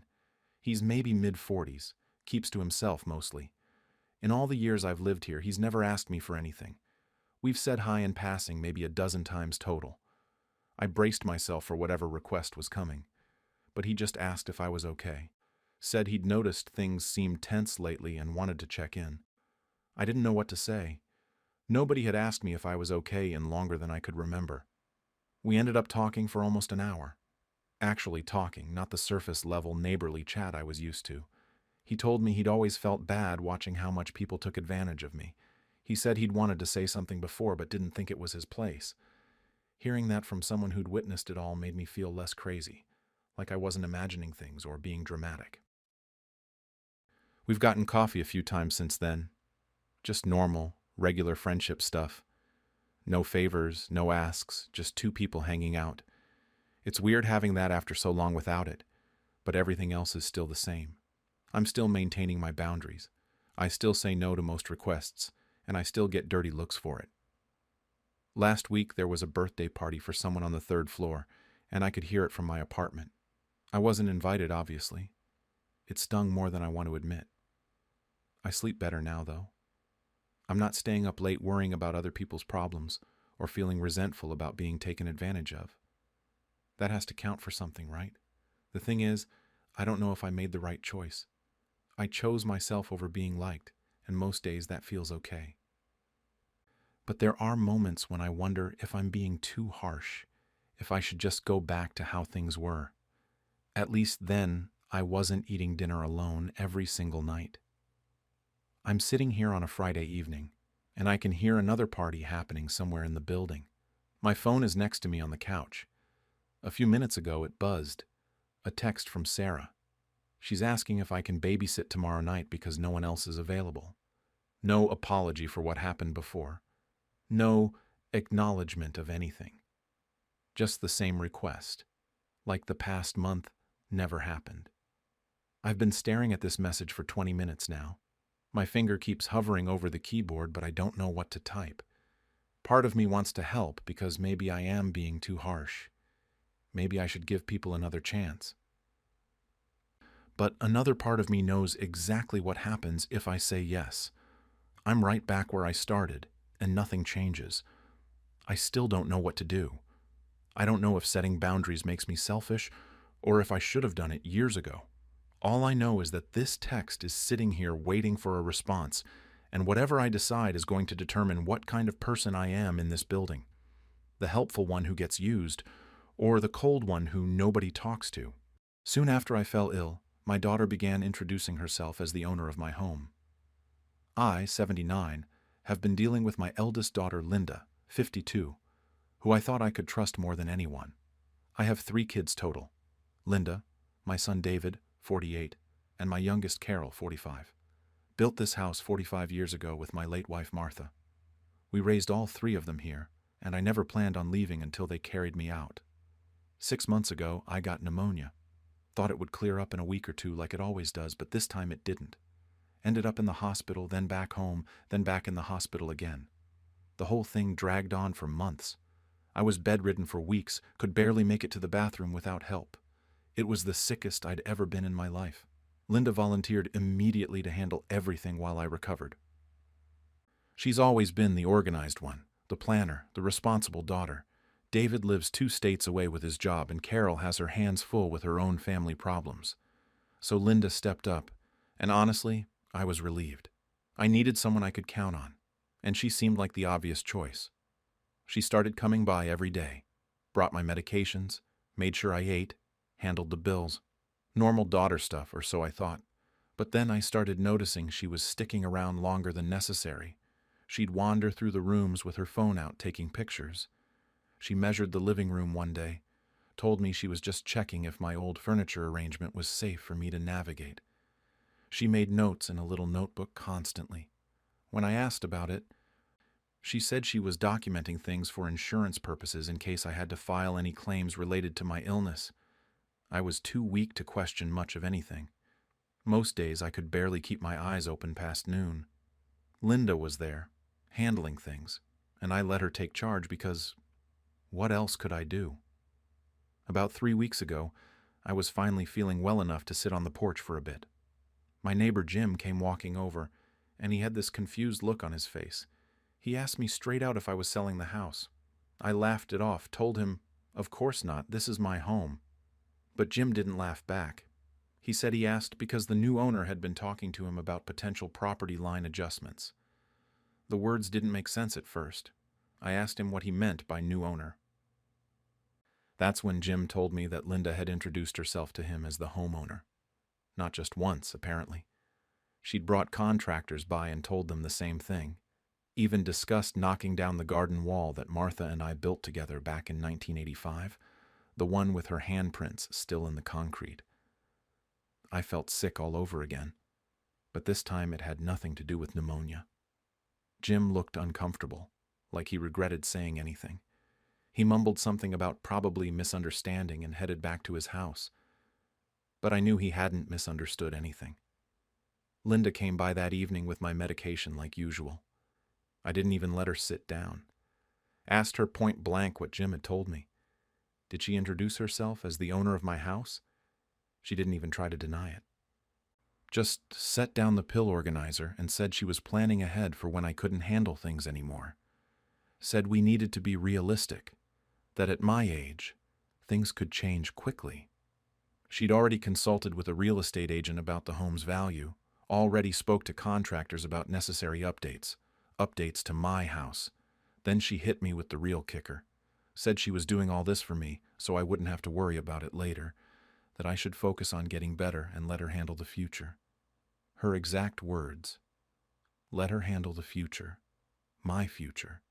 The future of the house I built with my own hands, where I raised my family, where my wife died in our bedroom upstairs. I told her to leave.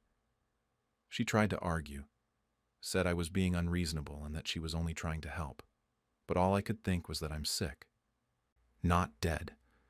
I'm still here, still living in this house, still breathing, and my own daughter was already planning my funeral and estate sale. She finally left, but the look on her face wasn't apologetic. It was frustrated, like I was the one being difficult, like I was getting in the way of her plans. I called a family meeting the next day, got all 3 kids to come over, which wasn't easy since David had to drive 4 hours. Part of me hoped that having everyone together would make Linda see how wrong this was. That didn't happen. Linda showed up with a folder, an actual printed folder full of documents about my house, market analysis, contractor estimates, the whole thing. She laid it all out on the kitchen table like she was giving a presentation at work, said my recovery was uncertain and we needed a transition plan. She kept saying we, but I noticed she was the only one who'd done any planning. David sat there looking uncomfortable. Didn't defend me, didn't defend Linda either. Just sat there picking at his cuticles like he used to do as a kid when he was nervous. When I asked him directly what he thought, he said maybe Linda had a point about planning ahead. Not that he agreed with what she'd done, just that planning wasn't a bad idea. Thanks for nothing, son.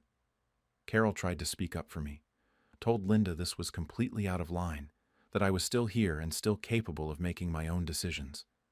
Linda cut her off fast, said Carol was too emotional to see the practical side of things, that Carol never wanted to deal with the hard stuff, which is why Linda always had to be the responsible one. Then Linda pulled out more papers from her folder.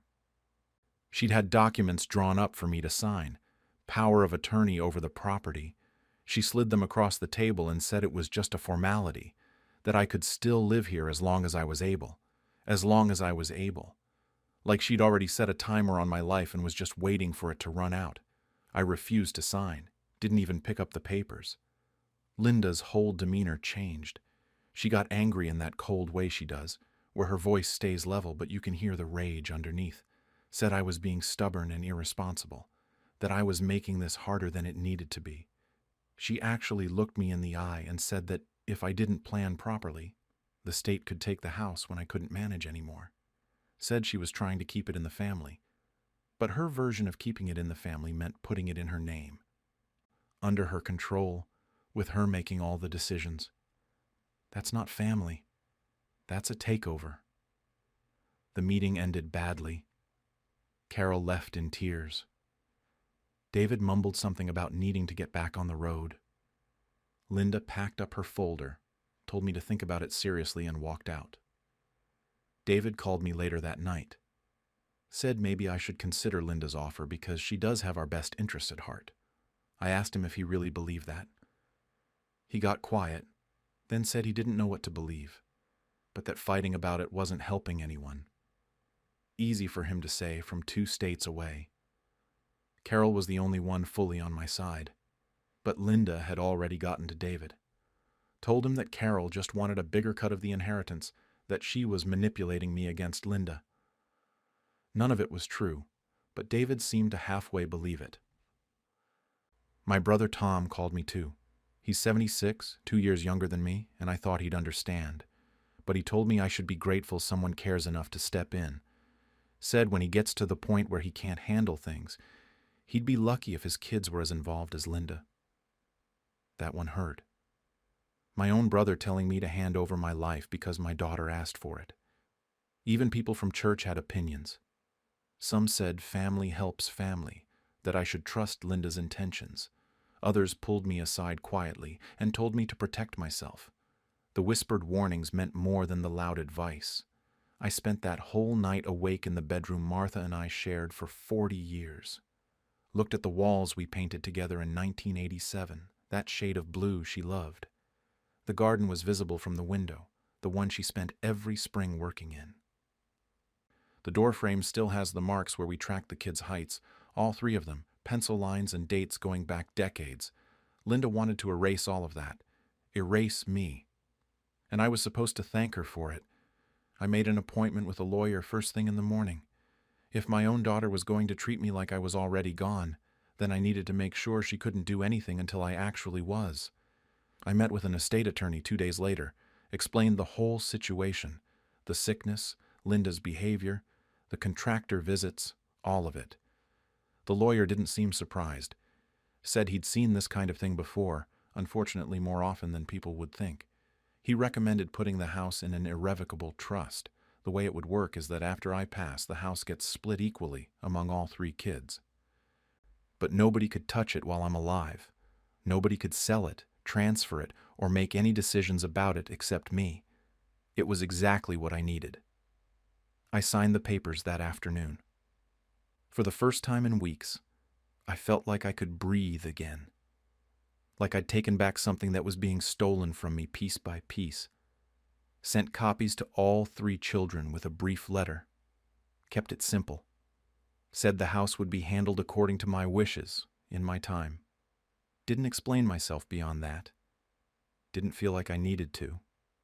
Linda showed up at my door 2 days later. I could see she was furious before she even opened her mouth. She waved the trust documents at me and asked how I could do this to her. Said I'd turned my back on family, that I was punishing her for caring.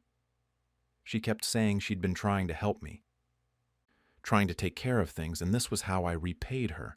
Then she said I'd humiliated her in front of her siblings, that I'd broken her trust. I almost laughed at that part. She broke my trust first. She introduced herself as the owner of my house while I was sick in bed, but somehow I'm the one who betrayed her. She needed time to process this betrayal, she said. Those were her actual words. Then she left, and I haven't heard from her since. That was 3 weeks ago now. David called once. It was awkward. He said he understood why I did it, but wished I'd handled it differently. I asked him how else I was supposed to handle my daughter trying to take my house from me. He didn't have an answer for that. Just said he hoped we could all move past this eventually.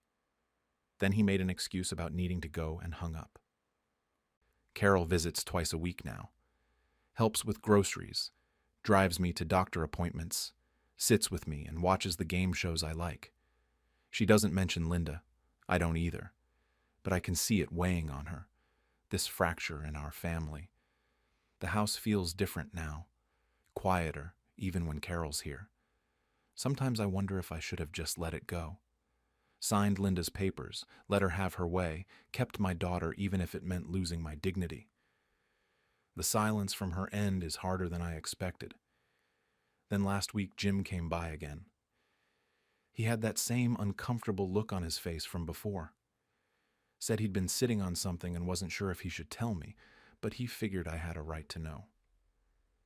Turns out Linda had scheduled real estate agents to do private viewings of the house 2 months ago, while I was still in the hospital. She told them I was in declining health and the property would be available soon. Jim only found out because one of the agents left a business card in his mailbox by mistake, meant for Linda's house, not his. The agent thought Jim might want a similar property assessment done, so she'd been planning this long before I even knew I was sick enough to worry about. Maybe even before I got pneumonia. Maybe she'd just been waiting for an opportunity. Now I sit in the living room where I taught my kids to ride bikes in circles during rainy days, where Martha and I danced on our 50th anniversary, where I thought I'd die in peace, surrounded by 50 years of memories. The trust protects the house, but it can't protect the relationships. Linda won't speak to me. David sends brief texts every few days, the kind that are polite but distant. Carol is here, but I see the sadness in her eyes every time she walks through the door. She's watching our family fall apart, and there's nothing either of us can do about it. Part of me still wonders if I made the right choice, if I should have just given in, let Linda have control, and died knowing my daughter still loved me. But the other part knows the truth. If I'd signed those papers, I'd have died twice. Once when my body finally gives out, and once when I let my daughter erase me before I was gone. Without telling me, my niece started giving away my furniture as if I had already passed on. I, 81, still live in my own house and take care of myself just fine. I do my own grocery shopping, keep the place clean, go to my doctor appointments. I'm not one of those elderly people who needs constant supervision, but my niece Sarah, 45, started coming around more often about 6 months ago. At first I thought it was sweet. She'd offer to help with groceries or do some light cleaning. She'd fix little things around the house that I couldn't quite manage anymore. I thought finally, someone in the family actually cares. She'd walk through my house and make these comments, though. She'd run her hand along my dining table and say how gorgeous it was. She'd admire the china cabinet or stare at the antique mirror in the hallway. Always saying things like, "These pieces have so much history," or "Someday all this will need a good home." I just figured she was being sentimental about family heirlooms. Maybe she was thinking about what she wanted to remember me by someday. It seemed harmless. Then she asked for a spare key, said it was for emergencies in case I fell or couldn't get to the door. It made sense at the time. I'm 81, things happen. So I gave it to her. Last Tuesday I had a routine doctor appointment in the afternoon. Just a checkup, nothing serious. I left around 1 and got back a little after 3. That's when I saw the pickup truck in my driveway. I didn't think much of it at first, thought maybe it was a neighbor's visitor. Then I saw two men walking out my front door carrying my dining room chairs. I practically ran up the driveway asking them what the hell they were doing. One of them looked confused and pulled out his phone. He showed me a listing, my chairs, posted by Sarah. The description said, estate clearing and pick up today. These men had paid $200 for my dining set. The listing said the owner was deceased. I told them to put the chairs back, that there had been a mistake, that I was very much alive. They looked embarrassed and confused. One of them apologized but said they'd already paid. I went inside and my dining table was completely empty, just sitting there bare. Then I noticed the tags. Little sticky notes on various items around my house with "sold" written on them. My antique side table from the living room was already gone. Two of my lamps were missing. The hallway mirror wasn't there anymore. I called Sarah. No answer. Called again. Nothing. I must have called 5 times before she finally picked up. She had the nerve to sound casual about it. Said, "Oh, you're home early, I was going to tell you." Going to tell me what exactly? That she was selling my belongings while I was at the doctor? I asked her what she thought she was doing. She actually said, "Auntie, you have so much stuff. I was helping you declutter. You don't need all this at your age." She was preparing for the inevitable, she said. Making things easier. The money was going into an account for my care, she claimed. I told her I didn't ask her to declutter anything. I told her I wanted my furniture back. She sighed like I was being unreasonable and said she'd come over to talk. She showed up about an hour later with her husband, Mike, 48. She brought a folder. An actual folder full of listings she'd made. I counted at least a dozen items. Some were already picked up, gone. Others were scheduled for collection later that week. There were photos of my things, taken inside my house, without my knowledge. She'd been planning this. When I demanded my key back and told her to cancel everything, she refused. Said people had already paid deposits. That's when it hit me. She'd been pocketing the money this whole time. When I accused her of stealing from me, she started crying. Actually crying. Said I was ungrateful and cruel after everything she'd done for me. Mike jumped in saying I was being paranoid. They left angry, and I just stood there in my half-empty house wondering how long this had been going on. Within an hour of Sarah leaving, my phone started ringing. First it was my sister Linda, Sarah's mother. She didn't even ask for my side of the story, just launched into how I'd hurt Sarah's feelings and made her cry. Said Sarah was only trying to help me, and I was being difficult. I tried to explain that Sarah had been selling my furniture without permission, but Linda cut me off, told me I should be grateful someone cares enough to help manage my things.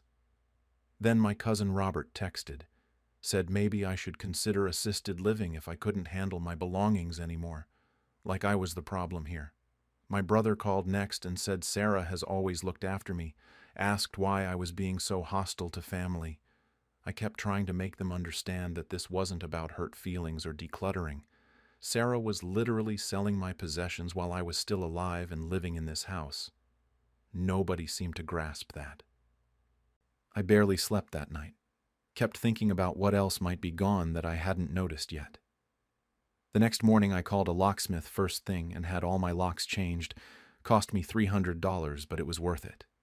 Then I started going through Sarah's folder more carefully. She'd been systematic about it. Photos, descriptions, prices. Some items were listed as vintage and antique with markup prices. My grandmother's jewelry box sold for $150. A set of paintings for $200. She'd made at least $2,000 that I could track, probably more. I found contact information for 3 of the buyers in the listing screenshots. Called them all. 2 of them were mortified when I explained the situation. They brought the items back and I refunded them from my own pocket. Didn't even ask for the money Sarah took. The third person, who'd bought my dining chairs, had already refinished them. Said they'd put work into it and weren't giving them back. Legally, I probably could have fought it, but I didn't have the energy. I went to the police station and filed a report. The officer was sympathetic, but said family disputes get complicated. He took down everything, but basically told me it would be my word against Sarah's, and since she had a key and family relationship, it would be hard to prove theft. He suggested I might have better luck in civil court, but that would mean suing my own niece. The whole thing felt hopeless. I sent Sarah a formal letter through certified mail, told her she was no longer welcome in my house, that what she did was theft regardless of her intentions, and that I wanted no further contact. I thought that would be the end of it. 2 days later, Sarah posted on Facebook. Didn't name me directly, but it was obvious. Something about being cut off by ungrateful family members after years of selfless caregiving. The comments were worse, her friends calling me cruel, some of my own relatives agreeing with her. My nephew commented saying, "Some people don't appreciate help when it's offered." Linda shared the post with a broken heart emoji. A few family members reached out privately saying they understood my position, but none of them would say anything publicly. They didn't want to cause drama or pick sides. So publicly, it looked like I was this mean old woman who'd turned on her devoted niece for trying to help. The narrative Sarah created spread fast. She was the victim. I was the ungrateful, possibly senile old aunt who couldn't see that people were trying to care for me. The worst part was I started second-guessing myself. When you hear something enough times from enough people, you start wondering if maybe you're wrong. Maybe I had overreacted. Maybe Sarah really did think she was helping. Then I'd walk past my empty dining room and remember the listing that said I was deceased. Remember that she'd been doing this while I was alive in my own home without asking. That's not help. That's something else entirely. My sister stopped taking my calls. Several cousins unfriended me on Facebook. Sarah's husband Mike apparently told people I'd threatened them, which was a complete lie. The family split right down the middle, and the half that took Sarah's side was louder about it. I'd never felt so alone in my own life. I hired someone to help with my groceries now. Her name is Patricia, and I pay her $20 an hour. It's a professional arrangement, no family complications.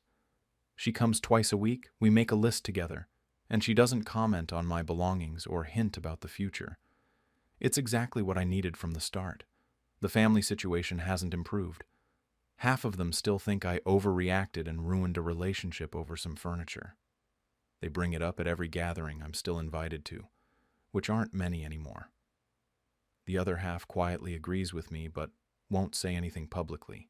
My cousin Janet told me privately that she would have done the same thing, but when Linda brings it up at family dinners, Janet just changes the subject. Nobody wants to be on my side out loud. Sarah is still telling everyone I'm losing my mind. She's apparently been saying I'm paranoid and confused, that I need someone to manage my affairs. Linda mentioned something about Sarah looking into power of attorney options because I'm clearly not competent to make decisions anymore. The fact that I caught Sarah stealing is somehow proof that I need help managing my life. The logic doesn't even make sense, but people are believing it. About a week after I changed the locks, my neighbor Helen came over. She's in her 70s, lives 3 doors down. She looked uncomfortable, kept fidgeting with her hands. Finally, she told me she'd seen moving trucks at my house several times over the past month, always on Tuesdays and Thursdays, the days I have my regular appointments. She'd assumed I knew about it, thought maybe I was downsizing or something. Didn't want to be nosy, so she never mentioned it. Now she felt terrible. I thanked her for telling me, but inside I was falling apart. This hadn't been a one-time thing. Sarah had been systematically clearing out my house for weeks, maybe months.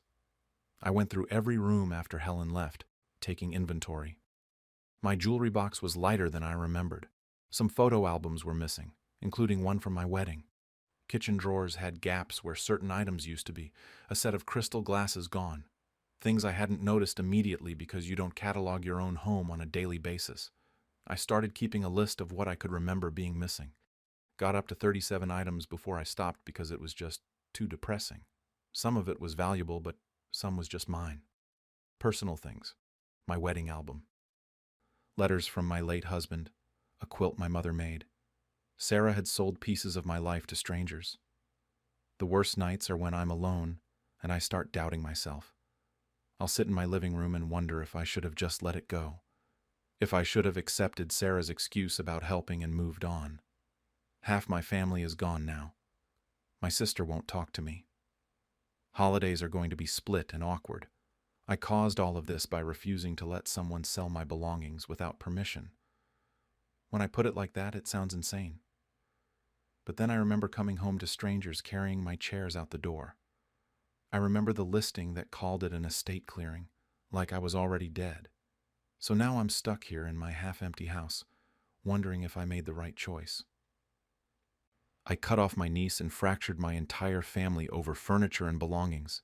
People keep telling me they're just things, that family matters more. But these weren't just things to me. And the violation of having someone treat my home like it was already theirs to distribute, that's not something I know how to forgive. Maybe I'm being selfish. Maybe at 81 I should be more focused on keeping peace than keeping my dining chairs. But every time I walk past that empty table, I feel it again. That moment of coming home and realizing someone had been erasing me while I was still here. Sarah didn't just take my furniture. She treated me like I was already gone. Like my life was something to be liquidated and parceled out, and my family expects me to be okay with that because she's blood. I still don't know what all is missing. I'm 81 years old, and I'm taking inventory of my own house like it's a crime scene, finding new gaps every week, wondering what my own niece stole while I was at the doctor.